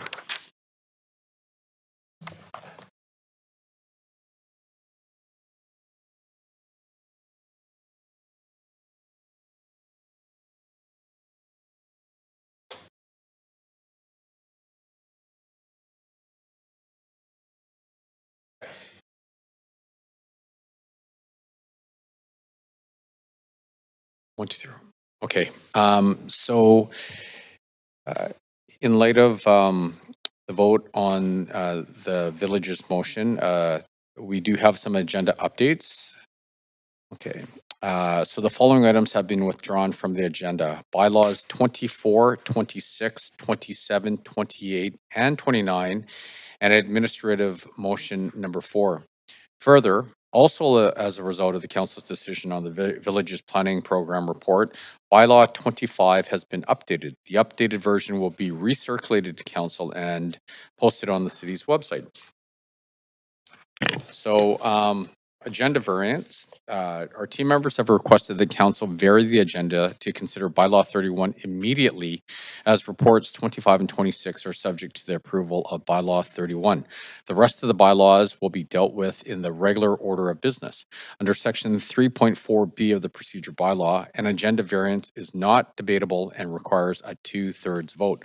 Would someone like to move a motion to this effect? Was that a nod? Yes, Councillor Claassen? Awesome, thank you. And seconded by Councillor Joe. Thank you very much. A reminder that the motion requires 2/3 support. All those in favor say yay. Yay. All those opposed say nay. Great.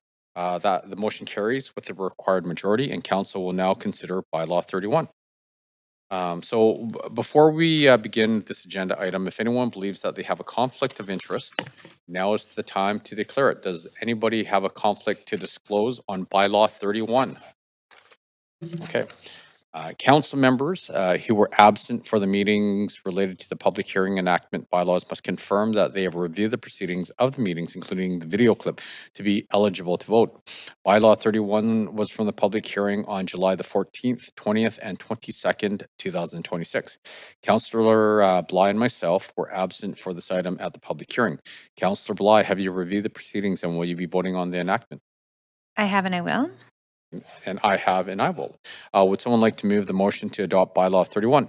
Councillor Klassen, thank you. Councillor Dominato seconded. Council, is there any discussion? Okay, all those in favor say yay. Okay. All those opposed say nay. Great, the motion carries unanimously.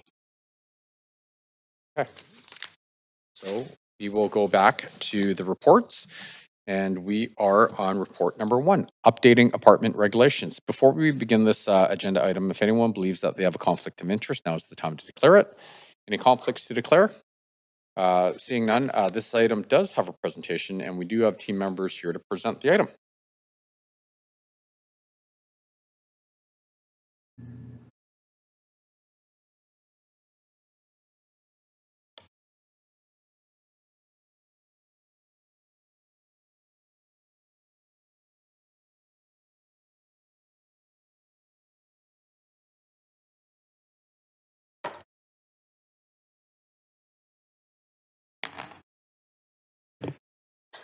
Okay, good afternoon, Mayor and Council. I'm Edna Cho, Senior Planner in Housing Policy in PDS. I'll be presenting the work on updating apartment regulations.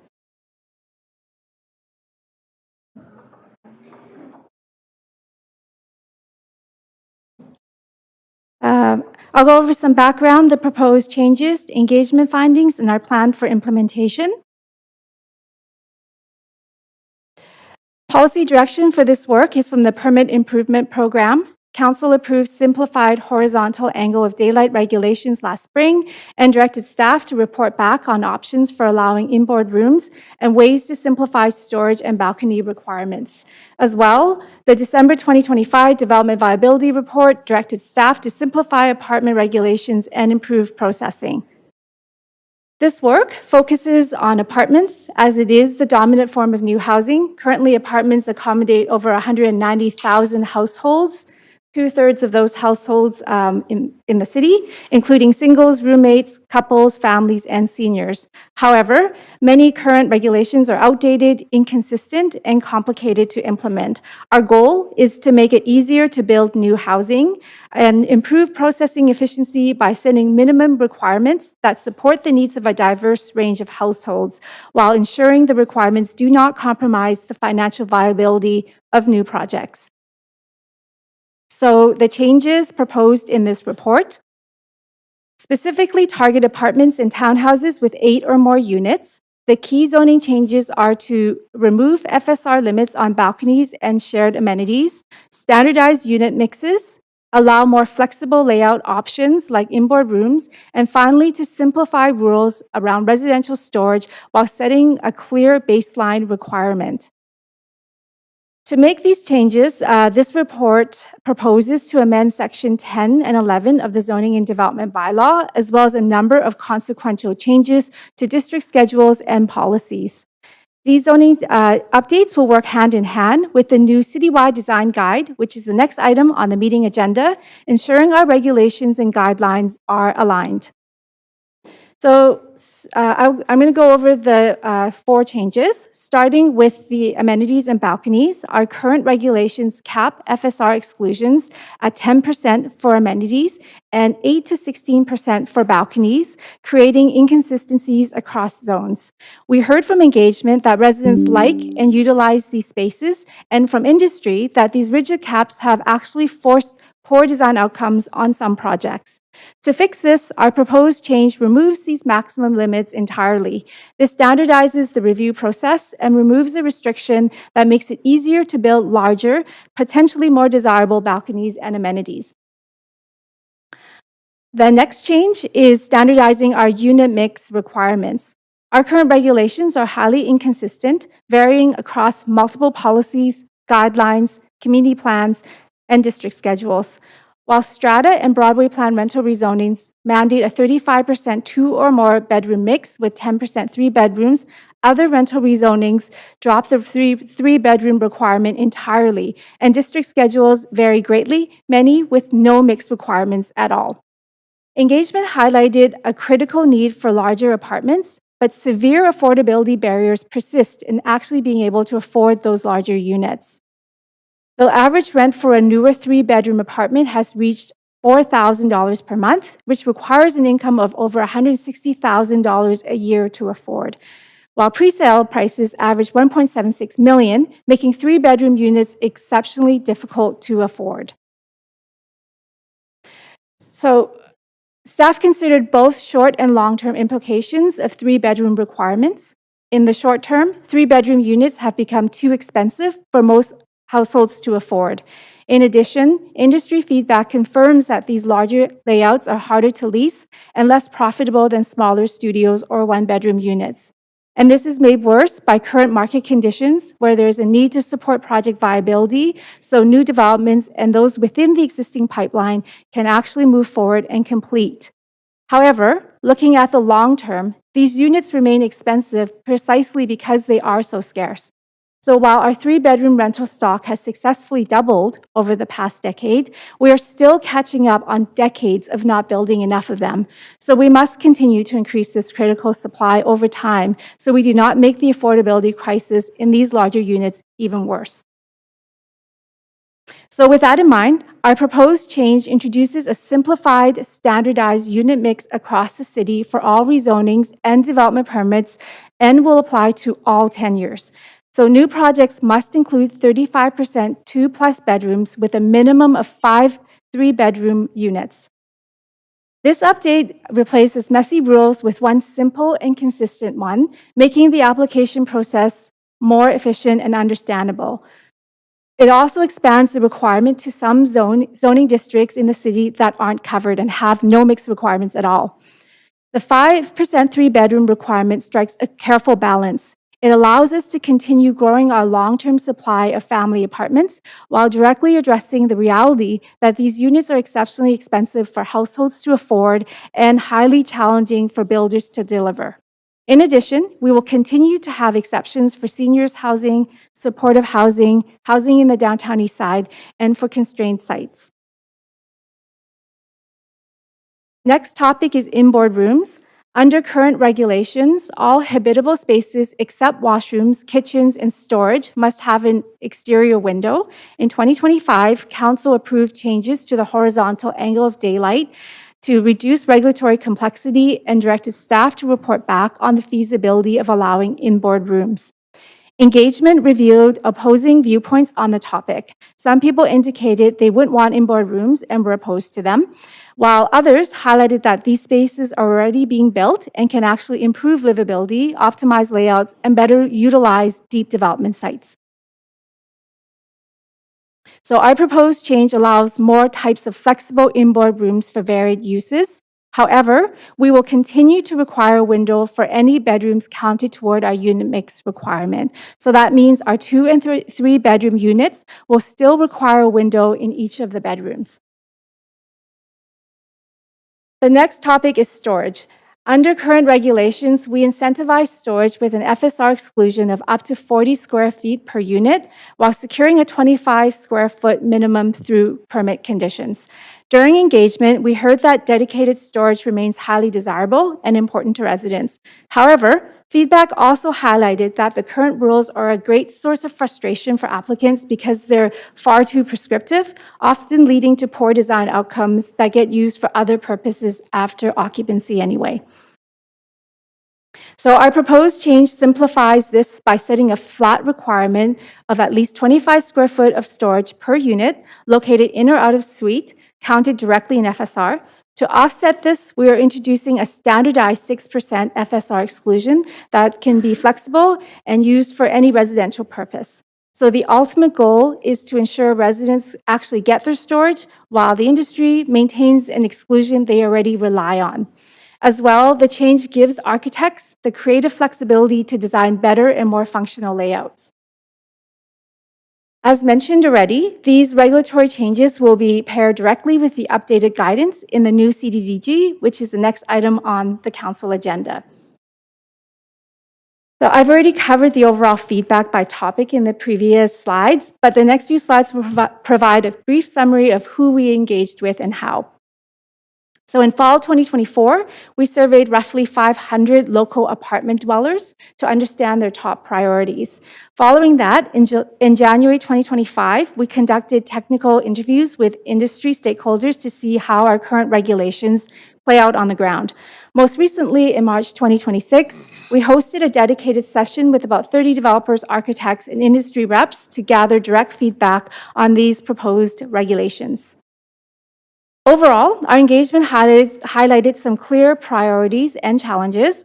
Apartment residents emphasized that unit size, layout, and outdoor spaces are critical, while those currently living with inboard rooms reported high satisfaction. Meanwhile, developers and architects emphasized that building under current market conditions is exceptionally challenging. They noted that our overly prescriptive regulations often conflict with consumer demand and hinder design flexibility, particularly regarding storage. So let's move on into implementation. So if approved by council, the new regulations will take effect upon bylaw enactment on October 27th, allowing for the intake of new and revised development permits. Additionally, active rezoning applications that have yet to be approved by council will be subject to the new rules at that time. To minimize disruption and respond to industry interest, recommendation B of the report retroactively applies the proposed updates to 37 active CD1 rezoning projects. This approach allows flexibility, enabling recently approved projects that have not yet reached the construction phase to either proceed uninterrupted under previous rules or voluntarily incorporate the new regulations.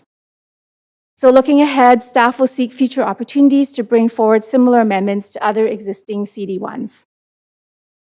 So in conclusion, this proposal accelerates housing delivery by introducing modernized apartment design requirements that meet the needs of a diverse population without compromising the financial viability of new construction projects. Thank you. That concludes the presentation. We have staff available to answer any follow-up questions you may have.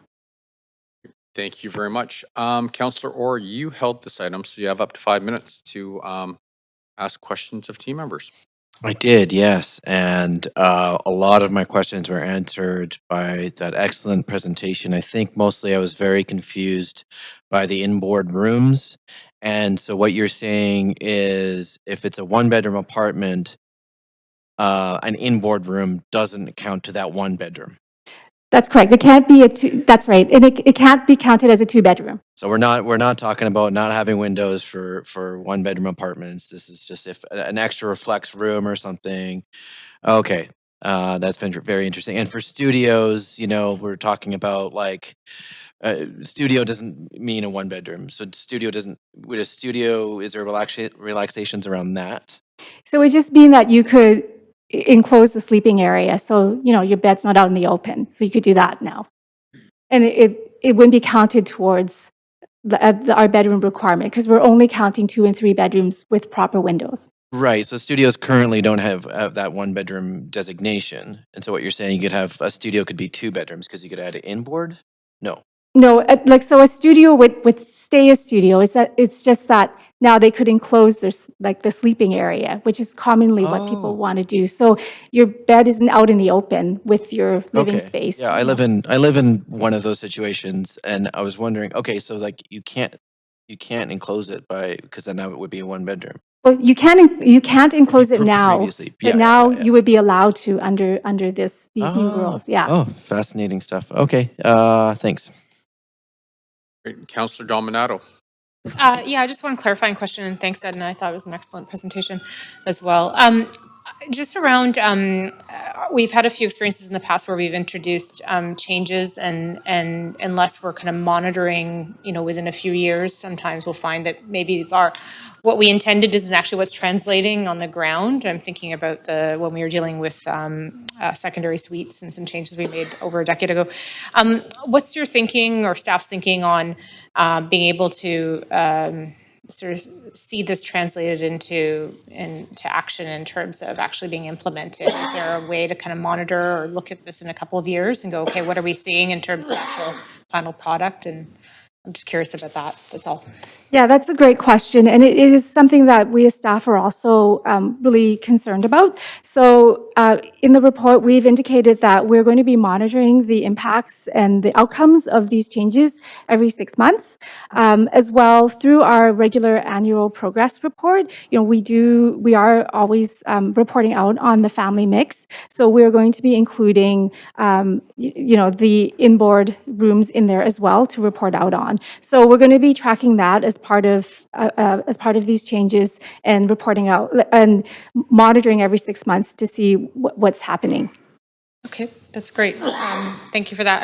I don't see anyone else in the queue. I'm happy to move the recommendations. Okay, great. Mayor? Is there a seconder? Councillor Klassen, sorry. Councillor Klassen, saw your hand first. Council, is there any discussion? Just since I'm still in the queue, I'll briefly say, I really appreciate the thoughtful steps being recommended by staff, particularly because a number of these points are addressing issues that have been, at least I heard about this term, last term. And so I feel it's very responsive and offers some more flexibility. And so I'm happy to support them.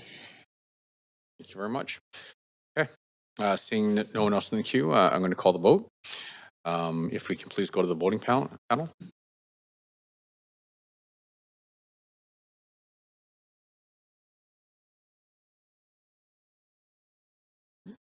Great, and that passes unanimously.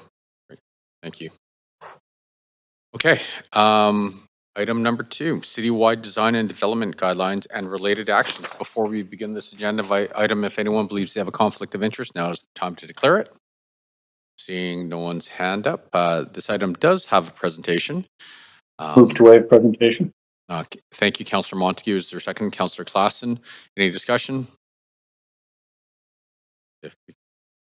Councillor Maloney, she was the first one in the queue. Just that I would very much like to hear the staff presentation, please. Okay, thank you. Councillor Orr? I would like to echo that. This is a very difficult document to kind of digest. I tried. There hasn't been a lot of time that we've had in the last few weeks, as we all know. And I would really love the presentation to explain this, so I can vote either in favor or against. We just haven't had enough time to really go through all this. I would really implore you not to waive this presentation. Okay, thank you very much. Okay, show of hands here. All in favor of waiving the presentation, say aye. Aye. 1, 2, 3, 4. Recorded vote? Okay.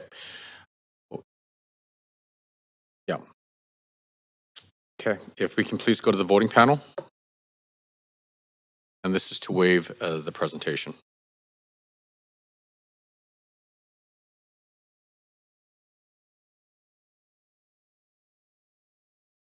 Councillor Klassen? And is it a simple majority or is it? Okay. 1, 2, 3, 4, 5, 6. And that passes with Councillors Bly, Fry, Orr, and Maloney in opposition. So we will waive the presentation. Councillor Orr, you held this item. You have up to 5 minutes to ask questions of team members.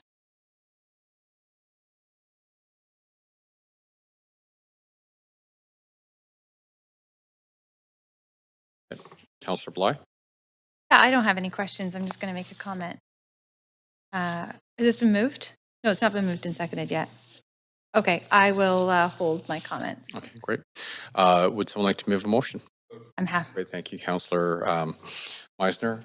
Seconded by you, Councillor. Okay, Councillor Klassen, thank you. Council, is there any discussion? Councillor Bly.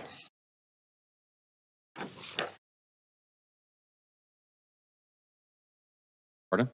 To the main queue. Sorry, let's just, Councillor Bly, please go ahead. Yeah, thanks. I'm just going to register my objection to this process. It's, I appreciate that there's a lot to do, but it has been our practice in terms of if a presentation is asked to be seen by one member of council, that we would hear the presentation.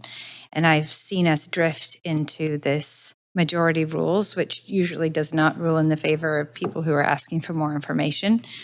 And yeah, I just find it very troubling. And I get this is our last meeting of this term, that with something this complicated, where a member of our council has specifically asked for more information to see the presentation, and to overrule that just because you can, because you have the votes, is an egregious disrespect to what we're doing here. And I just have to say it, because I don't feel comfortable not saying anything when a member of this council is asking for more information so that they can properly vote on an item, and to refuse that opportunity.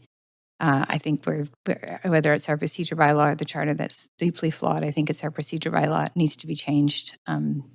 So I just think it's a very, very, very poor form from those that supported that. So I just needed that to be known. Thank you. Thank you very much. Councillor Orr. Yeah, I agree. I would love if the members who voted against this could explain this to me in 60 seconds. Because you can't, I don't think. This is a very complicated document and report. And yeah, again, I recognize we're all looking forward to August. But maybe a point of parliamentary privilege. Can I get the presentation that you were going to give? The digital copy at least? But as you know, before that, I don't know. I don't know how I can vote on this. I really wanted to hear the presentation. So the presentation to you. Thank you so much. Appreciate that. Thank you, Councillor.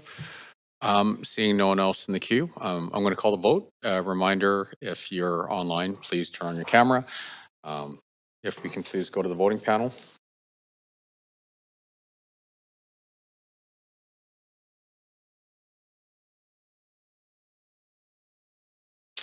Great. That passes with Councillor Orr abstaining. Okay. So item 2. Item 3. Below market lease extension to affordable housing societies for the street homes. Before we begin this agenda item, does anybody have a conflict they need to declare? Seeing no one's hands up, this item does not have a team member presentation. Councillor Dominato, you held this item, so you have up to 5 minutes to ask questions of team members. My mic on. Councillor Fly is already on the queue. That is a holdover? Okay, thank you. Thank you. Yes, Mayor, just in light of reviewing the report with interest, I was just curious if staff, given I was reading that the Affordable Housing Societies operates quite a number of nonprofit residential buildings in the city, and with quite a large number of units. I was just curious if staff could comment on their performance as a society, and I'm just interested in a little bit more context. Sure. It's Ryan Bigelow, Managing Director of Non-Market Housing Development. So Affordable Housing Society operates a number of buildings in Vancouver. They also, many of those are on leased land from the City of Vancouver. I would say they're an operator in good standing. They provide a great service to tenants. We have not had any compliance issues with our particular leases, and any feedback is historically been positive. So, yeah. Okay, thank you. That's all my questions. I'm happy to move the report. Great, thank you. Would someone like to second it? Councillor Klassen, thank you very much. Council, is there any discussion? Seeing no one in the queue, I'm going to call the vote. If we can please go to the voting panel.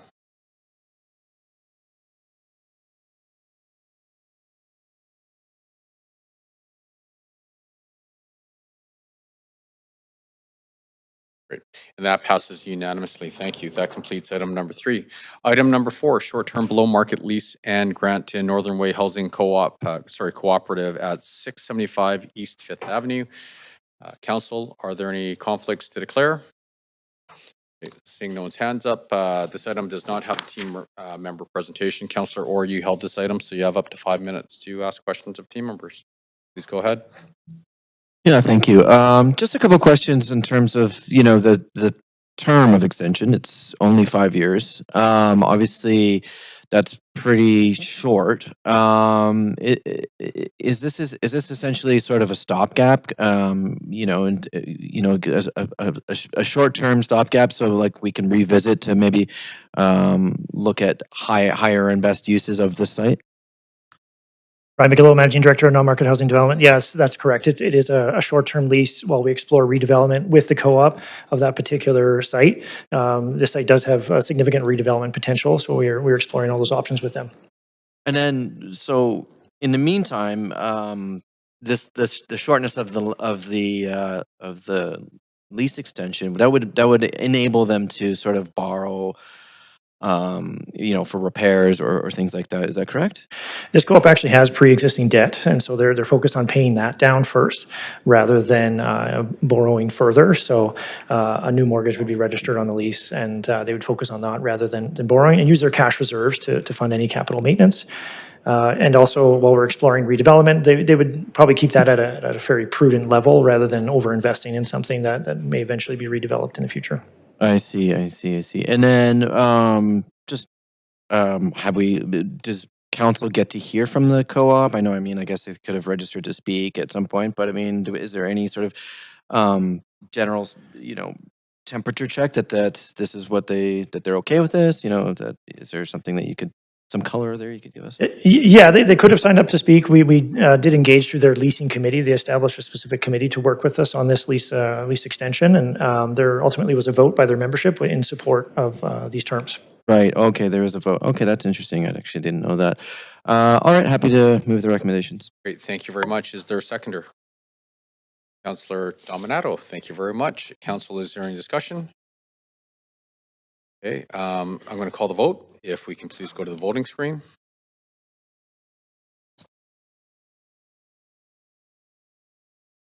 And that passes unanimously. Okay, item 5, 1475 Kitchener Street, lease extension and amendment to Luma Native Housing Society. Councillor, are there any conflicts to declare? Seeing no one's hands up, this item does not have a presentation.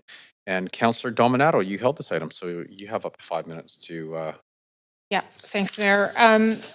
Main question is reviewing this report, would it be fair to say that the reason in great part that we're seeing this come to council at this time and the changes around affordability of the units is due to the province pulling back, pausing provincial funding for supportive and social housing? Would that be the big driver here?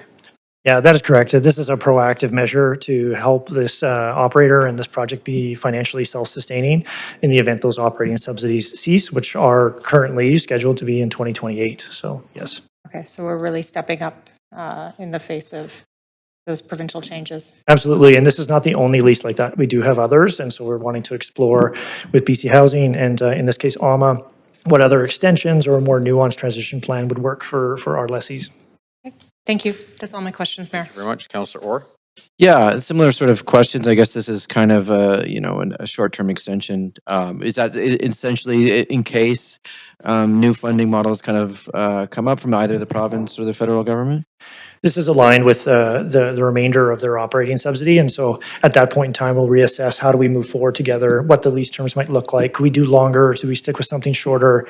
It'll depend at that time, so yeah. Okay, and then is there, I mean, if say there isn't that funding, you know, from the senior levels of government, what kind of options does the city have, you know, to sort of, for them to be able to maintain the current number of shelter rate units? Is there any CAC money or CHIP grants that, or anything from?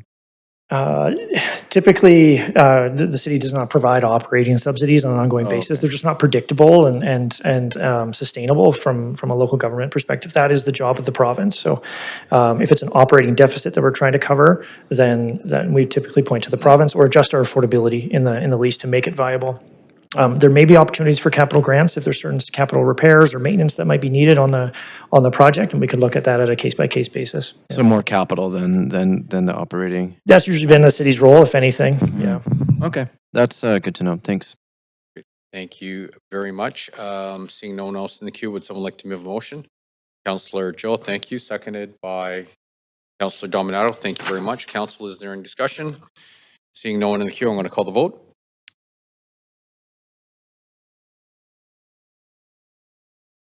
Great, and that passes unanimously as well. Now, item number 6, we varied the agenda, and so we're going to cover that first thing tomorrow morning, I believe. Is that correct, Clerk? Yes, that's correct. Thank you. Just wanted to make sure. So the next item is number 7, miscellaneous amendments concerning various housing rezoning conditions and housing agreements.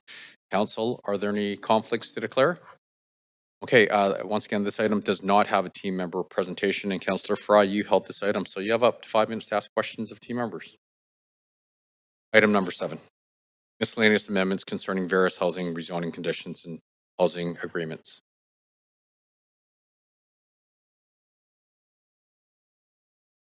Number 8 was held by Councillor Joe, but it is held, so.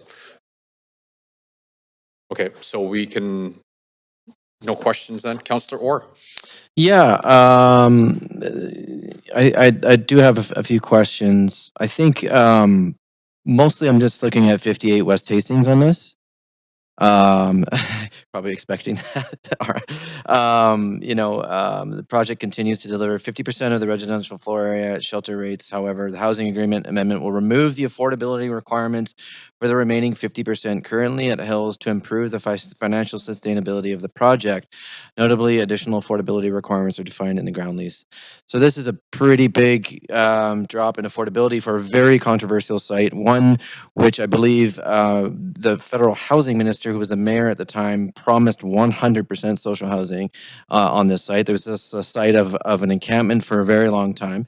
And now after, basically, receiving grants from the government, we're now reducing the affordability requirements once again. Would that be accurate? Or could you walk me through, like, I know there's no presentation, but could you just give me a little bit more color specifically on 58 West Hastings? Yeah, let me start, I guess. Ryan Bigelow, Managing Director, Non-Market Housing Development. So the shift in affordability is intended to provide the operator more operational flexibility and make the project more financially resilient, but continuing to provide that much-needed housing at shelter rate. Subject to Council's approval today, the affordability requirement in the ground lease would, in addition to what's in the housing agreement, would be at 50% shelter, 14% hills, 14% low into market, and 22% at market as the maximum. Right, and so this is necessary, and without this transition, all of these units would be required to be rented at shelter and hills. And there's a risk here that folks income out of their particular units, so there isn't that income ladder within the project. As household incomes potentially exceed the housing income limits, right? And this could force tenants to have to be relocated unnecessarily. And so this affordability mix provides that operational flexibility for the project. As well, the shift in affordability allows the housing component of the project to be more self-sustaining and less reliant on the revenues from the retail side of this project, right? Which could fluctuate, if market demand or there's another market downturn for retail. So it's not necessarily about taking affordability away, it's about making the project more financially sustainable and resilient in the long term. Because right now at 50/50 is a tall order, and the entire project is not covered by an operating subsidy. Only the shelter rate units are. So they're wanting to build in that resiliency now. Okay, that's definitely interesting. So for the retail, I mean, it's struggling to sort of have retail right now. I think there's a cafe in there called Buns and Beans or something, and a pharmacy as well. But other than that, there's quite a lot of unleased space. The ground floor, there's I think 2 units that are not tenanted. One is in the process of being permitted, and then the second floor is actually leased to Vancouver Coastal Health, and so there is a larger, say, anchor tenant on the second floor that's helping create some revenue for the project. Okay, thanks. And then just for some of the other ones, I'm sure I know the answer to this, but there's a couple where we're dropping below market from 20 to 10. Again, this is all to do with sort of the market and financial viability. Is that correct?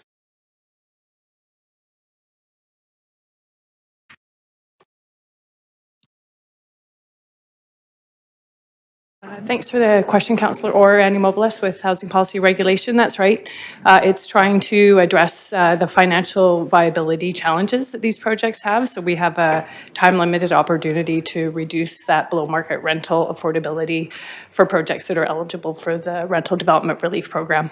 Okay, and then, so I think you just answered it, but, you know, what sort of effect do these amendments have on projects that are already in the pipeline, that have agreed to the 20%?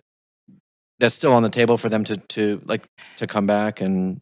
Yeah, the program has an endpoint. It's a time-limited program, and so anyone that would want to apply would have to do so, I believe, by September 15th, to be able to make that 2-year timeline from council decision. So ones that are in the system that have had approval to reduce the affordability will proceed, and others, if they haven't applied by then, I think would have to retain their 20% discount. Okay. Okay, that's good to know. I was going to ask, I don't think I have enough time, but what this means for Barclay and Burnaby site, but that's okay. No, it's okay. It's fine. Thank you. Sorry. No, it's fine. Go for a second round if you want. No, happy to move the recommendations. Happy to move the recommendation. Sorry, Councillor Maloney. Just go ahead. Yeah, I was interested in the answer to that. So if you could answer Councillor Orr's question, perhaps you could repeat it to help me out.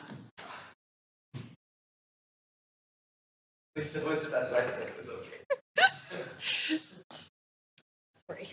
So for the Barclay projects, the West End projects, they're also able to do the reduced affordability. However, we have considered the affordability for returning tenants to be able to come into a 50% discount unit, which was part of that West End affordability construct that's different than Broadway Plan, for example. So we're looking just to ensure that those tenants that would be eligible for that 50% discount can continue to have that as an option. Otherwise, the project would benefit from a kind of less affordability to make the project viable. Okay. That helps. Thank you. Thank you very much. Okay, seeing no one else in the queue, would someone like to move a motion? Councillor Clausen, thank you. Is there a seconder? Councillor Dominato. Council, any discussion? Seeing no one in the queue, I'm going to call the vote.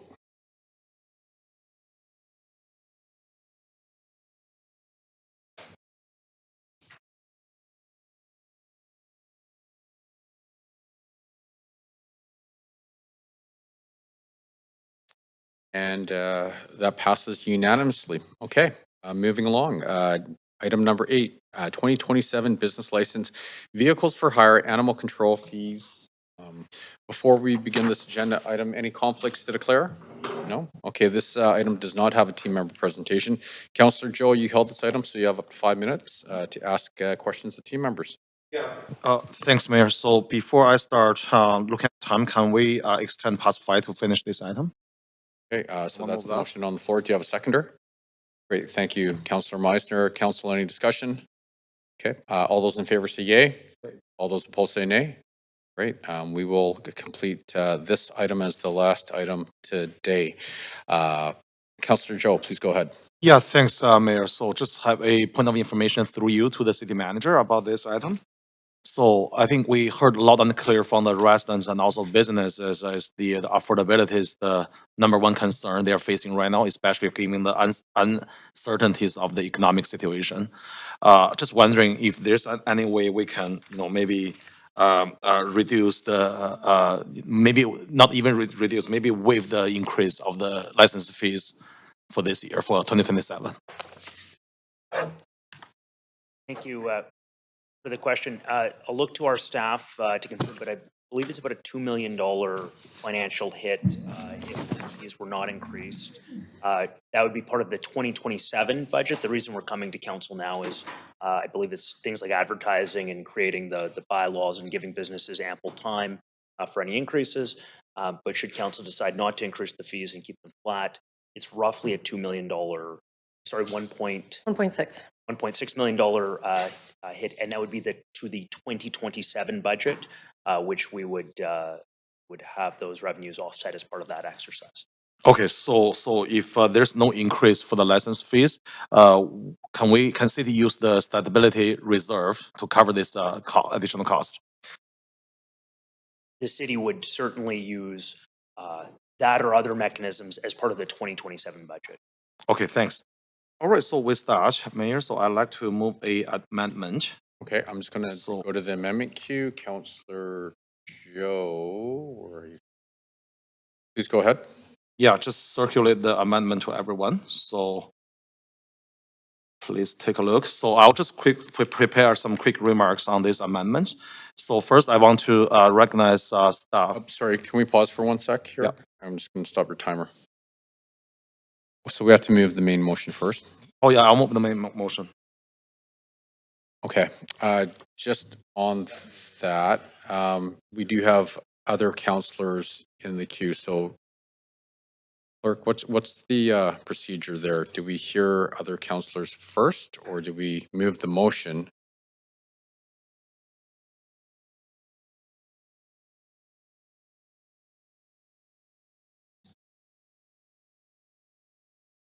So Councillor Joe can actually move the motion right now. Okay. But he could also not. Yeah, and he can also not. Okay, To be clear. sure. I'll come back to the queue. Mayor, if you can pause my timer. I'll come back to the queue. Let other people speak first. Thank you very much. Okay, there you go. Thanks. Councillor Dominato. Yeah, I just thought I'd reiterate a question I asked of deputy or deputy city manager, and just in case people missed it, I had inquired about the liveaboard rates being frozen. So I thought maybe for the benefit of council, they might want to know, just hear the answer in case they didn't get a chance to read it. Yeah. Just the rationale, I think, just to be helpful to the rest of council. Is it on? I wasn't late this morning, sorry. Sarah Hicks, Chief License Inspector. Liveaboard fees are increased in line with property taxes because they are not a property type that can be taxed in line with other properties. We have aligned since the 90s with whatever the tax rate is. So that was set at 0% for last year. Okay, that's clear. Thank you. Thank you, Mayor. Councillor Fry. Yeah, so one just curiosity that jumped out at me was the extraordinary revenue for FIFA that was reported in here. Could you give some color to that? Sure. We saw a significant increase in short-term rental applications through the first 5 months of the year. We processed more new applications than we did the year prior. We also processed a significant number of liquor-related amendments and temporary applications related to folks getting ready for FIFA. And then generally other kind of business licenses are a little bit up in the first half of the year to account for that. So it was strictly license revenue, not fines or anything of that? No, just license revenue. Great. Well, that's a bonus. I did have some questions around the animal licensing piece, and I mean, it's been a while since I adopted my dog from Vancouver Animal Control. May she rest in the great dog park in the sky. It seems quite an extraordinary amount, though. I think it was like $420 to adopt a dog, or $425. Is there a correlation? Have we gotten some feedback from the pound keepers and advocates around what does that do for the adoptability of dogs? Do we end up having to keep dogs longer because people aren't adopting them when they're expensive? Is that a thing? You know, the fees that you'll see in the report look to kind of rate set our fees with rescue organizations and adoption facilities in the rest of the region. So that fee is in line with other operations. Vancouver is, coming from animal shelters in other provinces, Vancouver's incredibly lucky in that animals don't tend to stay a very long time in their facility for adoption.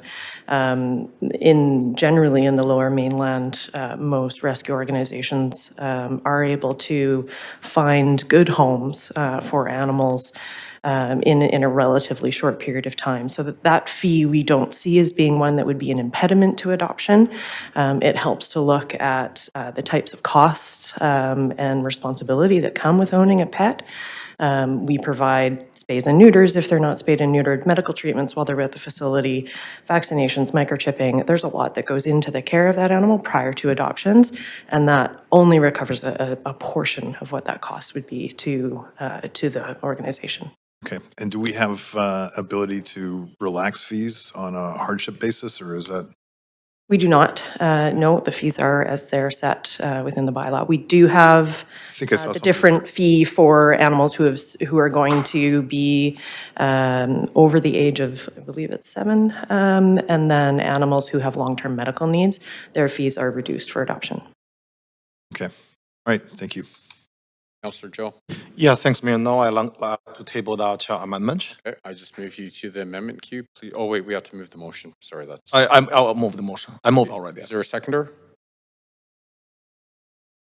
Oh, great. Thank you very much. Okay, and then I'm going to go to the amendment queue. Councillor Joe, please. Yeah, thanks, Mayor. So I just want to start by recognizing staff for the work they have done in bringing forward this recommendation through the city's annual cost escalation process.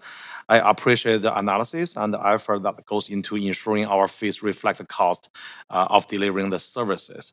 I think council's role is not simply accept automatically increase. Our responsibility is to carefully consider whether those increased costs should be passed to Vancouver residents and businesses, especially during a time when the affordability remains a major concern for many residents and business. Our business continue to face significant financial pressure from many small businesses, especially those operating in our neighborhoods, and every additional cost matters. While an individual increase may appear modest, but those costs add up and contribute to the overall challenge of doing business in Vancouver. We all know small businesses are the backbone of our local economy. They create jobs, support our neighborhoods, and contribute to the unique character of our city. Supporting them means being thoughtful about every additional financial burden we place onto the small business. At the same time, Council has asked every department to look for efficiencies as part of our commitment to 0% operating budget increase.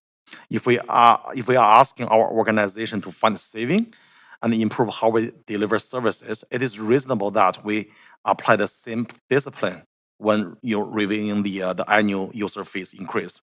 This amendment is about encouraging continued modernization and innovation and a better business process rather than relying on the inflation adjustment every year.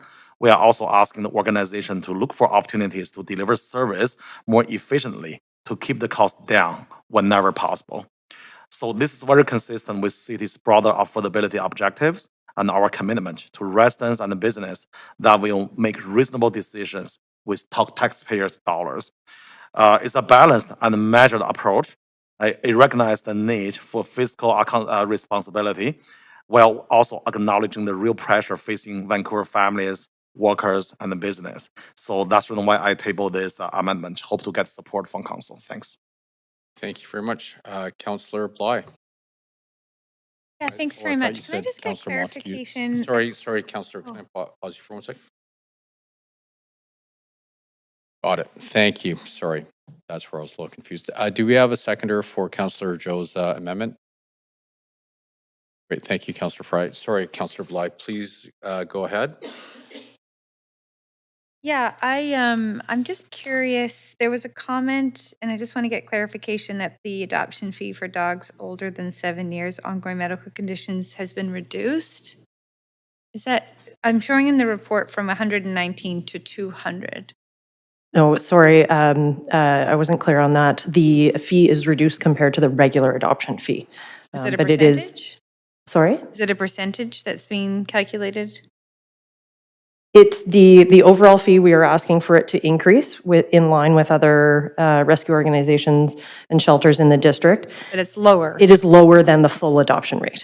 Okay, yeah, that was not clear, but I understand what you're saying now. That's great. And yeah, actually, I think I'll leave it there for the minute. Thank you. Thank you very much. Okay, seeing no one else in the queue on Councillor Joe's amendment, I'm going to call the vote on the amendment. Mayor, can I get a vote assist in favor? It's Councillor Clausen. Thanks. You sure can. Thank you.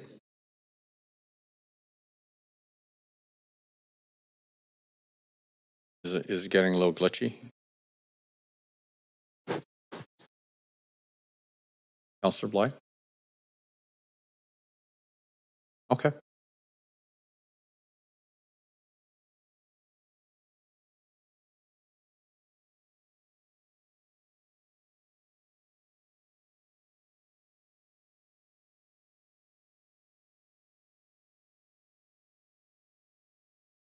Okay, great. And that passes with Councillor Orr abstaining.